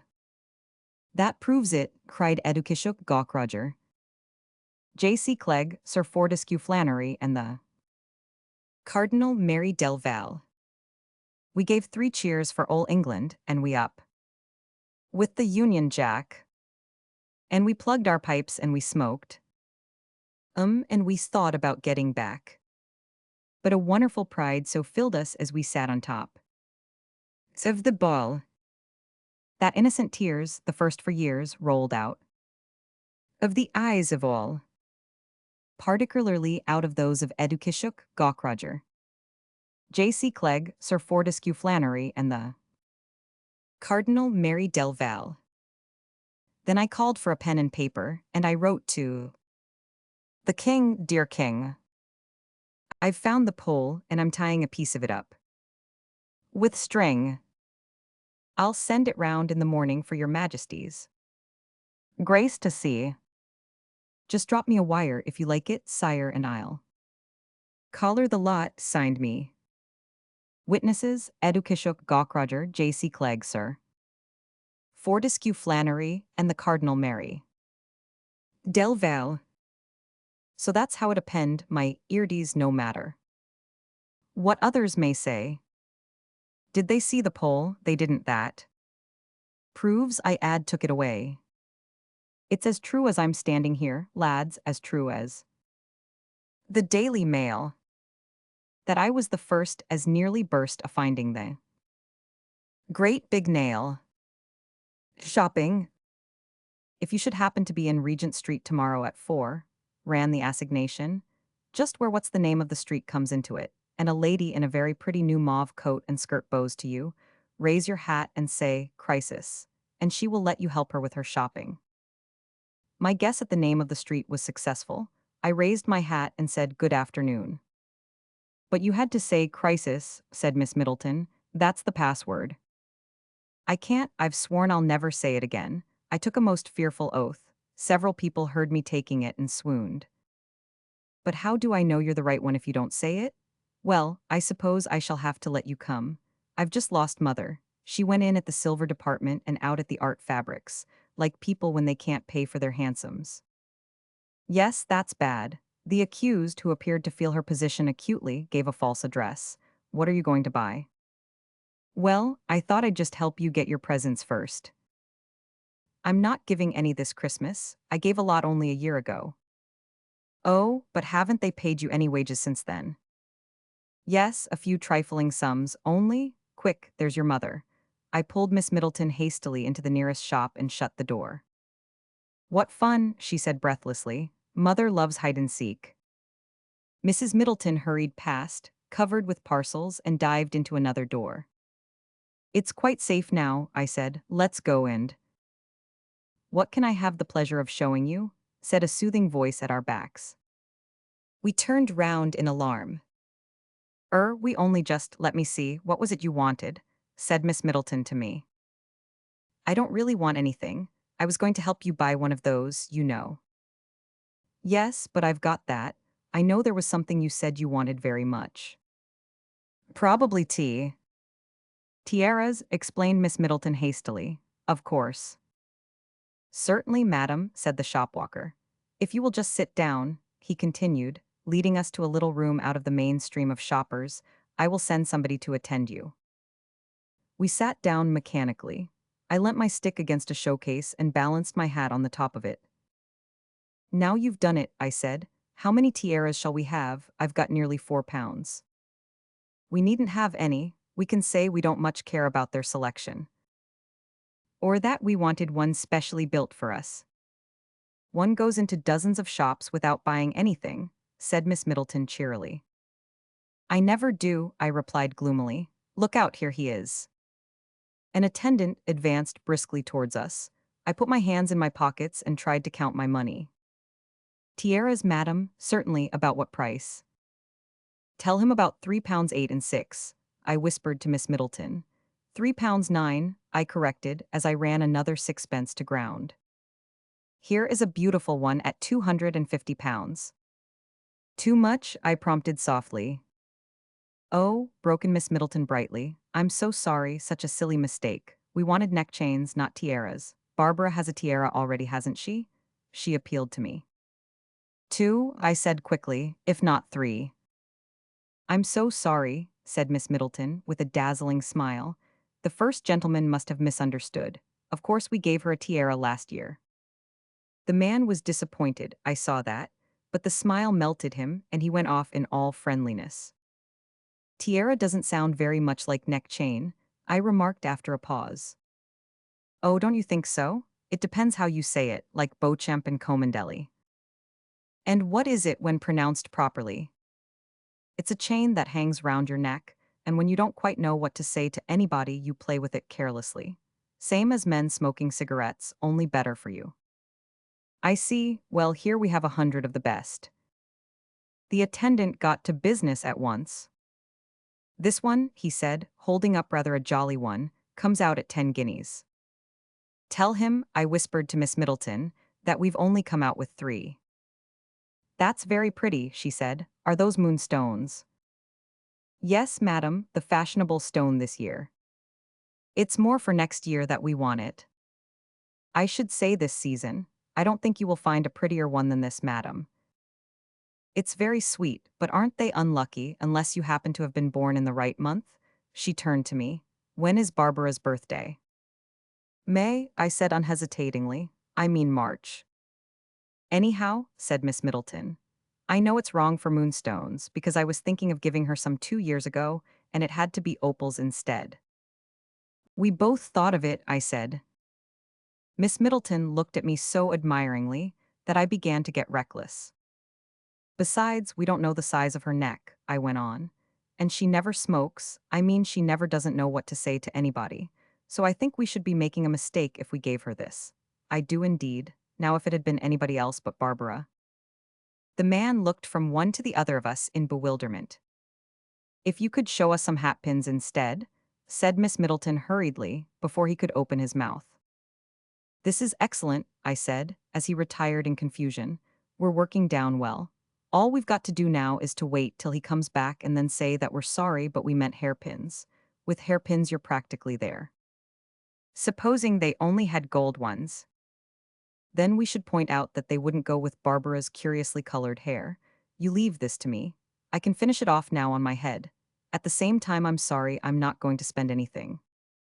Oh, but you are, said Miss Middleton. You're going to give me and Mother tea. Of course I am, I agreed. After tea, I went back to the shop by myself. I said, a trifle for about £3, a moonstone pendant or something. Yes, that's very sweet. No, I'll take it with me. They packed it in a pretty little box for me, and I'm going to send it to Miss Middleton on the 24th. I am putting in a card with the words, from Barbara, on it. As I said, I am not giving any presents myself this year, but I do think that Barbara should repay at least some of the kindnesses which have been showered upon her so wantonly. Jez? The author cannot lay claim to any great technical knowledge of chess, but he fancies that he understands the spirit of the game. He feels that, after the many poems on the boat race, a few bracing lines on the inter-university chess match would be a welcome change. This is the Ballad of Edward Bray, Captain of Catherine's, Cambridge Blue. Oh, no one ever had just his way of huffing a bishop with KB2. The day breaks fine, and the evenings brings a worthy foe in the Oxford man, a great finesser with pawns and things, but quick in the loose when the game began. The board was set and the rivals tossed. But fortune, alas, was Oxford's friend. Tail, cried Edward, and Edward lost. So Oxford played from the fireplace end. We hold our breath for the game's begun. Oh, who's so gallant as Edward Bray?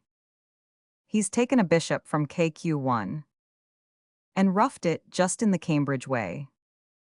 Then Oxford castles his QB knight. He follows the old Oxford groove, though never a gambit saw the light. That's able to cope with Edward's move. The game went on, and the game was fast. Oh, Oxford huffed and his king was crowned.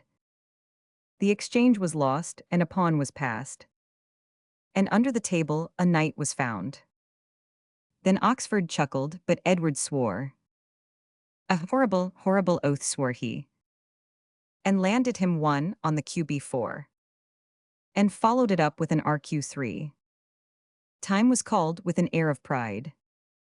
Up to his feet rose Edward Bray. Marker, what of the score? He cried. What of the battle I've won this day? The score was counted, and Bray had won. By 2 in honors and 4 by tricks. And half of a bishop that came undone. And all of a bishop on KQ6. Then here's to chess and a cheer again. For the man who fought on an April day, with never a thought of sordid gain. England's proud of you, Edward Bray. Progressive Bridge. There were 12 tables numbered A, B, 100 up to, well, 12 of them, and I started at E because my name is Ernest. Our host arranged us, and of course, he may have had quite another scheme in his mind. If so, it was an extraordinary coincidence that my partner's name was Ethel. She herself swore it was Millicent, but I doubt if one can trust a woman in these matters. She looked just like an Ethel. I had never seen her before, I shall never see her again, but she will always be Ethel to me. There is only one rule at Progressive Bridge, and that is, if you lose you go to the next table, and if you win you stay where you are. In any case you get a fresh partner each time. That being so, it seemed hardly worthwhile to ask Ethel what she discarded from. As it happened though, she began it. I discard from strength, she said. So do I agreed gladly. We already had a lot in common. Great strength returns the penny, I added. What's that? Moderate strength rings the bell. It's a sort of formula I say to myself and brings luck. May I play to hearts? Ethel discarded a small heart on the first round of clubs and a small club on the first round of hearts. After which, systematically and together, we discarded from great weakness. What with the revoke and other things, they scored hundreds and thousands that game. You know where Providence goes wrong, I said, is in overestimating our skill. Providence thinks too highly of us. It thinks that if it gives us a knave and two tens between us, we can get a grand slam. Yes, and I think perhaps that just the least little bit it underrates Dorothy's abilities. Indeed, I said, Dorothy was the person who had just taken 298 off us. Yes, you see Dorothy has played before, and I don't think Providence knew. It rather looks like that. Mind, said Ethel graciously, I don't blame Providence for not knowing. Dorothy laughed and cut for me. I dealt myself 3 aces and went no trumps. To my surprise, Dorothy's partner doubled and led the ace of hearts. One moment, I said, and I took it up and looked at the back of it. Then I looked at the back of my own ace of hearts. Then I looked at the front of it again and swore very softly and played it. I'm very sorry, I apologized at the end of the game. I had a wolf in sheep's clothing, an ass in a lion's skin. You saw me play the 3 of hearts. Well, do you know it's very sad, he actually pretended to be the ace. Hid his head behind one card and his feet behind another and only, well, I thought it was the ace. At the end of the round, Ethel and I moved on. Goodbye, I said to Dorothy. I like watching you play. If you wait here, I shall be round again soon. My next partner was called Aggie. Ethel addressed her as Mary, but she was much too lively for Mary. I had never seen her before, I shall never see her again, but she will always be Aggie to me. She began at once. I discard from weakness, partner. I like hearts led, I never go spades on my own, I live on tapioca and toadstools, and the consequence was. It's the same with me, I said, except about tapioca, I don't like tapioca. In fact, I always discard from tapioca. Otherwise we agree, it's your deal. Now, I said to Ethel, we shall see what Providence thinks of our comparative merits. Providence made no mistake. In the whole round my partner and I scored once only, chicane in spades. I moved on to G. I should never see Ethel again. I always play the Canadian discard, said Violet, and I like spades led. I need hardly say that Aggie, whom Ethel called Mary, spoke of Violet as Diana. But she looked much more like Violet, and she will always be Violet to me. I had never seen her before though, and I shall never see her again. So do I said. Do you know Canada at all? I always wish I had been there. I go a good deal to Switzerland, said Violet. Are you fond of bridge? No, never, that is, I mean, very. Shall we cut? The Canadian discard hardly does itself justice under that name. It is no mere discard but embraces all the finer points of bridge. It leads through weakness and blocks your partner's long suits and trumps his tricks, and though I couldn't discover any recognized system about it, revokes now and then. I, too, from tact or sympathy or some such motive, played the Canadian discard for all I was worth. We got to H without any difficulty. J, K, and 50 may be passed by, for nothing happened there. For some reason, I was left out, or rather, run into J. I cannot understand the point of this. To every man his table, and I feel convinced that I should have done remarkably well at I. I had been looking forward to it all the evening. I don't much care about betting, but I am prepared to wager £100 that I should have got a grand slam at I. It was somewhere down in the tens that I met Maud. I had been round I don't know how many times and was feeling quite giddy. Alice, Elizabeth, Iris, Mabel, they were all forgotten when I came to play with Maud. Hepzibah, on my right, called her Millicent or something like that, but I knew really that her name must be Maud. I had never seen her before, I shall never see her again, but she will always be Maud to me. I discard from hearts, I said. I like my weakest suit led, I have revoked 3 times this evening. At table G on the right-hand side of the fireplace, I played the Canadian discard. And I shall never play it again. At K, as you go round the lamp, I had 4 aces and my partner went spades. I've had rotten luck all through, and I'm enjoying myself very much. Shall we be very cautious, or would you like to play a dashing game? Oh, let's dash, said Maud. I dealt and went no trumps on 2 aces. To my great surprise, Hepzibah's partner doubled and led the ace of clubs. One moment, I said, and I took it up and looked at the back of it. Then I looked at the back of my own ace of clubs. Then I looked at the front of it and swore very softly and played it. I'm very sorry, I began at the end of the game, but. Haven't we met before? Said Maud with a smile. I looked at her hard. By Jove, Ethel, I cried. My name's Millicent, said Maud, and seeing that we met for the first time a few hours ago. Yes, you were my first partner, Ethel. I'm sorry, who is Ethel? I beg your pardon, I apologized, but I always call my first partner at Progressive Bridge Ethel. It's a sort of hobby with me. I see, said Maud, I mean Ethel. Well, I suppose I must call her Millicent now.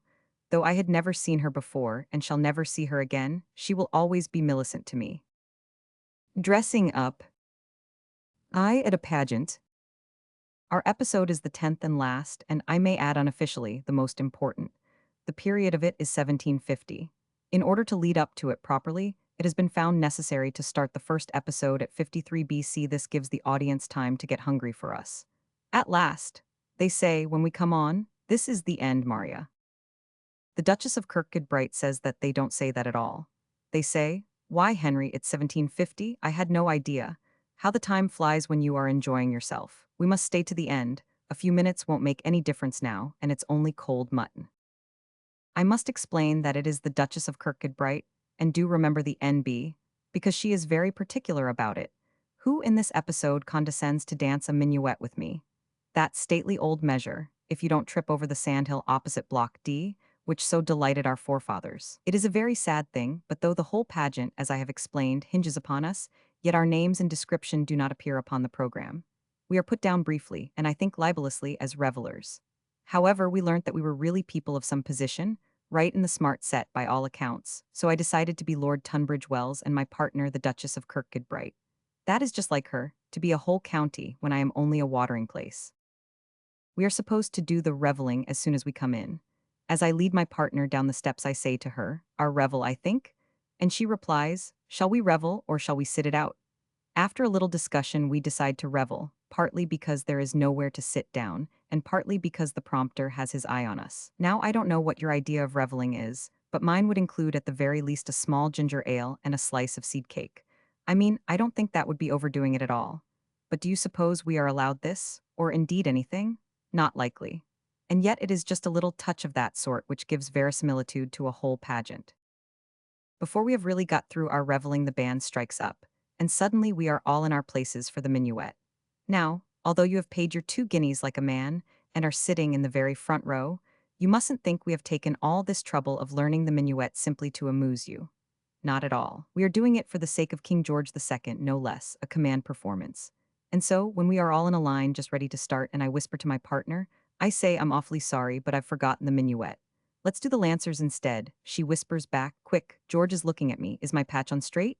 No, I say. Now don't forget you have to smile all the time. Hallo, we're off. I am not going to describe the dance to you, because it is too difficult, but I may say briefly that there's a whole lot of things you do with your feet, and another whole lot with your hands, that you have to sway your body about in an easy and graceful manner, that you must keep one eye on the ground to see that you don't fall over the sandhills and another eye on your partner to see that she is doing it all right, and the two of you a joint eye on everybody else to see that the affair is going symmetrically. And then comes the final instruction. Don't look anxious. Smile and seem to be enjoying yourself. So far I have resisted the inclination to smile.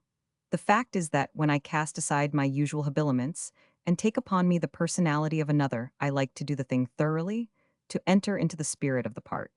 Now I will put the case before you, and you shall say whether I am not right. Here we have, as I conceive the situation, a sprig of the nobility, Tunbridge Wells.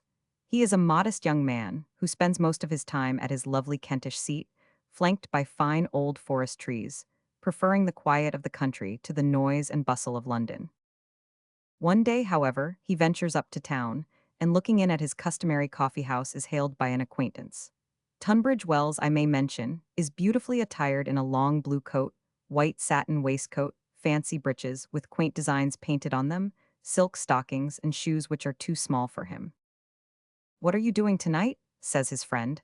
"Come down to Chelsea with me. There's a grand Venetian fete on, and old George will be there." "Right," says Tunbridge Wells.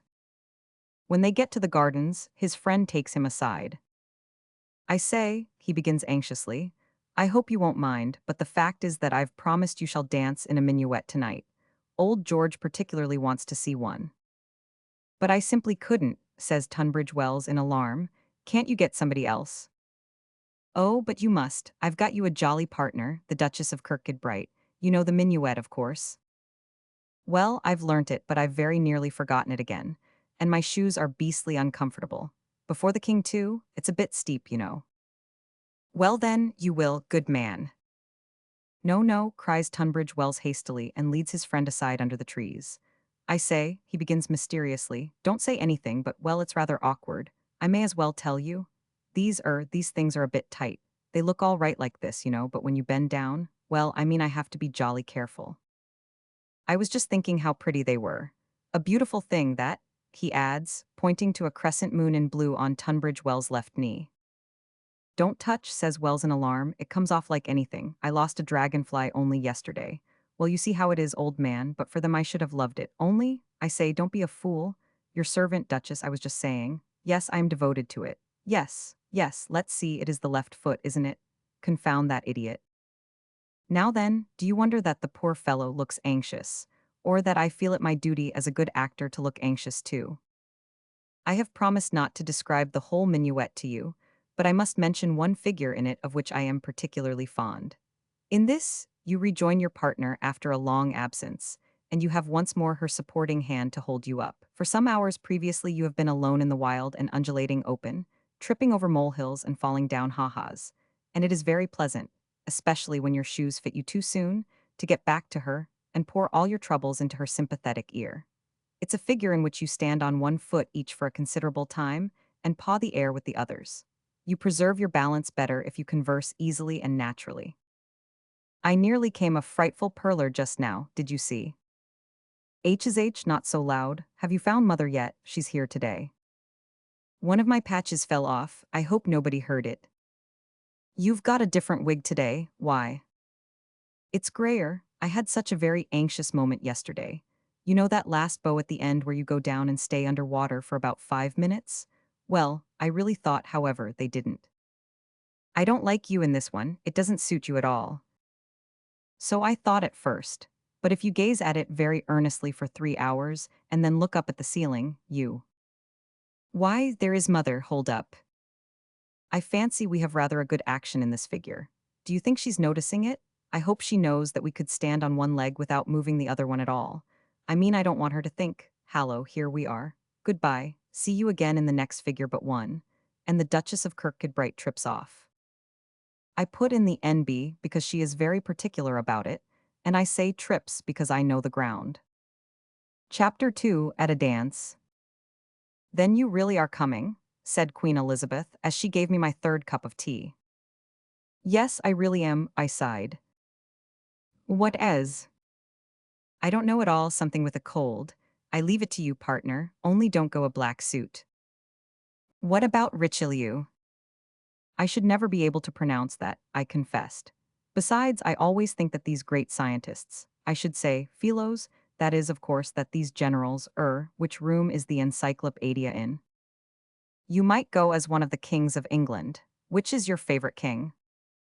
William and Mary. Now that would be an original costume I should have. Don't be ridiculous, why not Henry Roman VIII? Do you think I should get a lot of partners as Henry Roman VIII? Anyhow, I don't think it's a very becoming figure. But you don't wear fancy dress simply because it's becoming. Well, that is rather the point to settle. Are we going to enhance my natural beauty, or would you like it, toned down a little? Of course, I could go as the dog-faced man only. Very well then, if you don't like Henry, what about Edward I? But why do you want to thrust royalty on me? I'd much sooner go as Perkin Warbeck. I should wear a brown Perkin jerkin. Jack is going as Sir Walter Raleigh. Then I shall certainly touch him for a cigarette, I said, as I got up to go. It was a week later that I met Elizabeth in Bond Street. Well, she said, have you got your things? I haven't, I confessed. I forget who you said you were going as. Somebody who had black hair, I said. I have been thinking it over and I have come to the conclusion that I should have knocked them rather if I had had black hair, instead of curly eyes and blue hair. Can you think of anybody for me? Queen Elizabeth regarded me as sternly as she might have regarded. Well, I'm not very good at history. Do you mean to say, she said at last, that that is as far as you have got, somebody who had black hair? Hang it, I protested, it's something to have been measured for the wig. Have you been measured for your wig? Well, no, that is to say, not exactly what you might call measured. But, well, the fact is I was just going along now, only, I say, where do I get a wig? You've done nothing, said Elizabeth, absolutely nothing. I say, don't say that, I began nervously. I've done an awful lot, really. I've practically got the costume. I'm going as Harold the Boy Earl or Jessica's last. Hallo, there's my bus, I've got a cold, I mustn't keep it waiting. Goodbye. And I fled. I am going, I said, as Julius Caesar. He was practically bald. Think how cool that will be. Do you mean to say, cried Elizabeth, that you have altered again? Don't be rough with me or I shall cry. I've got an awful cold. Then you've no business to go as Julius Caesar. I say, now you're trying to unsettle me, and I was going tomorrow to order the clothes. What, you haven't? I was really going this afternoon, only it's early closing day. Besides, I wanted to see if my cold would get better, because if it didn't, look here, I'll be frank with you. I am going as Charlemagne. Go? Charlemagne in half mourning, because Pepin the Short had just died. Something quiet and gray, with a stripe, I thought. Only half mourning because he only got half the throne. By the way, I suppose all these people wore pumps and white kid gloves all right? Yes, I thought so. I wonder if Charlemagne really had black hair. Anyhow, they can't prove he didn't, seeing when he lived. He flourished about 770, you know? As a matter of fact, 770 wasn't actually his most flourishing year, because the radicals were in power then, and land went down so. Now 771, yes, or else as Raymond Blathwaite. Anyhow, I added indignantly a minute later, I swear I'm going somehow. Hallo, I said cheerfully as I ran into Her Majesty in Piccadilly. I've just been ordering, that is to say, I've been going. I mean, I'm just going to. Let's see, it's next week, isn't it? For a moment, Elizabeth was speechless, not at all my idea of the character. Now then, she said at last, I am going to take you in hand. Will you trust yourself entirely to me? To the death, Your Majesty. I'm sickening for something as it is. How tall are you? Oh, more than that, I said quickly. Gents large medium I am. Then, I'll order a costume for you and have it sent round. There's no need for you to be anything historical, you might be a butcher. Quite blue is my color. In fact, I can do you the best end of the neck at 10 pence, madam, if you'll wait a moment while I sharpen the knife. Let's see, you like it cut on the cross, I think? Bother, they've forgotten the strop. Well, it may not be a butcher, said Elizabeth. It depends what they've got. That was a week ago. This morning I was really ill at last, had hardly any breakfast, simply couldn't look a poached egg in the yolk. A day on the sofa in a darkened room and bed at 7 o'clock was my program. And then my eye caught a great box of clothes, and I remembered that the dance was tonight. I opened the box. Perhaps dressed soberly as a black-haired butcher I could look in for an hour or two. And help. A yellow waistcoat, pink breeches, and no, it's not an eiderdown, it's a coat. A yellow, pink BR. I am going as Joseph. I am going as Swan and Edgar. I am going as the Sick Duke by Orchardson. I am going, yes, that's it, I am going back to bed. After dinner. I the complete kitchen. I wrought in the drawing room after dinner with my knees together and my hands in my lap, and waited for the game to be explained to me. There's a pencil for you, said somebody. Thank you very much, I said, and put it carefully away. Evidently I had won a forfeit already. It wasn't a very good pencil, though. Now has everybody got pencils? Asked somebody else. The game is called Furnishing a Kitchen. It's quite easy. Will somebody think of a letter? She turned to me. Perhaps you'd better. Certainly, I said, and I immediately thought very hard of and these thought-treating games are called different things, but they are all the same really, and I don't believe in any of them. Well, said everybody. What? Yes, I have. Go on. Oh, I beg your pardon, I said in confusion. I thought you. N is the letter. N or 1000. I smiled knowingly to myself. My godfather and my godmother, I went on cautiously. It was N, interrupted somebody. Now then, you've got 5 minutes in which to write down everything you can beginning with N go. And they all started to write like anything. I took my pencil out and began to think. I know it sounds an easy game to you now, as you sit at your desk surrounded by dictionaries. But when you're squeezed onto the edge of a sofa, given a very blunt pencil and a thin piece of paper, and challenged to write in 5 minutes on your knees, all the words you can think of beginning with a certain letter, well, it is another matter altogether. I thought of no end of things which started with K or even 50. I thought of rhinoceros, which is a very long word and starts with R, but as for I looked at my watch and groaned, 1 minute gone. I must keep calm, I said, and in a bold hand I wrote Napoleon. Then, after a moment's thought, I added nitroglycerine and gnats. This is splendid, I told myself. Notting Hill, nobody and noon, that makes 6. At 6 I stuck for 2 minutes. I did worse than that in fact, for I suddenly remembered that gnats were spelt with a G. However, I decided to leave them, in case nobody else remembered. And on the 4th minute I added non sequitur. Time, said somebody. Just a moment, said everybody. They wrote down another word or two, which isn't fair, and then began to add up. I've got 30, said one. 32. 25. Good heavens, I said, I've only got 7. There was a shout of laughter. Then you'd better begin, said somebody. Read them out. I coughed doubtfully and began. Napoleon. There was another shout of laughter. I am afraid we can't allow that. Why ever not? I asked in amazement. Well, you'd hardly find him in a kitchen, would you? I took out a handkerchief and wiped my brow. I don't want to find him in a kitchen, I said nervously.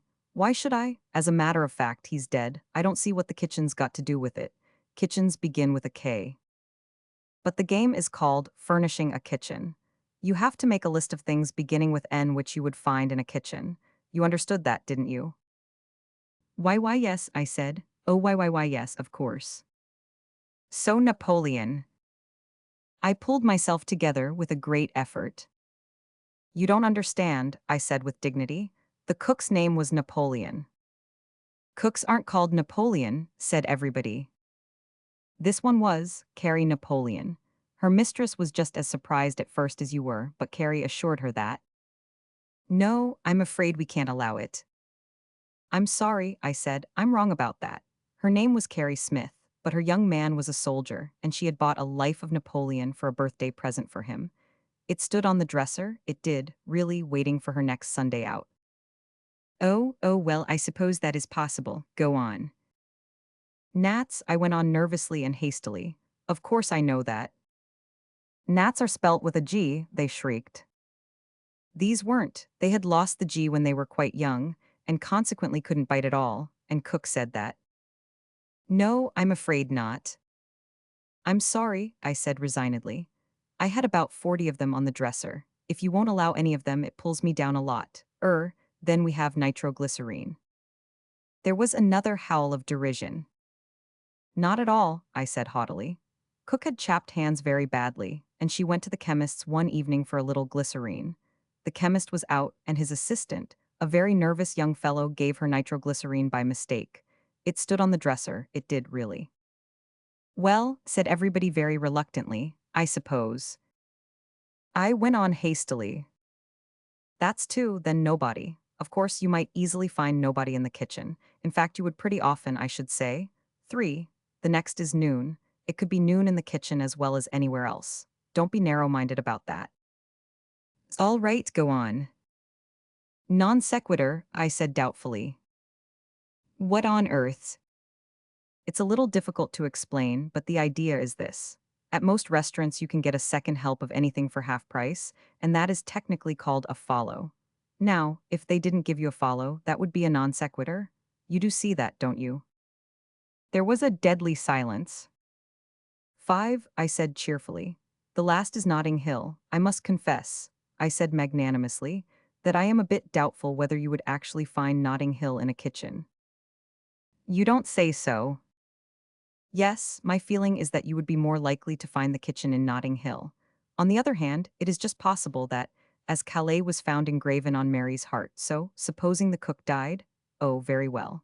Then it remains at 5. Of course you think that, as I only had 5, I came out last, but you are wrong. There is a pleasing rule in this game that, if you have any word in your list which somebody else has, you cannot count it. And as all the others had the obvious things, such as a nutmeg grater or a neck of mutton or an omelette, my 5 won easily. And you will note that if only I had been allowed to count my gnats, it would have been 45. Chapter 2, Getting the Needle. He was a pale, enthusiastic young man of the name of Sims, and he held forth to us at great length about his latest hobby. Now I'll just show you a little experiment, he wound up, one that I have never known to fail. First of all, I want you to hide a needle somewhere while I am out of the room. You must stick it where it can be seen, on a chair, or on the floor if you like.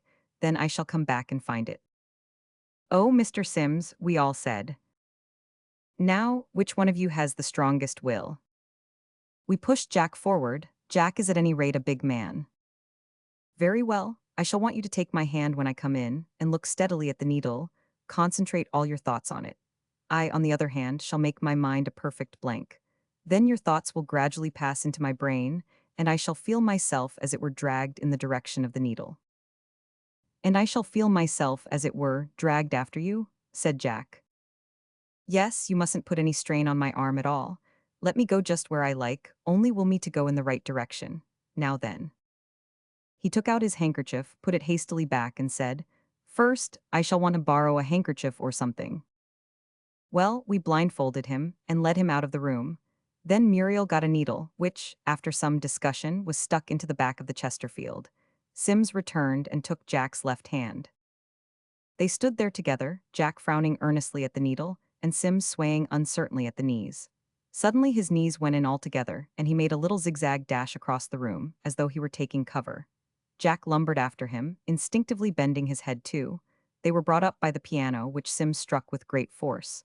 We all laughed, and Jack apologized. You told me to let you go where you liked, you know, he said. Yes, yes, said Sims rather peevishly, but you should have willed me not to hit the piano.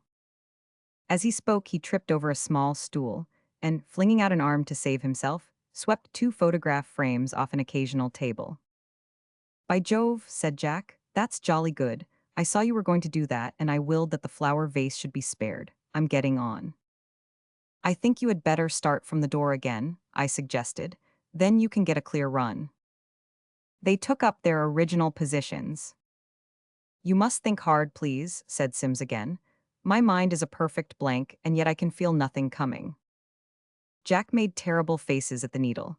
Then, without warning, Sims flopped onto the floor at full length, pulling Jack after him. You mustn't mind if I do that, he said, getting up slowly. No, said Jack, dusting himself. I felt irresistibly compelled to go down, said Sims. So did I, said Jack. The needle is very often hidden in the floor, you see. You are sure you are looking at it? They were in a corner with their backs to it, and Jack, after trying in vain to get it over his right shoulder or his left, bent down and focused it between his legs. This must have connected the current, for Sims turned right round and marched up to the needle. There, he said triumphantly, taking off the bandage. We all clapped while Jack poured himself out a whiskey. Sims turned to him. You have a very strong will indeed, he said, one of the strongest I have met. Now, would one of the ladies like to try? Oh, I'm sure I couldn't, said all the ladies. I should like to do it again, said Sims modestly. Perhaps you, sir. All right, I'll try, I said. When Sims was outside, I told them my idea.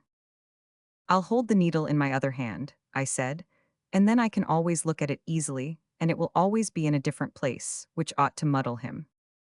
We fetched him in, and he took my left hand. No, it's no good, he said at last. I don't seem to get it, let me try the other hand. I had no time to warn him. He clasped the other hand firmly, and from the shriek that followed, it seemed that he got it. There ensued the perfect blank that he had insisted on all the evening. Then he pulled off the bandage and showed a very angry face. Well, we explained how accidental it was and begged him to try again. He refused rather sulkily. Suddenly Jack said, I believe I could do it blindfold. Miss Muriel, will you look at the needle and see if you can will me? Sims bucked up a bit and seemed keen on the idea. So Jack was blindfolded, the needle hid, and Muriel took his hand. Now is your mind a perfect blank? Said Sims to Jack. It always is, said Jack. Very well then, you ought soon to feel in a dreamy state, as though you were in another world. Miss Muriel, you must think only of the needle. Jack held her hand tight and looked most idiotically peaceful. After 3 minutes Sims spoke again. Well, he said eagerly. I've got the dreamy, other-world state perfectly, said Jack, and then he gave at the knees just for the look of the thing. This is silly, said Muriel, trying to get her hand away. Jack staggered violently and gripped her hand again. Please, Miss Muriel, implored Sims. I feel sure he is just going to do it. Jack staggered again, sawed the air with his disengaged hand, and then turned right round and marched for the door, dragging Muriel behind him. The door slammed after them. There is a little trick of sitting on a chair and picking a pin out of it with the teeth. I started Sims, who was all eagerness to follow the pair and find out the mysterious force that was drawing them upon this trick, for Jack is one of my best friends. When Jack and Muriel came back from the billiard room and announced that they were engaged, Sims was on his back on the floor with the chair on the top of him, explaining, for the fourth time, that if the thing had not overbalanced at the critical moment, he would have secured the object. There is much to be said for this view. Bachelor days. The butter. You mustn't think I am afraid of my housekeeper. Not at all. I frequently meet her on the stairs and give her some such order as I think, if you don't mind, I might have breakfast just a little later. Yes, about 8 o'clock, yes, thank you. Or I ring the bell and say, I want my boots. We both recognize that it is mine to command and hers to obey. But in the matter of the butter, I have let things slide, until the position is rapidly becoming an untenable one. Yet I doubt if a man of imagination and feeling could have acted otherwise, given the initial error. However, you shall hear. There are two sorts of butter, salt and fresh. Now, nobody is so fond of butter as I am, but butter, as I have often told everybody, isn't butter at all unless it is salt. The other kind is merely an inferior Vaseline, the sort of thing you put on the axles of locomotives. Imagine, then, my disgust when I took my first breakfast in these rooms 11 months ago to find that the housekeeper had provided me with a large lump of Vaseline. I hate waste in small things. Take care of the little extravagances, I say, and the big ones will take care of themselves. My first thought on viewing this pat of butter was, it is difficult, but I will eat it. My second, but I must tell the housekeeper to get salt butter next time. An ordinary-minded person would have stopped there. I went one further. My third thought was this: housekeepers are forgetful creatures. If I tell her now, she will never remember. Obviously, I had better wait until this pound is just finished and she is about to get in some more. Then will be the time to speak. So I waited, and it was here that I made my mistake, for it turned out that it was I who was the forgetful creature. And on the 15th day I got up to find another large pound of Vaseline on my table. The next fortnight went by slowly. I kept my eye on every day, waiting for the moment to come when I could say to the housekeeper, "You will be getting me in some more butter this morning. Would you get salt, as I don't much like the other?" Wednesday came, and there was just enough left for 2 days. I would speak on the morrow. But alas, on the morrow there was another new pound waiting. I had evidently misjudged the amount. I forget what happened after that. I fancy I must have been very busy, so that the question of butter escaped me altogether. Sometimes, too, I would go away for a few days and the old butter would be thrown away and the new butter bought, at a time when I had no opportunity of defending myself. However it was, there came a time when I had been 3 months in my rooms and was still eating fresh butter, contentedly to all appearances, in the greatest anguish of soul as it happened. And at the end of another month I said, "Now then, I really must do something about this." But what could I do? After eating fresh butter for 4 months without protest, I couldn't possibly tell the housekeeper that I didn't like it, and would she get salt in future? That would be too absurd. Fancy taking 4 months to discover a little thing like that. Nor could I pretend that, though I used to adore fresh butter, I had now grown tired of it. I hate instability of character, and I could not lend myself to any such fickleness. I put it to you that either of these courses would have shown deplorable weakness. No, an explanation with the housekeeper was by that time impossible, and if anything was to be done, I must do it on my own responsibility. What about buying a pound of salt butter myself and feeding on it in secret? True, I should have to get rid of a certain portion of fresh every day, but I don't know if you have ever tried to get rid of a certain portion of fresh butter every day when you are living in a flat at the very top of Chambers in London. Drop it out of the window once or twice, and it is an accident. 3 times, and it is a coincidence. 4 times, and the policeman on duty begins to think that there is more in it, if I may say so, than meets the eye. But what about the fire, you will ask? Ah, yes, but I could foresee a day when there would be no fire. One has to look ahead. Besides, as I said, I hate waste. As any cook will tell you, the whole art of housekeeping can be summed up in 3 words: watch the butter. More months passed and more pats of Vaseline.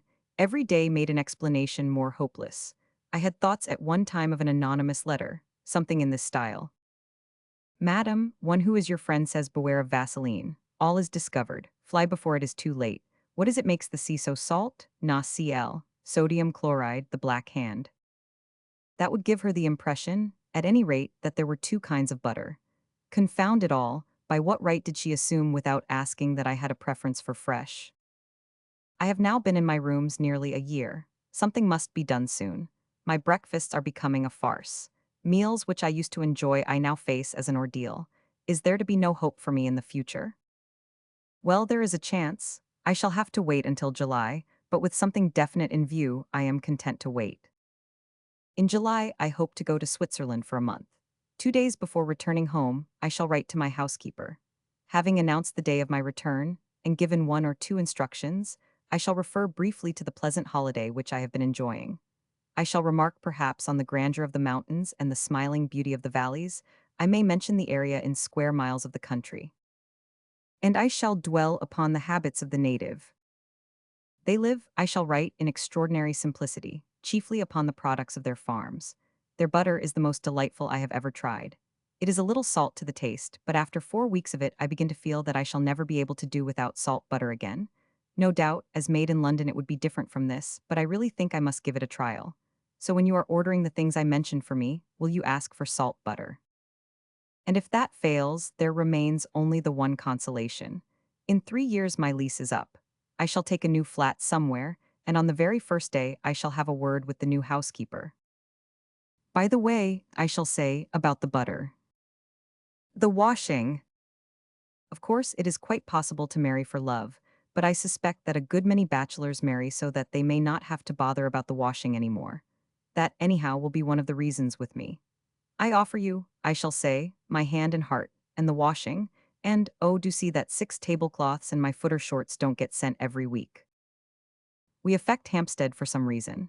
Every week, a number of shirts and things goes all the way out to Hampstead and back. I once sent a Panama to Paris to be cleaned, and for quite a year afterwards I used to lead the conversation round to travel, and then come out with, "Ah, I well remember when my Panama was in Paris."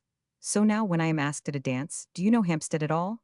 I reply, "Well, I only know it slightly myself, but my callers spend about half the year there. They are in with all the best people." I can believe that I am not popular in Hampstead, for I give my laundress a lot of trouble. Take a little thing like handkerchiefs. My rooms, as I have mentioned, are at the very top of the building, and there is no lift. Usually I wait till I am just out into the street before I discover that I have forgotten my handkerchief. It is quite impossible to climb all the stairs again, so I go and buy one for the day. This happens about 3 times a week. The result is that nearly all my handkerchiefs are single ones. There are no litters of 12, no twins even, or triplets. Now when you have a lot of strangers in a drawer like this, with no family ties or anything to keep them together, what wonder if they gradually drift away from each other? My laundress does her best for them. She works a sort of birthmark in red cotton in the corner of each, so that she shall know them again. When I saw it first I was frightened. It looked like the password of some secret society. "Are there many aliens in Hampstead?" I asked the housekeeper. I don't know, sir. Well, look here, what I found on my handkerchief. That's a secret signal of some sort, that's what it is. I shall get mixed up in some kind of anarchist row before I know where I am. Will you arrange about getting my clothes washed somewhere else, please? That's because you haven't got your name on it. She must mark them somehow. Then, why doesn't she mark them with my name? So much simpler. It isn't her business to mark your clothes, said the housekeeper. That, I suppose, is true, but it seems to me that she is giving us both a lot of unnecessary trouble. Every week I pick out this decorative design with a penknife, and every week she works it in again. When you consider the time and the red cotton wasted, it becomes clear that a sixpenny bottle of marking ink and a quill pen would be cheaper to her in the long run. But she has a weakness for red cotton. The holes in the handkerchiefs she works round with it, I never quite understand why. To call my attention to them, perhaps, and to prevent me from falling through, or else to say, you did this. I only washed up to the red, so it can't be my fault. If I were married and had a house of my own, there would be no man below. Consequently, he wouldn't wear the absurd collars he does. I get about 2 of them a week, so even red cotton is not infallible, and if they were the right size and a decent shape, I shouldn't grumble so much. But I do object to my collars mixing in town with these extraordinary things of his. At Hampstead, it may be, they have to meet on terms of equality, more or less. Force of circumstances throws them together a good deal. But in town, no collar of mine could be expected to keep up the acquaintance. You knew me in the bath, I can imagine one of his monstrosities saying, and, when I am in the bath I shall know you again, would be the dignified reply of my 16 golf. Collars trouble me a good deal one way or another. Whenever I buy a new dozen, all the others seem suddenly to have become old-fashioned in shape and of the wrong size. Nothing will induce me to wear one of them again. They get put away in boxes. Covered with dust, they lie forgotten. Forgotten, did I say? No. The housekeeper finds them and sends them to the wash. About a month later, she finds them again. She is always finding clothes which have been discarded forever and sending them to the wash. The mistake is that we have not yet come to an agreement as to what really is to go to the wash and what isn't. There is a tacit understanding that everything on the floor on Monday morning is intended for Hampstead. The floor is the linen basket. It seemed a good idea at the time, but it has its faults. Things gets onto the floor somehow, which were never meant for the Northwest, blankets, and parts of a tweed suit and sofa cushions. Things have a mysterious way of dropping. Half a dozen pairs of white flannel trousers dropped from a shelf one December. A pair of footer shorts used to go every week, a pair which I would carefully put down to take the bath water when I had finished with it. I wonder what those shorts thought they were doing. Probably they quite fancied themselves at football and boasted about the goals they shot to companions whom they met at Hampstead. You're always here, a pair of local wanderers would say. My dear man, I play so hard, I don't care how dirty I get. The irony of it. But worst of all, the laundry book. Every week the housekeeper says to me, would you pay your book now as it's been owing for a month? And every week I pay. That sounds absurd, but I swear it's true, or else the weeks go very quickly. And such amounts, great ninepences for a counterpane or a tablecloth or a white tie, immense numbers of handkerchiefs, counting, apparently, 12 as 13, quaint hieroglyphics which don't mean anything but seem to get added into the price, and always that little postscript, as this has been owing for a month, we must request. Taking stock. Beatrice has been spring cleaning me today, or rather my clothes. I said, wasn't it rather early for it, as none of the birds were singing properly yet, and she had much better wait till next year. But no, she would do it now. Beatrice is my sister-in-law, and she said, well, I forget what she did say, but she took a whole bundle of things away with her in a cab, and I know John will be wearing that purple shirt of mine tomorrow. As a matter of fact, it was a perfectly new one, and I was only waiting till Lent was over. Beatrice said the things were all lying about anyhow, and how I ever found anything to put on she didn't know, but I could have told her that they were all arranged on a symmetrical plan of my own. Beatrice doesn't understand the symmetry of a bachelor's mind. I like a collar in each drawer, and then, whatever drawer you open, there's a collar ready for you. Beatrice puts them all in one drawer, and then if you're in a hurry and open the wrong drawer by mistake, you probably go up to the office in 2 waistcoats and no collar at all.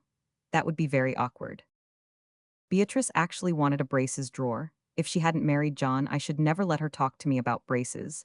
But I explained that I had only one pair and was wearing those so that it would be absurd. I expect she wanted me to think that John had two pairs. All I can say is that, if he has, he ought to be above taking my best shirt. I don't think the waistcoat drawer will be a success. There are 23 of them, and some of them don't blend at all well. 23 in one drawer? You know there are bound to be disputes. I see William has got to the top already. Ah, he was a fine fellow, the first I ever had. I don't quite know how to describe him, but in color he was emerald green, with bits of red silk peeping through.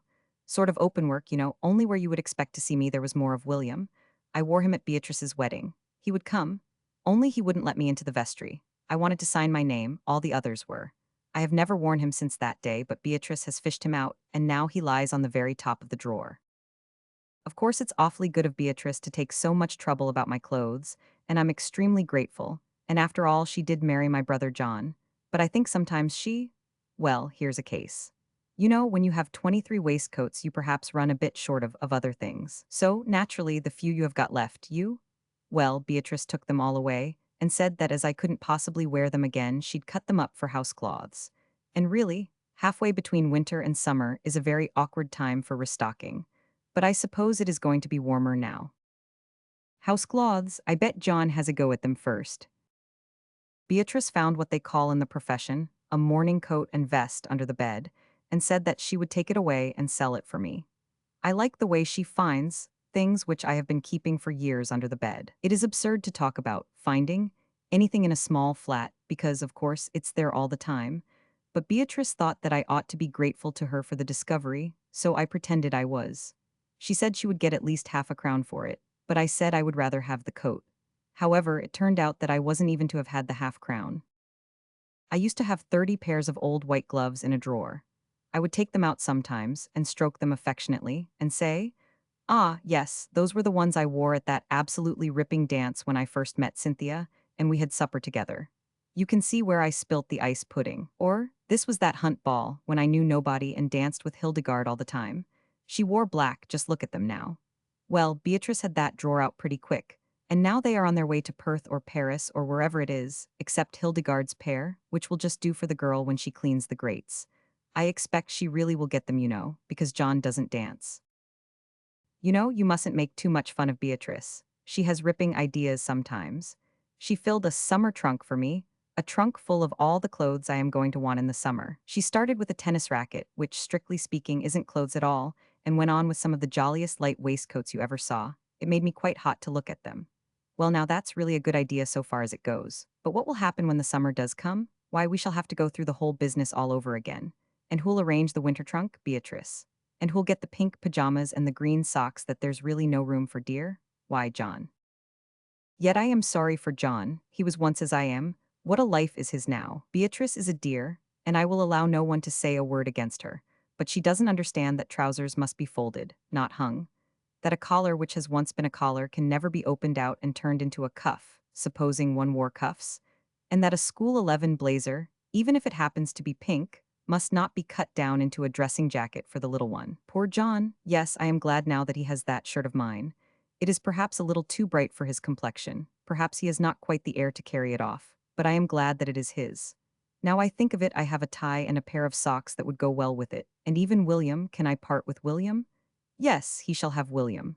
Oh, I see that I must be kind to John. Dear Beatrice, I wonder when I shall have everything straight again.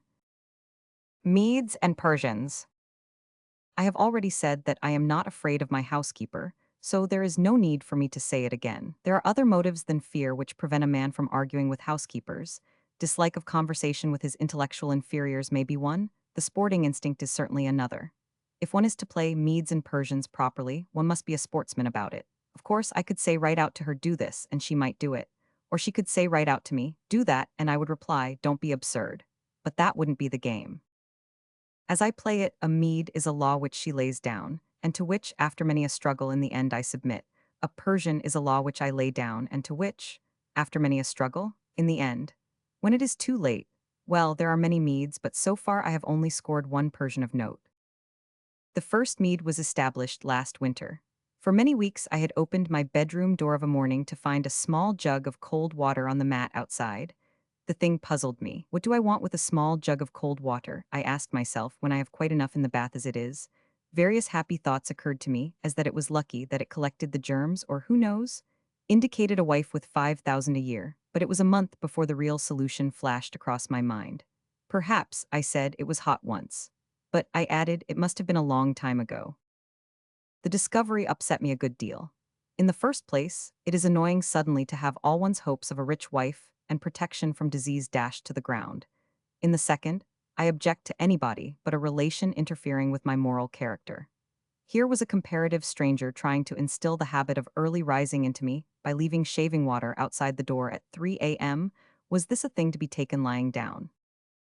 Decidedly, so I stayed in bed and ignored the water jug, save that each morning, as I left my rooms, I gave it a parting sneer. It was gone by the evening but turned up again all right next day. After a month, I began to get angry. My housekeeper was defying me. Very well, we would see who could last the longer. But after 2 months it was a mead, yet I have this triumph over her, that though I take the water and I pour it into the bath and slip back into bed again, I don't think she knows that. Since then there have been many meads. Little ones as to the position of the chairs, bigger ones as to the number of blankets on the bed. You mustn't think, though, that I always submit so easily. Sometimes I am firm. In the matter of Africa Joe, I have been very firm. Here I know I have right on my side. A year ago I was presented with a model of an Irish jolting car, with horse and driver complete, which had been cut out of some sort of black wood. The thing used to stand over my fireplace. Later on I acquired, at different times, a gray hippopotamus in China and a black elephant. These I harnessed on in front of the horse, and the whole affair made a very pretty scene, which was known to my friends as Sunday in the Forest. Africa Joe drives his family to church. Besides all these I had yet another animal, a green frog climbing a cardboard ladder. I leant this against the clock. One had the illusion that the frog was climbing up in order to look at the works, which was particularly pleasing because the clock didn't go. Very well, you have the two scenes on the same mantelboard. One, the frog is Bond Street watchmaker and jeweler, and the other such as Empire, Africa Joe in the heart of the forest. And what does the housekeeper do? If you will believe me, she takes the frog down from the clock and props him up behind the car, just as though he were getting onto it in order to go to church with the others. Now I do put it to you that this is simply spoiling the picture altogether. Here we have a pleasant domestic episode, such as must occur frequently in the African forests. Black Joe harnesses his horse, elephant, hippopotamus, or what not, and drives his family to the 11 o'clock service. And into this scene of rural simplicity, a mere housekeeper elbows her way with irrelevant frogs and ladders. It is a mystery to me that she cannot see how absurd her contribution is. To begin with, the family is in black, save the hippopotamus, who is in a quiet gray. So is it likely that they would tolerate the presence of a garish green and yellow stranger? More than likely Joe is a churchwarden, and has not only himself to think of. Then again, consider the title of the scene. Africa Joe drives his family, not Africa Joe about to drive. The horse is trotting, the elephant has one leg uplifted, and even the hippopotamus is not in a position of rest. How then could the frog put a ladder up against a moving cart and climb in? No, here anyhow was a mead that must be resisted at all costs. On the question of Africa, Joe, I would not be dictated to. But after re-emphasizing my position daily for 3 weeks, I saw that there was only one thing to do. The frog must be sacrificed to the idea of empire, so I burnt him. But it is time I mentioned my one Persian. It was this way. In the winter I used always to dry myself after the bath in front of my sitting room fire. Now I know all about refraction, and the difficulty of seeing into a room from outside, and so forth, but this particular room is unusually light, having 6 large windows along one of its sides. I thought it proper, therefore, to draw down the 3 end blinds by the fireplace, more especially as the building directly opposite belonged to the Public House Reform Association. In the fierce light that beats from reform associations, one cannot be too careful. Little things like blinds easily escape the memory, and it was obvious that it would be much pleasanter if the housekeeper could be trained always to leave the end 3 down. The training followed its usual course. Every morning I found the blinds up, and every morning I drew them down and left them there. After a month, it seemed impossible that I could ever establish my Persian. But then she forgot somehow, and one day I woke up to find the 3 blinds down. By a real stroke of genius, I drew them up as soon as my dressing was over. Next morning they were down again. I bathed, dried, dressed, and threw them up. She thought it was a mead and pulled them down. But it was a Persian, And, as I pulled them up, I knew that I had scored. Yet, after all, I am not so sure. For it is now the summer, and I have no fire, and I do not want the blinds left down. And when I pull them up every morning, I really want to find them up next morning. But I find them down. So perhaps it really is a mead. To tell the truth, the distinction between the two is not so clear as it ought to be. I must try to come to some arrangement with the housekeeper about it. The cupboard. It was the landlord who first called my attention to the cupboard. I should never have noticed it myself. A very useful cupboard you see there, he said. I should include that in the fixtures. Indeed, said I, not at all surprised, for the idea of his taking away the cupboard had not occurred to me. You won't find many rooms in London with a cupboard like that. I suppose not, I said. Well, I'll let you have my decision in a few days. The rent with the cupboard, you say, is, and I named the price. Yes, with the cupboard. So that settled the cupboard question. Settled it so far as it concerned him. For me, it was only the beginning. In the year that followed, my eyes were opened, so that I learned at last to put the right value on a cupboard. I appreciate now the power of the mind which conceived this thing, the nobility of the great heart which included it among the fixtures, and I am not ungrateful. You may tell a newly married man by the way he talks of his garden.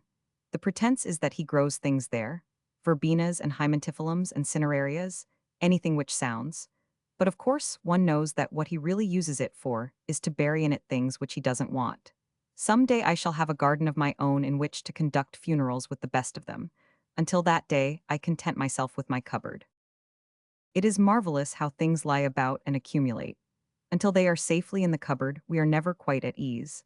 They have so much to say outside, and they put themselves just where you want to step, and sometimes they fall on you. Yet even when I have them in the cupboard, I am not without moments of regret. For later on I have to open it to introduce companions, and then the sight of some old friend saddens me with the thought of what might have been. Oh, and I did mean to hang you up over the writing desk, I say remorsefully.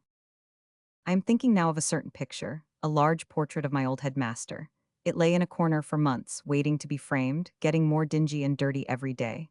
For the first few weeks I said to myself, I must clean that before I send it to the shop. A piece of bread will do it. Later, it's extraordinary how clever these picture people are. You'd think it was hopeless now, but I've no doubt when I take it round tomorrow. A month after that, somebody trod on it. Now then, I ask you, what could I do with it but put it in the cupboard? You cannot give a large photograph of a headmaster, bent across the waistcoat, to a housekeeper, and tell her that you have finished with it. Nor would a dustman make it his business to collect pedagogues along with the usual cabbage stalks. A married man would have buried it under the begonia, but having no garden. That is my difficulty. For a bachelor in chambers who cannot bury, there should be some other consuming element than fire. In the winter I might possibly have burnt it as small quantities, Monday the head, Tuesday the watch chain, but in the summer what does one do with it? And what does one do with the thousands of other things which have had their day? The old magazines, letters, papers, collars, chair legs, broken cups. You may say that with the cooperation of my housekeeper, a firmer line could be adopted towards some of them. Perhaps so, but alas, she is a willing accessory to my weakness. I fancy that once, a long time ago, she must have thrown away a priceless Ms. in an old waistcoat. Now she takes no risks with either. In principle, it is a virtue. In practice, I think I would chance it. It is a big cupboard. You wouldn't find many rooms in London with a cupboard like that, and it is included in the fixtures. Yet in the ordinary way, I suppose, I could not go on putting things in forever. One day, however, I discovered that a family of mice had heard of it too. At first I was horrified. Then I saw that it was all for the best. They might help me to get rid of things. In a week they had eaten 3 pages of a nautical almanac. Interesting pages which would be of real help to a married man at sea who wished to find the latitude by means of 2 fixed stars, but which, to a bachelor on the 4th floor, were valueless. The housekeeper missed the point. She went so far as to buy me an extremely patent mousetrap. It was a silly trap, because none of the mice knew how to work it, although I baited it once with a cold poached egg. It is not for us to say what our humbler brethren should like and dislike. We can only discover by trial and error. It occurred to me that, if they did like cold poached eggs, I should be able to keep on good terms with them, for I generally had one over of a morning. However, it turned out that they preferred a vegetable diet, almanacs and such. The cupboard is nearly full. I don't usually open it to visitors, but perhaps you would care to look inside for a moment. That was once a top hat. What do you do with your old top hats? Ah, yes, but then I only have a housekeeper here at present. That is a really good pair of boots, only it's too small. All that paper over there. Manuscript? Well, you see, it might be valuable one day. Broken batting glove. Brown paper. I always keep brown paper. It's useful if you're sending off a parcel. Daily Mail war map. Paint pot? Doesn't belong to me really, but it was left behind and I got tired of kicking it over. Old letters, all the same handwriting, bills probably. Ah, no, they're not bills, you mustn't look at those. I didn't know they were there, I swear I didn't, I thought I had burnt them. Of course I see now that she was quite right. Yes, that was the very sweet one, where's she? Well, I knew even then that. I mean, I'm not complaining at all, we had a very jolly time. Still, if it had been a little different, if that last letter, well, I might by now have had a garden of my own in which to have buried all this rubbish. The post bag. The other day, I received a letter from some very old friends of mine who live in Queen Victoria Street. Memo from Messrs. Robinson, cigar shippers. My dear sir, we have been very anxious at not having heard from you for nearly a year. We trust that you are in good health and that no illness or bereavement has kept you from writing to us. As you know, it is our one ambition to satisfy you in the matter of cigars, and your long silence on the subject has naturally made us apprehensive. Until we hear from you, however, we shall refuse to believe that the last lot you had from us were fatal. Write to us frankly on the subject. How did you like the cigars we sent you last Christmas? Were they brown enough? Did they smoke to a finish strongly? One third shipper, who went to Havana especially to select this lot for you, writes us that in this respect they were fit for an ambassador, or, we may add, an actor-manager. What is it, then, that you are keeping back from us? Perhaps you could not light them? If this was the case, you should have written to us before, and we would either have sent you others of a more porous quality, or forwarded you our special gimlet, with which you could have brought about the necessary draught. Lay bare your heart to us about these cigars. Do you mind the green spots? A connoisseur like yourself will, of course, understand that, though we guarantee that all the cigars sent out by us can be smoked, yet the quality of the cigar must necessarily vary with the price. This being so, perhaps you would care to try a slightly higher priced cigar this time. We have referred to our books, and we see that last year we had the pleasure of sending you a box of our famous Flor de Caballo at 8s, 6D, the 100. A nicer colored cigar is the Blanco Capello at 9s, 6D, but we are hoping this Christmas that you will see your way to giving our celebrated Pompadoros at £5 the hundred a trial. They have all the features of the Caballo which you approved, together with a breadth and charm of flavor of their own. May we send you a box of these? Our other special lines are the I Am Coming, a spirited young cigar at 7s, 6D, the 100 of which we enclose a sample. The Mainana, prompt and impressive 10s, the 100. Note, this cigar has a band. The There and Back, a good persevering cigar. Only 10s, 6D, never comes undone. However, we are quite sure that none of these will appeal to such a fastidious palate as yours must be by now, and that we may confidently rely on your order for a box of Pompadoros. We may say that if you should unfortunately have completely lost your taste for cigars, we shall be happy to send a box to any friend of yours. Nothing could make a more acceptable present, and nothing would endear your friend or his relatives to you so completely. Now please write to us and tell us what you feel about it. We desire to make friends of our customers. We do not wish our business to be a mere commercial undertaking. Talk to us as freely as you would to your old college chum or fellow clubman. We insist on being of service to you. Hoping to hear from you within a day or two, we are, etc. Robinson and Co. I replied at once. Memo from me.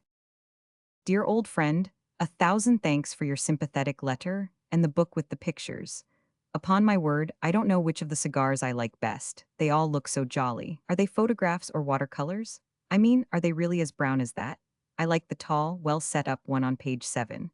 I see you say that it smokes strongly to a finish. That is all very well, Oswald, but what I want to know is, does it hang the beginning at all? Some of these cigars with a strong finish are very slow forward, you know.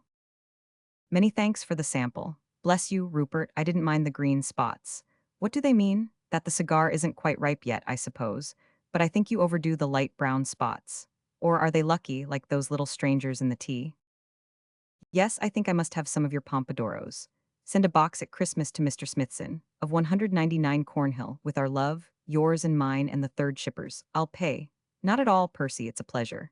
He sent me some last Christmas. As it happened, I left him in the train before I had smoked one, but that wasn't his fault, was it? I'll get some for myself later on, if I may, you won't mind waiting. Dear old soul, you make a mistake when you say I had some cigars from you last year. I assure you I've never heard of your name till today. That was why I didn't write on your birthday. You'll forgive me, won't you? Now it is your turn to write. Tell me all about yourself and your children and the third shipper and the light brown spots and everything. Goodbye, your very loving college chum. The correspondence concluded thus.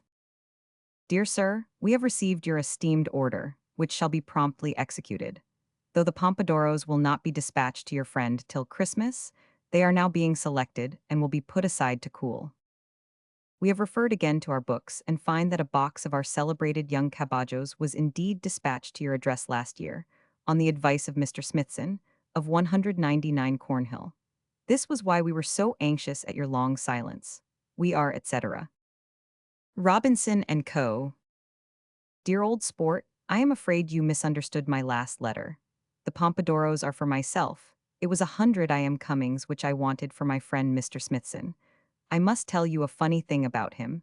As a friend of both of us, you will be interested. He collects cigar bands. I have no use for them myself. So, if it isn't troubling you, would you send the Pompadour bands to him, as the I am Cummings haven't any of their own? You might put them on the cigars to save packing. Ever your devoted fellow clubman. Going out. Alone, I can get through an at-home with a certain amount of credit. No doubt I make mistakes. No doubt people look at me and say, who is that person sitting all by himself in the corner and keeping on eating muffins? But at any rate, I can make the function a tolerable one. When, however, I flutter in under the wing of my sister-in-law, with my hair nicely brushed and my tie pulled straight, she having held a review on the doorstep, then it is another matter altogether. It is then that I feel how necessary it is to say the right thing. Beatrice has pretty ears, but they are long-distance ones. We drifted apart immediately, but I was sure she was listening. I found myself introduced to a tall, athletic-looking girl. There's a great crowd, isn't there? I said. Can I find you some tea or anything? Oh, please, she said with a smile. I noted the smile and thanked heaven that I had read my Lady Grove. In the ordinary way I say to strangers, will you take a dish of tea with me? But just in time Lady Grove had warned me that this was wrong. Left to myself, I hit upon the word find. Can I find you some tea? It gives the idea of pursuit, and the or anything rounds it off well, as much as to say, if I should happen to come back with a sardine on toast, don't blame me. I found some tea after a long struggle, but by that time I had lost the athlete. It was a pity, because I was going to have talked to her about Surrey's victory over Kent at ladies' hockey. I don't know anything about hockey, but it's obvious that Surrey must play Kent sometime, and it would be an even chance that Surrey would win.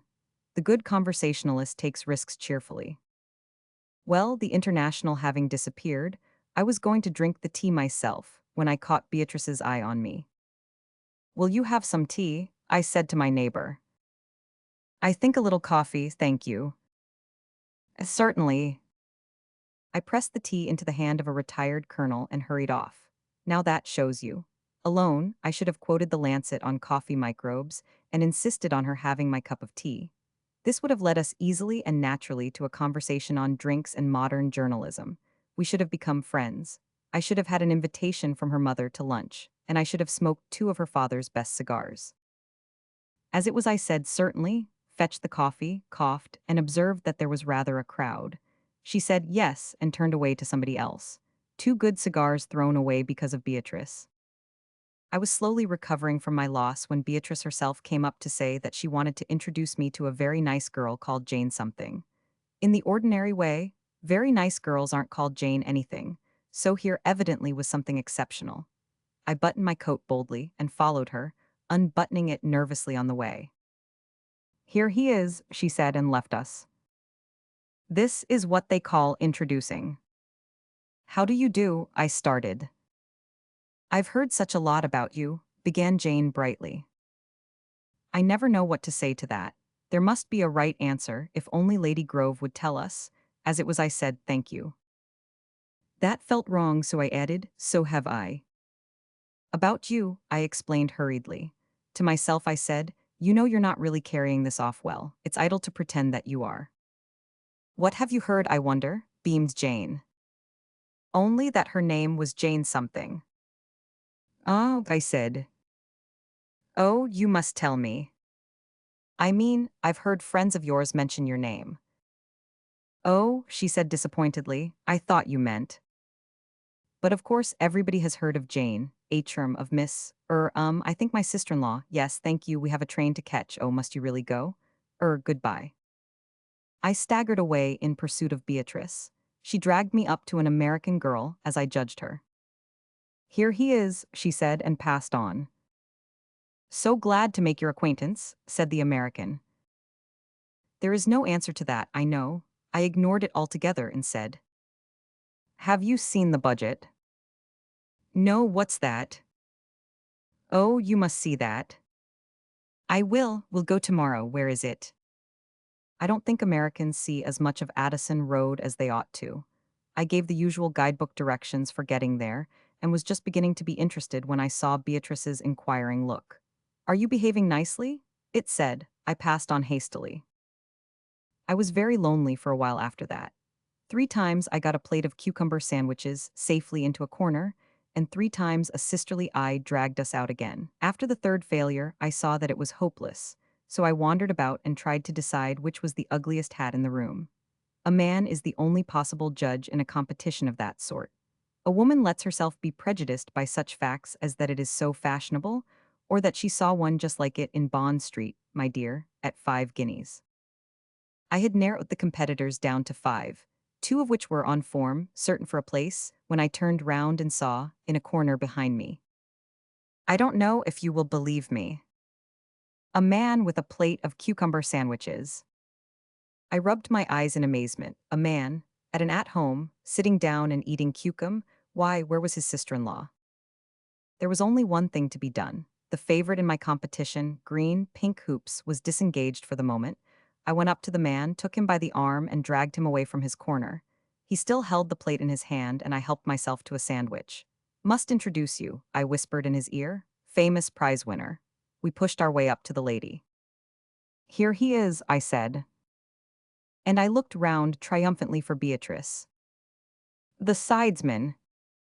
For the 3rd day running. For what seemed weeks but was the last 2 days. I'd pottered up and down that blessed bays, sorting out ants in browns and ants in grays. For what seemed always but was only twice. Looking, if I may say so, rather nice. I'd lent a hand with hymn sheets and with rice. Once more the dear old bells ring out, once more. I linger, pink but anxious, at the door. This is the 3rd time, here she comes, oh lore. Something on these occasions goes and thrills. My fancy waistcoat at the first I wills. It can't be hopeless love, it must be chills. Something, a sinking feeling, round the heart. Clutches me closely from the very start. And tells me I am fairly in the cart. Something, and yet the fiercest unconcern. So masks me that the vergers never learn. How underneath my chest I yearn and yearn. Wilt thou, and there you are, profoundly stirred. A gleam of hope strikes through me, wild, absurd. No luck, I sigh, he's on it like a bird. I, Edward John, and lonely at the back. I wish my name were Edward, I could hack myself that I was never christened Jack. I amiable, oh amiable, take thee. I groan and give profoundly at the knee. There, but for someone else, I say, goes me. Fair friends, oh mine, what is it tries to shove? My heart into my watch chain, as above. It can't be hopeless chills, it must be love. Yet not for amiable, no weight of care clogs me as I pursue that happy pair into the vestry and admire them there. Save this, I take the clergyman aside. Tell me, I whisper, you're the 3rd I've tried. Do I, or do I not, embrace the bride? An awkward case. This is one of those really difficult cases, being the 7th of the quarter, where the editor of The Perfect Lady simply has to ask his readers what A should have done.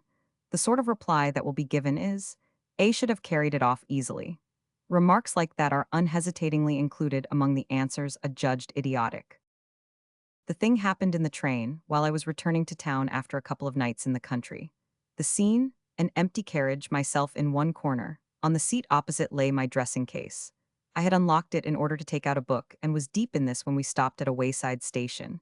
The opening of the door woke me suddenly. Somebody was daring to get into my compartment. Luckily one only, a girl. Women always wish to travel with their backs to the engine. In the event of an accident, you don't have so far to go. She sat down next to my bag. Naturally, I jumped up, full of politeness, seized the handle, and swung the thing up onto the rack. That at least was the idea. It was carried out literally, but not figuratively. The bag went up beautifully, only, on its way it opened, and the contents showered down upon the seats, the floor, and yes, even upon her. The contents. This story shows upon what small accidents great events turn. If I had only been going instead of coming back. A couple of clean shirts, a few snow-white collars, a pair of sky-blue pajamas perfectly creased, socks and handkerchiefs neatly folded. One would not have minded all these being thrown before a stranger. At least, not so much. Going, too, the brushes and things would have been in their proper compartments. They would have swung up onto the rack. I feel convinced that, if the thing had happened going, I should have carried it off all right. We should have laughed together, we should have told each other of similar accidents which had happened to friends, and we should have then drifted into a general conversation about the weather. Going. But coming back, it was an early train, and I had packed hurriedly. The brushes and things had been put in anyhow, and they came out anyhow. There was an absurd piece of shaving soap wrapped up in one of an Englishman's letters. I always think that things wrapped up like that look so horrible. There was a shaving brush and a pink piece of globe lying on the sky blue pajamas, and the pajamas all anyhow. Then the collars. I do think a dirty collar. Besides, I had screwed them up tightly in order to get them in. Of course she wouldn't understand that. Socks, now this is too awful. I don't know if I can mention this. Well then they had two wretched sock suspenders attached to them. Odd ones, as I live, black and pink. You see, I had got up in a hurry and… Handkerchiefs, they had been shoved into the pumps. I had been pressed for space and… there were about 39 different things that I wanted to explain to her. In novels, the hero is always throwing upon the heroine an expressive glance, full of meaning. That is what I wanted. There is probably, if one only knew it, a shrug, a wave of the hand, which really does express the fact that you were coming and not going, and took in the times yourself, and had packed in a hurry, and… If I could only have handed a statement to the press. And I have yet to mention the unkindest blow of all. The evening clothes themselves, the only presentable things, stayed in the bag. If they had come out too, then I might have done something. I should have left them to the last, conspicuous upon the floor. Then I should have picked them up slowly, examined them, and nodded at the braid on the trousers as if to say, hang it, that's the sort of man I am really. I think, if they had come out too, I could still have carried the thing off. What should I do? Should he say to the girl, close your eyes and count 20 and see what somebody's brought you, and then, while she was not looking, push the clothes under the seat? Should he be quite calm and stretching in front of her say, my sock, I think, or politely, perhaps you would care to look at a piece of the Daily Mail? Should he disown the thing altogether? I'm very sorry, let me put them back for you. That would have been a master stroke. Or should he, to divert attention, pull the alarm and pay his £5 like a man? But what did A do? Alas, he did nothing heroic. For one moment he stood there, then he pulled down the bag, fell on his knees, and began throwing the things in madly. He picked up the bag, locked it, and put it on the rack. Then he turned to the girl. Now he was going to have spoken to her. An apology, a laugh, yes, even now he might have carried it off. Only he happened to look up, and he saw above her head the cord of his pajamas dangling over the edge of the rack. Reverie. Dear Amaryllis, may I call you that? Seeing I do not know your proper name. And if I did, it might be something dull. Like Madge, I offer you my broken heart, knowing that if you do not want the thing, you will not hesitate to mention it. Dear Amaryllis, will you please be mine? We met, 'twas at a dance 10 days ago, and after sundry smiles and bows from me, and other rather weary smiles from you, and certain necessary calculations, we hit at last upon the second extra. and made an assignation for the same. I shall be at this corner here, you said. And I write oh, or words to that effect. But when the dance came round, we both were tired. So sat it out instead beneath a palm. Which probably was just as well for you. And since I love you, just as well for me. We talked, but what about I can't remember. Save this, that you were rather keen on golf. That I had never been to Scarborough. And both of us thought well of Bernard Shaw. We talked, but all the time I looked at you. And wondered much what inspiration led. Your nose to tilt at just that perfect angle. And wondered how on earth you did your hair. And why your eyes were blue when it was black. And why 100 other different things. Until at last, another dance beginning. You left me lonely, whereupon I went back to the supper room and filled a glass. And drank and lit a cigarette and sighed. And asked the waiter had he been in love. And told the waiter, yes, I am in love. And gave him tuppence and went home to bed. Am I in love? Well, no, I hardly think so. For one, I'm much too happy as I am. For two, I shall forget you by tomorrow. For three, I do not care about your friends. The men you danced with, bounders, all of them. For 4 and 5 and 6 and all the rest. I'm fairly sure we shall not meet again. Not that I mind, no, as I said before. I'm very much too happy as I am. Besides, I shall forget you by tomorrow. Then why this letter? Well, 2 incidents have led me to it, here you have them both. First then, that sitting in my rooms last week. Sitting and smoking, thinking, not of you. Not altogether, but of many things. Politics, football, dinner and tobacco. Quite suddenly, this thought occurred to me. By Jove, I wish I had a little dog. A terrier, an Irish terrier. I wonder if the landlord would object. And thinking thus, I rose and sighed and bent. To take my boots off, had a mouse appeared. I could have loved it in my loneliness. Had but the humblest cockroach shown his head. I think I would have said good night to it. This too, I give it you for what it's worth. Next morning, passing through St. James's Park. A morning for the gods, all blue and white. I heard what strictly should have been a skylark, but probably was quite a common bird, offering up its very soul to heaven. Then suddenly I stopped and cried, "Oh Lord! Oh Lord," I cried, "I wish it were the spring." So there you have it, now it's off my chest. Just for one moment you upset me slightly. Disturbed my usual calm serenity. Got in my head and set me vainly wishing. For April and the country and one other. But that is over, I am whole again. Goodbye, I shall not send this letter now. I find I have forgotten you already. Retrospect. Looking back on the past year, I can see that it has been, as usual, one of noble endeavor, frequently frustrated, but invariably well meant. In accordance with the custom of the newspapers, I have set down here its record of achievement in the different provinces of art, bicycling, and the like, and I offer this to the public in full confidence of its sympathy and appreciation. Art. We have had our photographs taken for the first time for many years, and if the result isn't art, I don't know what is. The photographer said, "Would you like them en silhouette or straight-fronted?" We said in French that we had thought of carte de visite. The result is a sort of three-quarter face with one wing forward, and the man insists that we must have looked like that once. The only other achievement in the world of art is a moleskin waistcoat of some distinction. I had no idea that moles were that color, but the man swore that, when you had taken the feathers out of them, you found quite a different colored skin underneath. As he has been there and I haven't, I cannot argue with him.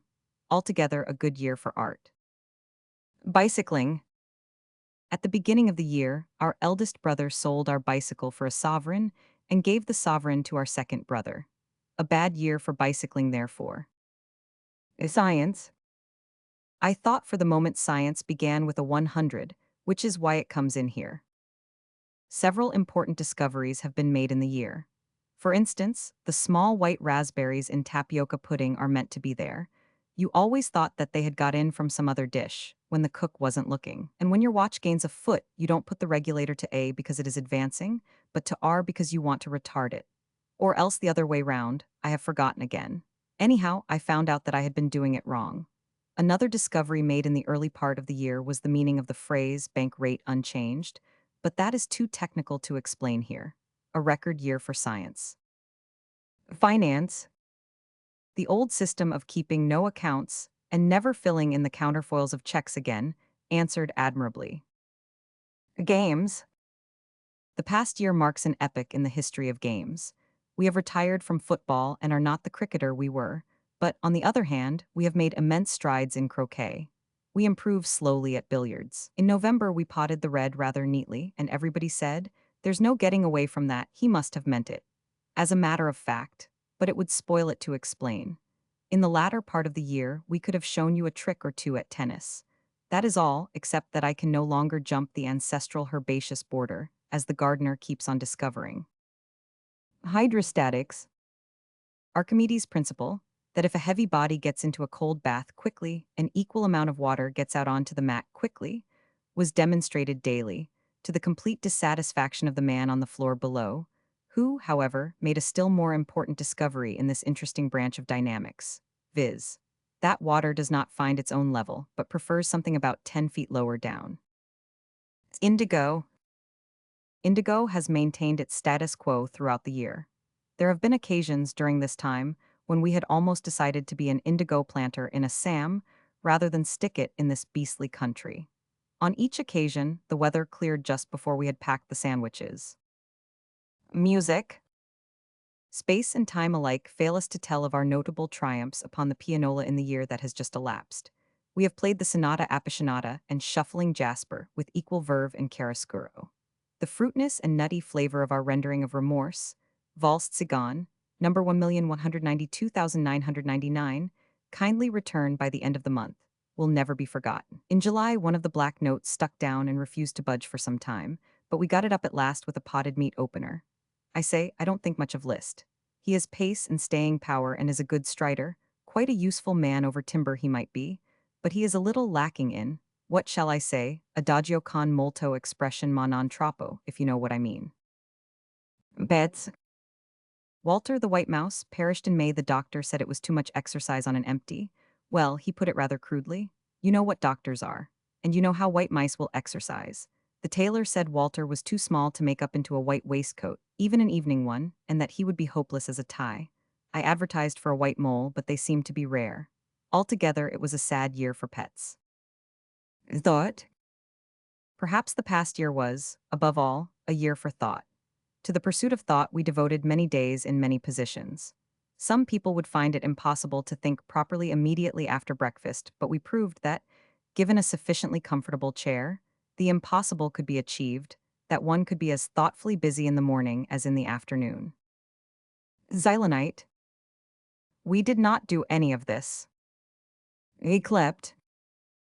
We were eclept every morning punctually at 8, and arose punctually at 9:30 throughout the year. Zeugma.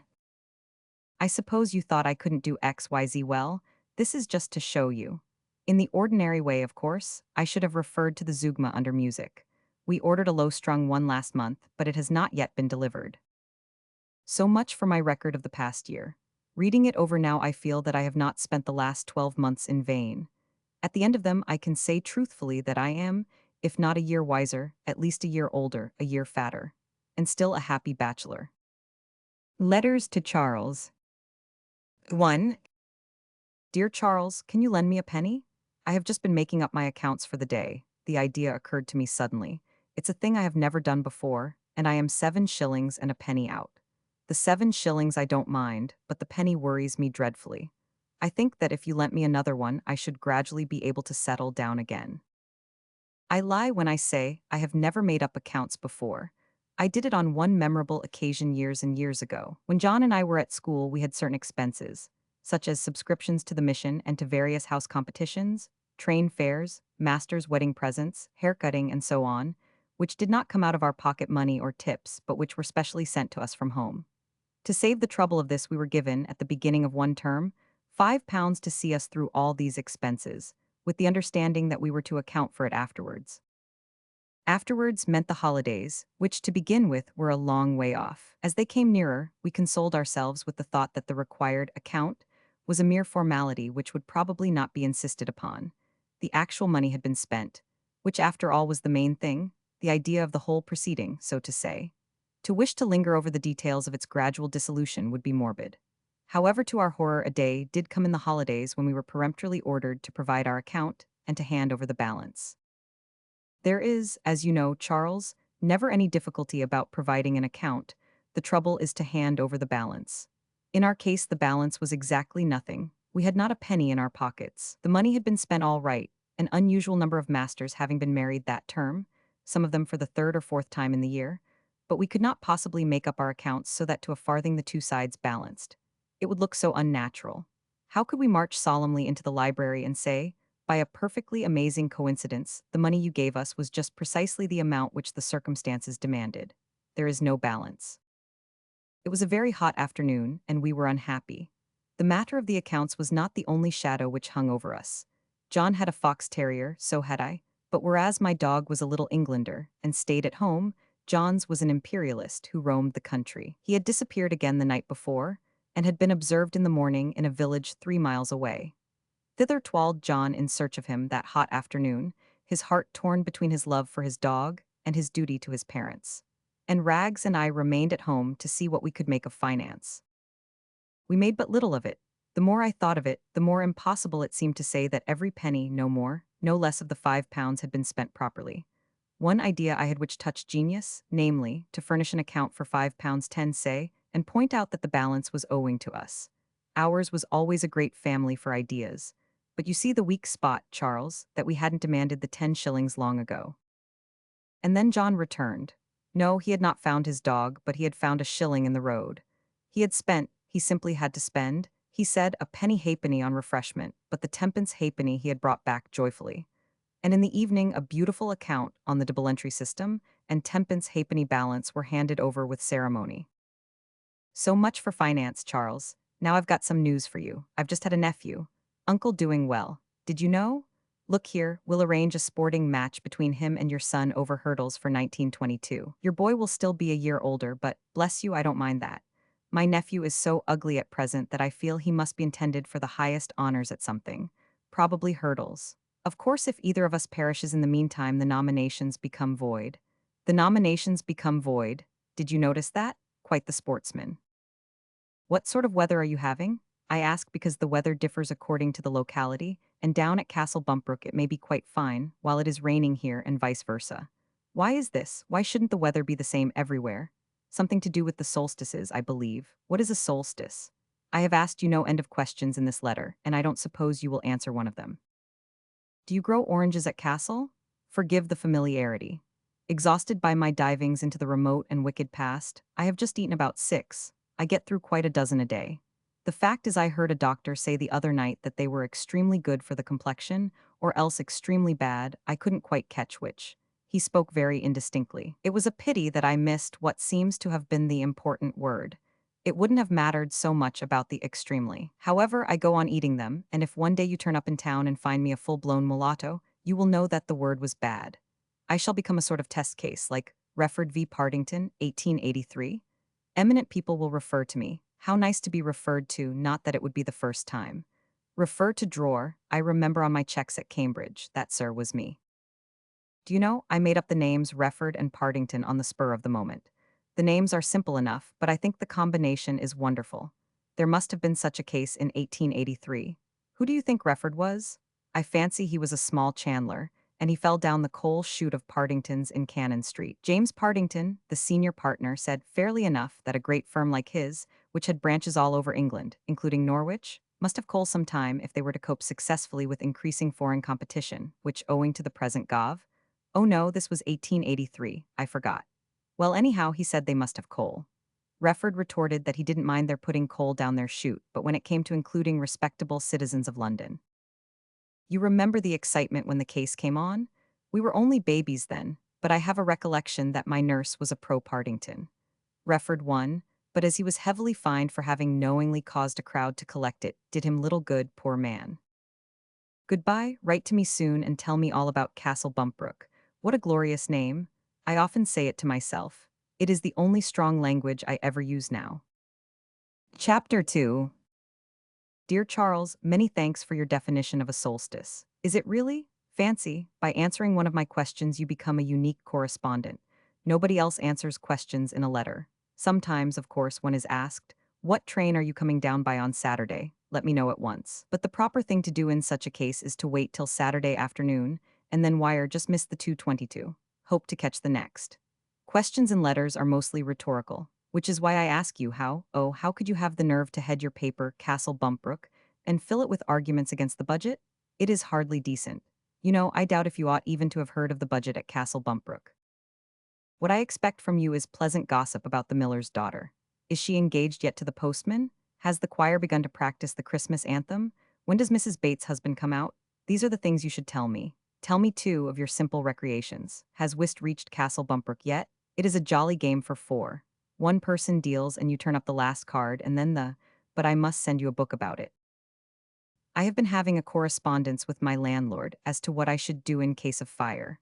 Of course, if your little cottage got a light, you would simply hop out of the window onto the geranium bed, but it is different in London, particularly when you are on the top floor. Well, he tells me that I can easily get out onto Mr. Podby's roof next door, and so home. This is certainly comforting, but Podby, I don't like it, Charles. Supposing anything happened, just think how it would look in the papers. The unfortunate gentleman was last seen upon Mr. Podby's roof. No, I shall have to go for the drain pipe at the back. Look here, I have two stories to tell you. One is quite true, the other isn't. Which will you have first? All right, the truth. When I first came to town, I believed everything I was told. One Sunday, I met a small but elderly gentleman on the embankment who asked me the way to the German embassy. He had the river to his south, so obviously all the embassies were in the other direction. I pointed vaguely towards the north.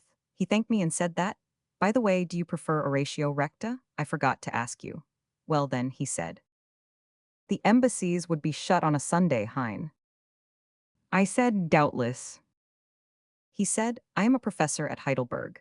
I have just arrived in London and I have no money. Tomorrow I go to my embassy and get some. Meanwhile, could you lend me 5 shillings? Charles, in those days I was well, I gave him half a crown. He said, I should like to pay this back to you. I said, quite so, that is the idea. Then would you give me your card, so that I can send you the money tomorrow? Charles, you see, I had just had some cards printed. They had Mr. on for the first time. I was well, I gave him one. That ends the first scene. An interval of nearly 5 years elapses, and we come to last Saturday. I was walking through the Green Park when a small but elderly gentleman came up to me. He said, is this the way to the School of Music? I said, which one do you want? There is the Guildhall School, and the Royal College, and the Royal Academy, and... He thought for a moment, and then he said in German the German for do you speak German? My dear Charles, I can't spell it. I said neen. He considered a little and said, parlez-vous francais? I said, what's the French for not very well? Well, that's what I said. At this his face brightened. He drew a long breath and began. I am a professor of music at Heidelberg. Charles, I had to interrupt him. I simply couldn't help it, I said. Then you owe me half a crown. He stopped and looked at me with a sort of sad dignity. Then he turned round with a sigh and plodded wearily across the park. And oh, I do hope he had better luck with somebody else because he has been at it for 5 years now, and it must be a heartbreaking life. His hair had gone quite gray since I saw him last. Charles, you do see that that is a true story, don't you? If I had been making it up, I should have said that he gave me back my own card as a reference. I wonder why he didn't. I suppose it had got rather dirty after 5 years. Do you want the other one now? It is the merest anecdote, and Hilda told it me, and I know it's not true. She has a cat called Diddums per little kitty wee then. You put the accent on the then, and spread it out as long as you can. Well, Diddums, etc., goes about eating moths, a curious diet for a cat, but I believe it keeps them thin.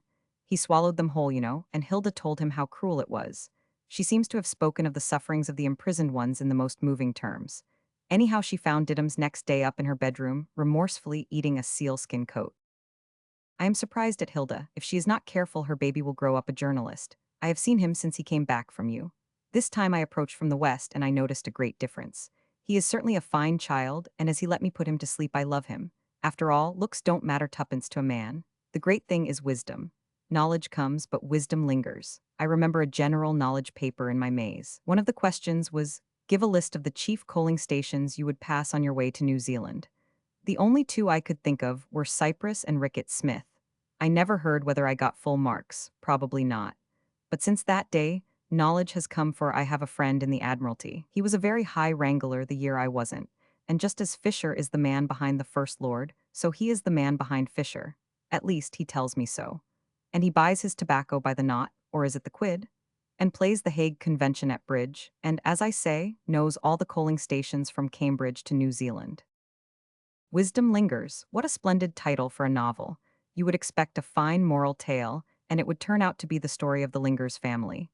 Wisdom K. Lingers. There you have the essence of successful book naming. I hand the idea to you, Charles, in the certainty that you would steal it anyhow. Do you know anything about gas? I buy a lot every week for my geyser. You get about 1,000 for half a crown. 1,000 what? I don't know, but I like to take part in these great business transactions, and I am now writing to ask if they could make it 1,200, seeing that I am a regular customer. No harm in asking. Chapter 3. Dear Charles, do you truly want me to recommend you something to read? Well, why not try the serial story in some halfpenny paper? There you get a glimpse of the real thing. I turned idly to Lepers in Israel, or whatever it is called, last night, and found myself suddenly up to the neck in tragedy. Lord Billingham. Charles, you're a married man, tell me if it really is so. The gentle Pamela is urged by a cruel mother to espouse Lord Billingham for his money's sake. Lord B is a vulgar brute, I'm afraid. In any case, Pamela is all for young Prendergast. But one must be sensible, you know, and money does make a difference, doesn't it? So she becomes Lady Billingham, and a year or two later Prendergast comes back from South Africa to find that it is he who is the real Lord Billingham after all. I got most of this from the synopsis, which enables you to start the story now, so I can't say how it was they overlooked him in the first place. It would be extremely cruel, you see that, Charles? To talk about it, because Pamela would then become plain Mrs. Stubbs, and no money at all, so Prendergast decides to say nothing to anybody. But he was reckoning without Mrs. Trevelyan, no less. Mrs. Trevelyan finds out the secret, and threatens Prendergast that she will tell everybody that he is the real Lord Billingham unless he marries her. So of course he has to. It is at this moment that we meet Captain Pontifex. Captain Pontifex is in love with Mrs. Trevelyan, at least he thinks he is, and he says that if she doesn't marry him, he will let on about what happened to Mr. Trevelyan, who is supposed to have died of old age. At the same time, the news gets out that Prendergast is really Lord Billingham, and so Pamela does become Mrs. Stubbs. And, as Prendergast cannot honorably withdraw from the alliance he is about to contract with Mrs. Trevelyan, it looks as though she is going to be Lady Billingham. But on the eve of the wedding, a body is found at the bottom of the old chalk quarry. Whose? What I want to hear from you, Charles, is, do people always get married for this sort of reason? Are you really the Duke of Norfolk, and did Kitty discover your secret and threaten to disclose it? Oh, you coward. I don't mind anybody knowing that I am the true Earl Billingham. About the body, we shall know tomorrow. I think it's Captain Pontifex myself, but I will send you a telegram. Are you an authority on dress? A man got into my carriage on the district today wearing a top hat, a frock coat, and brown boots. Is that right? I ask it seriously, because the point I want to discover is this. Supposing you suddenly found that you had nothing in the house but brown boots and a frock coat, would a bowler or a topper be the better way out of it? You see the idea, Charles. If you add a bowler, then the thing you have to explain away is the coat. I don't quite see how that is to be managed. You could only put it down to absent-mindedness. But if you add a topper, then you have only the brown boots to account for. This could be done in a variety of ways. A foggy morning, a sudden attack of color blindness, or that your mother asked you to wear the thickest ones, dear, and never mind about the silly fashion. It is an interesting point which has never been dealt with properly in the etiquette books. You and I are agreed upon the topper, it seems. I went to a play last Tuesday. It was not bad, but the funniest scene happened right at the beginning when I watched an American buy a seat at the box office. They gave him J13, and he only discovered it after he had paid for it and had put his change carefully away. Do you know, Charles, he nearly cried. The manager assured him there was nothing in it. People sat there every night and were heard of again. It was no good. He got his money back and went away looking quite miserable. Isn't it childish? I am going to be married on Friday, 13th May, just to show. When is that? Sickening if it's not for years and years. I have a patent calendar somewhere which tells you the date for any year up to 1928. I never know why it should stop there. Something to do with the golden number getting too big. It won't go backwards either, which is a pity, because I have always wanted to know on what day of the week I was born. Nobody will tell me. It was one of the lucky days, I am sure. How can I find out? Tomorrow? I have just sent you a telegram to say that it was Sir Richard Tressider's body. Strange that you hadn't thought of him. Charles, I felt very shy in the post office. Yes, about Castle Bumpbrook. She didn't believe there was such a place, I offered to bet. We went through the telegraph directory together. Do you know you come in the castles, not in the bumps at all? Put me among the bumps. Something ought to be done about it. I always thought Castle was your Christian name, kind of. Yes, it was Sir Richard's corpse. It occurs to me now that you will get this letter a day after the telegram. How did I put it? Body believed to be that of Sir Richard Tressider. Death certified as by drowning. Inspector Stockley suspects foul play. An 11-penny touch, Charles, and I never signed it, and you'll wonder what on earth it's all about. Probably you will dismiss it as a joke, and that would be 11 pence thrown away. That cannot be allowed. You can get a telegram repeated at half price, can't you? I think I shall go and have a 5-penny halfpenny repeat. I say, what are you doing about the weather? Are you taking it lying down? I want to sign a petition or write to my MP. Haven't got one, then I shall write to yours, humbly showing that it's the rottinest do there's ever been. Do you remember the story? It comes in Gesta Romanorum, or should, of the man who built a model of another man and threw things at it, and the other man sat in a bath with a mirror in his hand. And whenever the first man threw, he ducked under the water. If he got under in time, his enemy missed, and it was all right. Otherwise, he was killed. Well, I am going to rig up a Negrete in my room and throw boots at it, and if the original has to spend all his time in a cold bath ducking, I think, Charles, we shall get some warmer weather soon. Oh, how this spring of love resembleth the uncertain glory of an April day. Charles, in your courting days was she ever as cold to you as this? 4. Dear Charles, don't talk to me about politics or the weather or anything. I have lost my tobacco pouch. Oh, Charles, what is to be done? It is too sad. I bought it in a little shop at Ambleside, my first, my only friend, on the left-hand side as you go down the hill. It was descended from a brown crocodile in the male line and a piece of india rubber in the female. At least, I suppose so, but the man wouldn't say for certain. He called it a trade term. I smoked my first pipe from it on the top of Scafell Pike with all England at my feet. The ups and downs it has seen since then, the sweet-smelling briars it has met. In sickness and in sorrow it comforted me, in happiness it kept me calm. Old age came upon it slowly, beautifully. In these later years, how many men have looked at it with awe, how many women have insulted it and stitched its dear sides together. It passed away on a Saturday, Charles. This scion of the larger reptilia, which sprang into being among the mountain tops, passed away in a third-class carriage at Dulwich. The irony of it, even Denmark Hill, but it matters not now I have lost it, nor can I bear that another should take its place. Perhaps in a year or two, I cannot say, but for the present I make shift with an envelope. 2 thoughts sustain me. First, that no strange eye will recognize it as a tobacco pouch, no strange hand, therefore, dip into it. Secondly, that the fates, which have taken from me my dearest possession, must needs have some great happiness in store for me. Charles, I perceive you are crying. Let us turn to more cheerful things. Do you play croquet? I have just joined a croquet club, don't know why, and one of the rules is that you have to supply your own mallet. How do you do this? Of course, I know that ultimately I hand a certain sum of money to a shopman, and he gives me a very awkward parcel in exchange. But what comes before that? I have often bought a bat, and though I have not yet selected one which could make runs, I can generally find something which is pretty comfortable to carry back into the pavilion. But I have never chosen a mallet. What sort of weight should it be, and is it a good thing to say it doesn't come up very well? I have, they tell me, a tendency to bonus in the legs and am about 1 million round the biceps. I suppose all that is rather important? Perhaps they have their mallets classified for different customers, and you have only to describe yourself to them. I shall ask for a serviceable mallet for a blonde. Serviceable means that if you hit the ground very hard by accident, it doesn't break. Some of these highly strung mallets splinter up at once, you know. As a matter of fact, you can't miss the ball at croquet, can you? I am thinking of golf. What about having a splice with mine? Is that done much? I don't want to go onto the ground looking a perfect ass with no splice when everybody else has two or three. Croquet is a jolly game because you don't have to worry about what sort of collar you'll wear. You just play in your ordinary things. All the same, I shall have some spikes put in my boots so as not to slip. I once took in to dinner the sister of the All England croquet champion. I did really.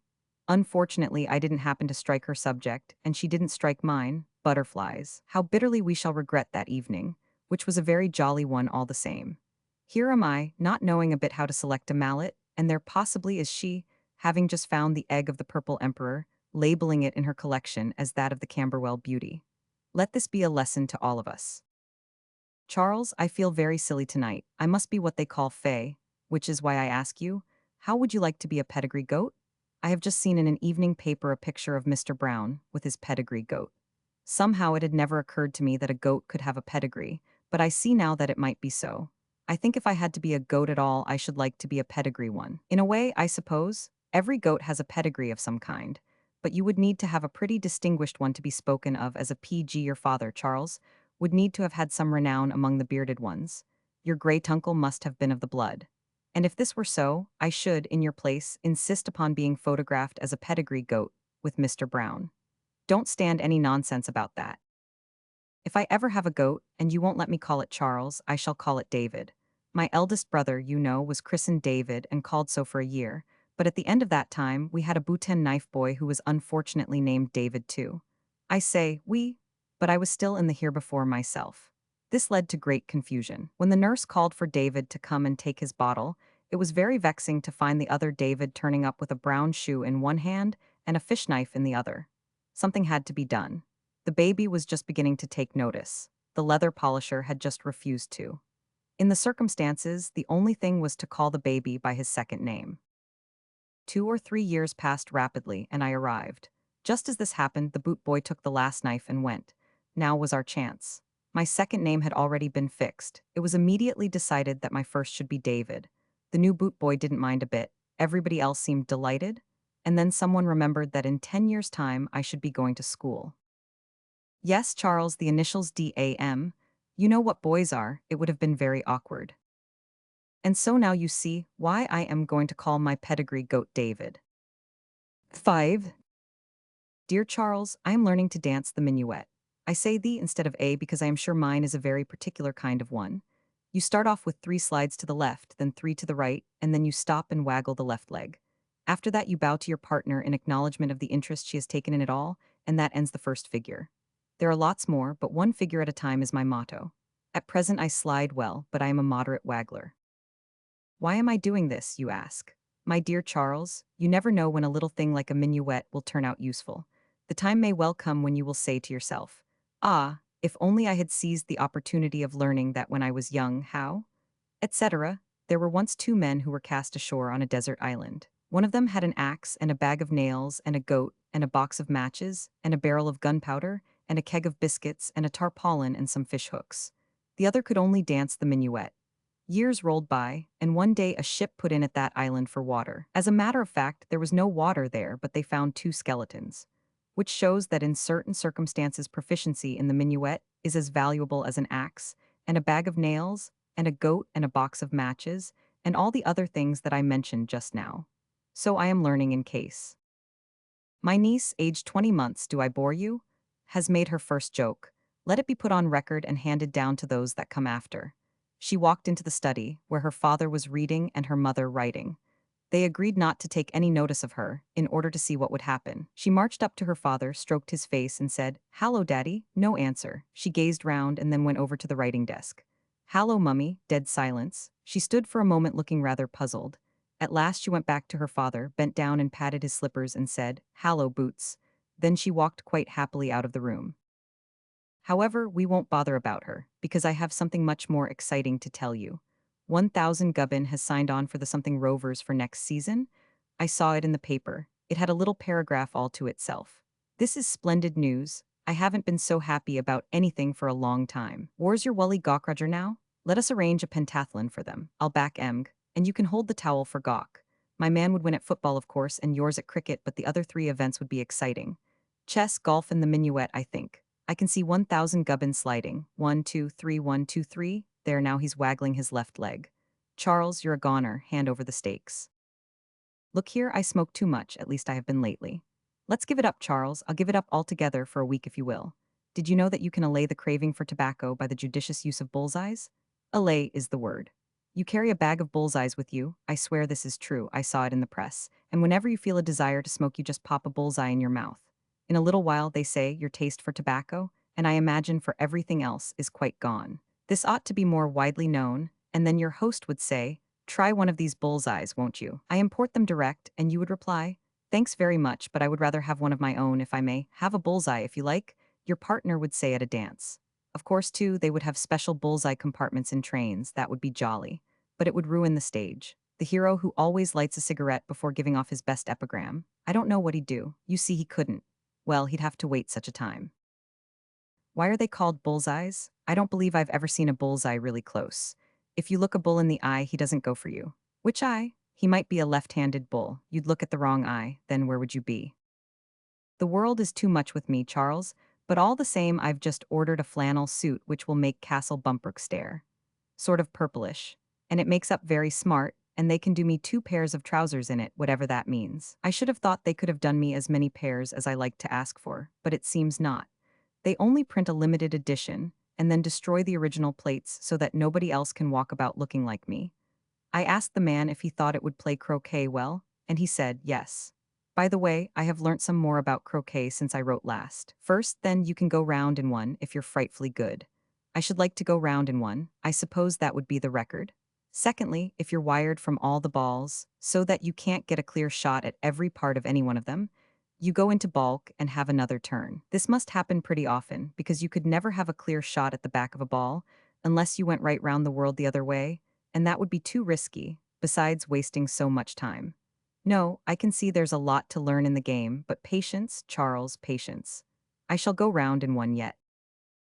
Chapter 6. Dear Charles, are you coming up to town this month? If you do, we will make a journey into Shepherd's Bush together and see the exhibition. I am afraid I have been doing Shepherd's Bush an injustice all these years. John and I once arranged a system of 7 hells in which we put all the men we hated. Nobody known personally to either of us was eligible, so your name never came up, dear Charles, which meant that they had to be filled with people in the public eye. The 7th division contained 2 only. One a socialist, who is thought a good deal of by himself, I mean. The other a novelist who only writes about superior people who drop their G's. The punishment for this class was simple. Perpetual life in an open boat on a choppy sea, smoking Virginian cigarettes. John's idea chiefly, he being a bad sailor. The doom decreed for the unfortunates in the 5th class, now I am coming to the point of this reminiscence, was more subtle. They had to live at Shepherd's Bush and go to a musical comedy every afternoon. There were 4 men in the 5th class. 3 of them we need not bother about, but the latest arrival was a certain cleric who advertised a good deal. One day we met somebody who knew him well. We broke the sad news to him gently, and he was much distressed about it. He asked if there was any hope. We replied that if his friend turned over a new leaf and kept his name out of the papers for a bit, he might in time be promoted into the 4th division, where, every day, you watched Sussex play Essex at Leighton and had mutton sandwiches for lunch. He was so glad to hear this that he made us promise to let him know when any such step was meditated. Accordingly, after a month of perfect quiet on the part of the reverend gentleman, we sent his friend a telegram. Bernard left Shepherd's Bush by the 9 o'clock steamer this morning. And now it looks as if the bush were much more of a place than we thought. Every week or so I have an inspiration, and I had one yesterday when the thought struck me suddenly that it would be a good idea to buy some postcards. You get them at the post office, 6 stout ones for 9 pence. Oh no, that can't be right, 9 stout ones for 6 pence. I shouldn't think a postcard would ever get too stout. Not unpleasantly so, I mean. You hardly ever see an obese postcard. I don't believe I have used one of any dimensions for 10 years. Yet they're such handy things when you want to say, right-o, or don't quite know whether you are very truly or sincerely. The postcard touch is hereditary. Some families have it, ours hasn't. But now it is going to begin. Tomorrow I buy as many stout ones for 6 pence as they will give me.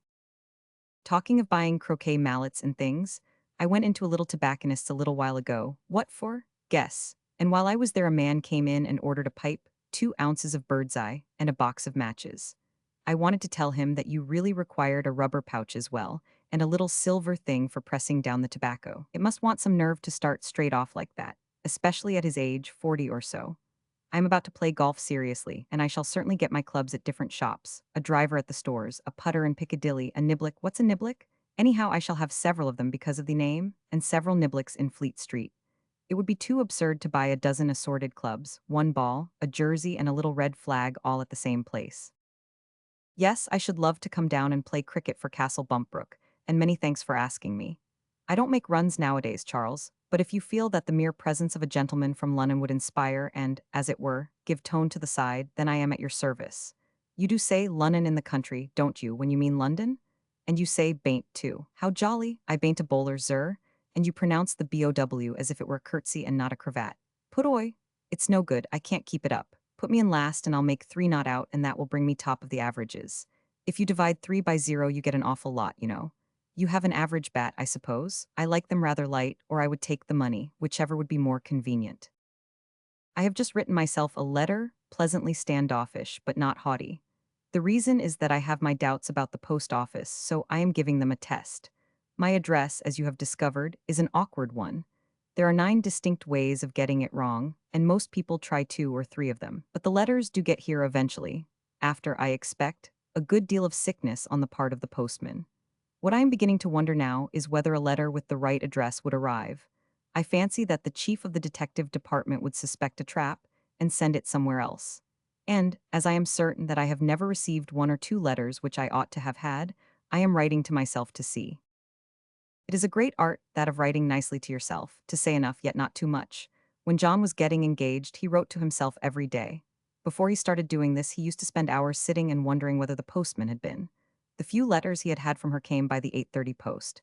At 8:15 he began to look out. Nothing happened. An awful quarter of an hour followed. 8:30, no postman's knock. Never mind, perhaps he's late. 8:35, well, it is rather a busy time. Besides, he may have fallen down. 8:40, one ray of light left. He did come once, you remember, at 8:42. 8:45, despair. A half an hour's agony, you observe, Charles. Then he thought of writing to himself in time for that delivery. The result was that he remained quite calm, knowing that the postman was bound to come. Ah, there he is. Will there be a letter from her? Yes, no. You see? Your heart in your mouth for 5 seconds only. I never saw any of these letters, but I should say that at the beginning they were sympathetic. Buck up, it's all right, or hopeful. Never mind, she'll write tomorrow. Later on they would become cynical, done in the eye again. What on earth do you expect? And finally I expect insulting. You silly ass, chuck it. Then, of course, she wrote. Goodbye, don't forget I am going to play for you. Would it be side to wear flannels? White boots would be a bit lofty anyhow. Then I shall wear one brown pad on the right leg. Chapter 7. Dear Charles, many thanks for your letter. Don't sigh just because you get up at 6 o'clock and feed the cow, or shave the goat, or whatever it is. Other people get up early too. For the last few weeks I have sprung out of bed at 7:30. I always spring out, it is so much more classy. But I doubt if I can keep it up. The truth is that I have just made an unhappy discovery. I was under the impression that my man's name was Turley. I should say my third of a man, because I share with him 2 others, but anyhow I thought his whole name was Turley. So I used to write nice little notes beginning, "If you're waking, call me Turley," and leave them about for him. He invariably woke at 7 and read them, and came and called me mother dear. Of course I had to get up. Well, I have now heard that his name is really Holland, which makes all the difference. It would be absurd to write him any more notes of that kind. My one satisfaction is that I can claim to own a third of Holland, which is about 4,000 square miles. Multiply that by 640 and you get it in acres. Altogether, the landowner. Moreover, Charles, my lad, you are not the one person who knows things about animals. You may be on terms of familiarity with the cow and the goat, but these are not the only beasts. What acquaintance, for example, have you with reptiles? The common newt, do you know anything about him? No. Well then, now I'll tell you. When I was 7 and John was 8, we went to a naturalist's in Hampstead to inquire the price of newts. They were threepence each, not being quite in season. We bought sixpennyworth. The man put them into a paper bag for us, and we took them up on the heath to give them a gallop. When we opened the bag, we found 3 newts inside. It seemed impossible that the thing could have happened naturally, so we went back to the shop to explain to the man that he had made a mistake. However, he hadn't. He had merely given us 1 newt discount. Remember that when next you're buying them. Well, we returned to the heath and they showed their paces. Now the newt is an amphibious animal, Greek. He is as much at ease in the bathroom as on the mat. So when we got them home, we arranged to try them in our bath. This is where you cry. For a time all went well. They dived, swam back in front, trod water, returned to life when apparently drowned, and so forth. Then John pulled up the waste pipe.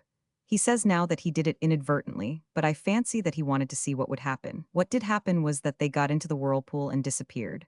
We turned on both the hot and cold taps to see if they would come back, but they didn't. Apparently you don't. We rushed into the garden to see if they would return by the drain pipe with the rainwater, but not they.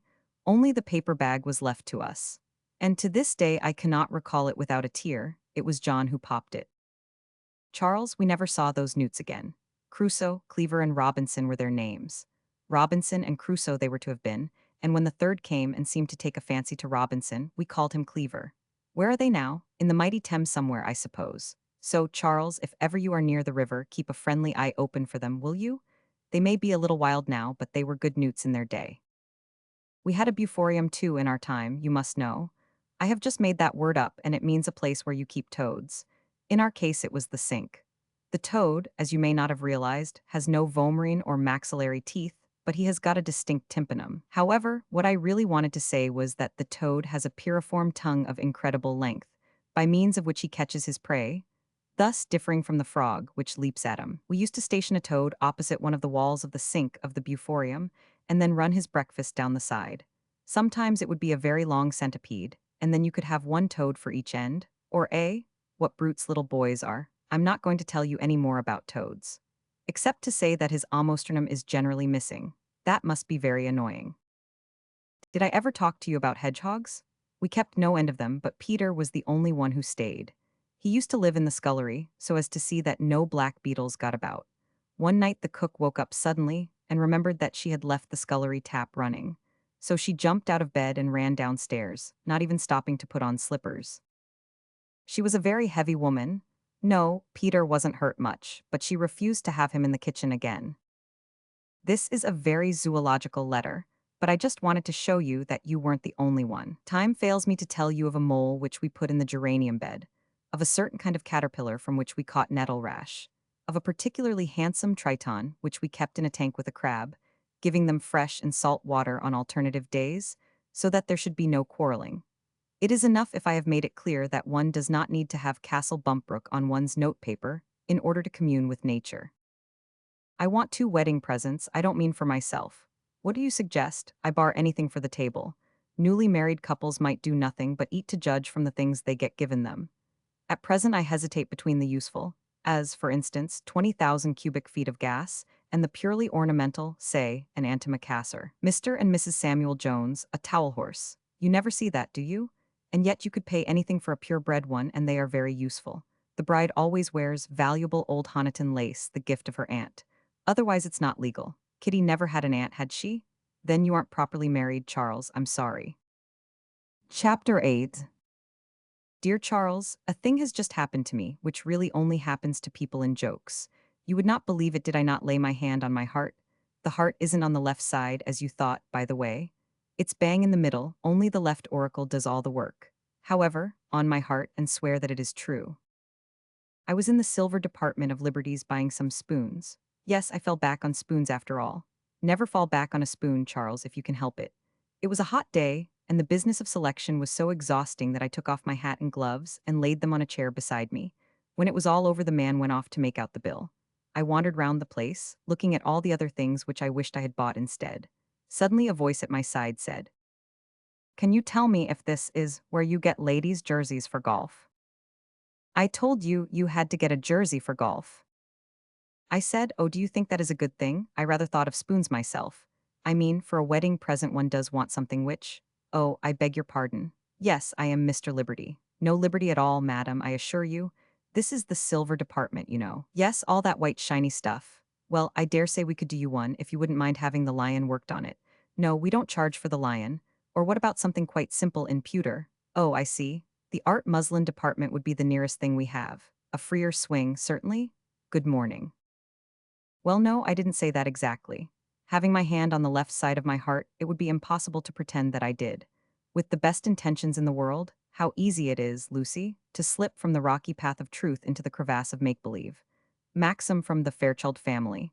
But really and really, Charles, she did take me for the shop walker in the silver department, and she did ask for ladies' golf jerseys. What I actually said was, "I'm very sorry, but I'm afraid I'm only a customer." And she said, "Oh, I'm so sorry." And then I put on my hat to show that I had one, and took it off again to show that I knew my manners, and she went off to the clock counter and said she was sorry to trouble the man behind it, but could he tell her where she went for ladies' jerseys for golf? And he said he was very sorry. They didn't sell them, but would she like some clocks on her stockings instead? Altogether, there was a good deal of sorrow going about. But not on my part, never. In common tweeds, to be mistaken for one of those splendid frock-coated gentlemen, and admitted into a lady's confidence on a question of jerseys, there was glory for you. I doubt now if I ought to have gone down to Castle Bumpbrook. Anyhow, I should have insisted on all the gate. What was the gate? I distinctly saw three small boys hiding behind a cow. I suppose they paid all right?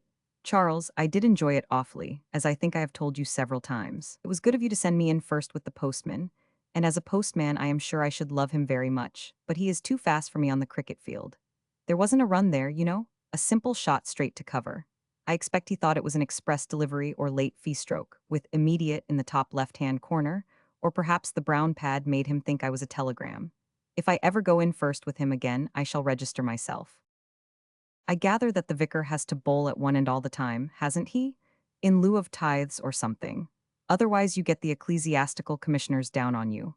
He varies his pitch cleverly, I admit. His firstly would take any batsman by surprise. I can't think why it only bounces once. Fingerspin, I suppose. Then, immediately afterwards, you get his secondly, a high full pitch which would almost be a wide in a layman. Yet all the time you feel that he is only leading up to his sixthly and lastly, my brethren, which is one of the subtlest half-volleys I have ever seen. Charles, I love your garden. It was jolly to see the white flower of Mrs. Sinkins' blameless life again. I knew Mrs. Sinkins as a bulb, I mean as a boy, and have always regarded her with affection. I suppose I shall have to wait for Dorothy Perkins. She is hardly out yet. My love is like a— oh, but Dorothy is pink. Anyhow, she sweetly smiles in June, and it's just on June, so I'm blowed if I don't come down to see her next month, whether you ask me or not. Better send me an invitation for form's sake. And teach me about flowers, will you? And I will tell you about motor omnibuses. Why do they all end in kins? It can't be a coincidence that the only two which I know to talk to should do this. Funnily enough, motor omnibuses all end in Putney, which shows that this is a very small world after all, and we needs must love the highest when we see it. So near and yet so far.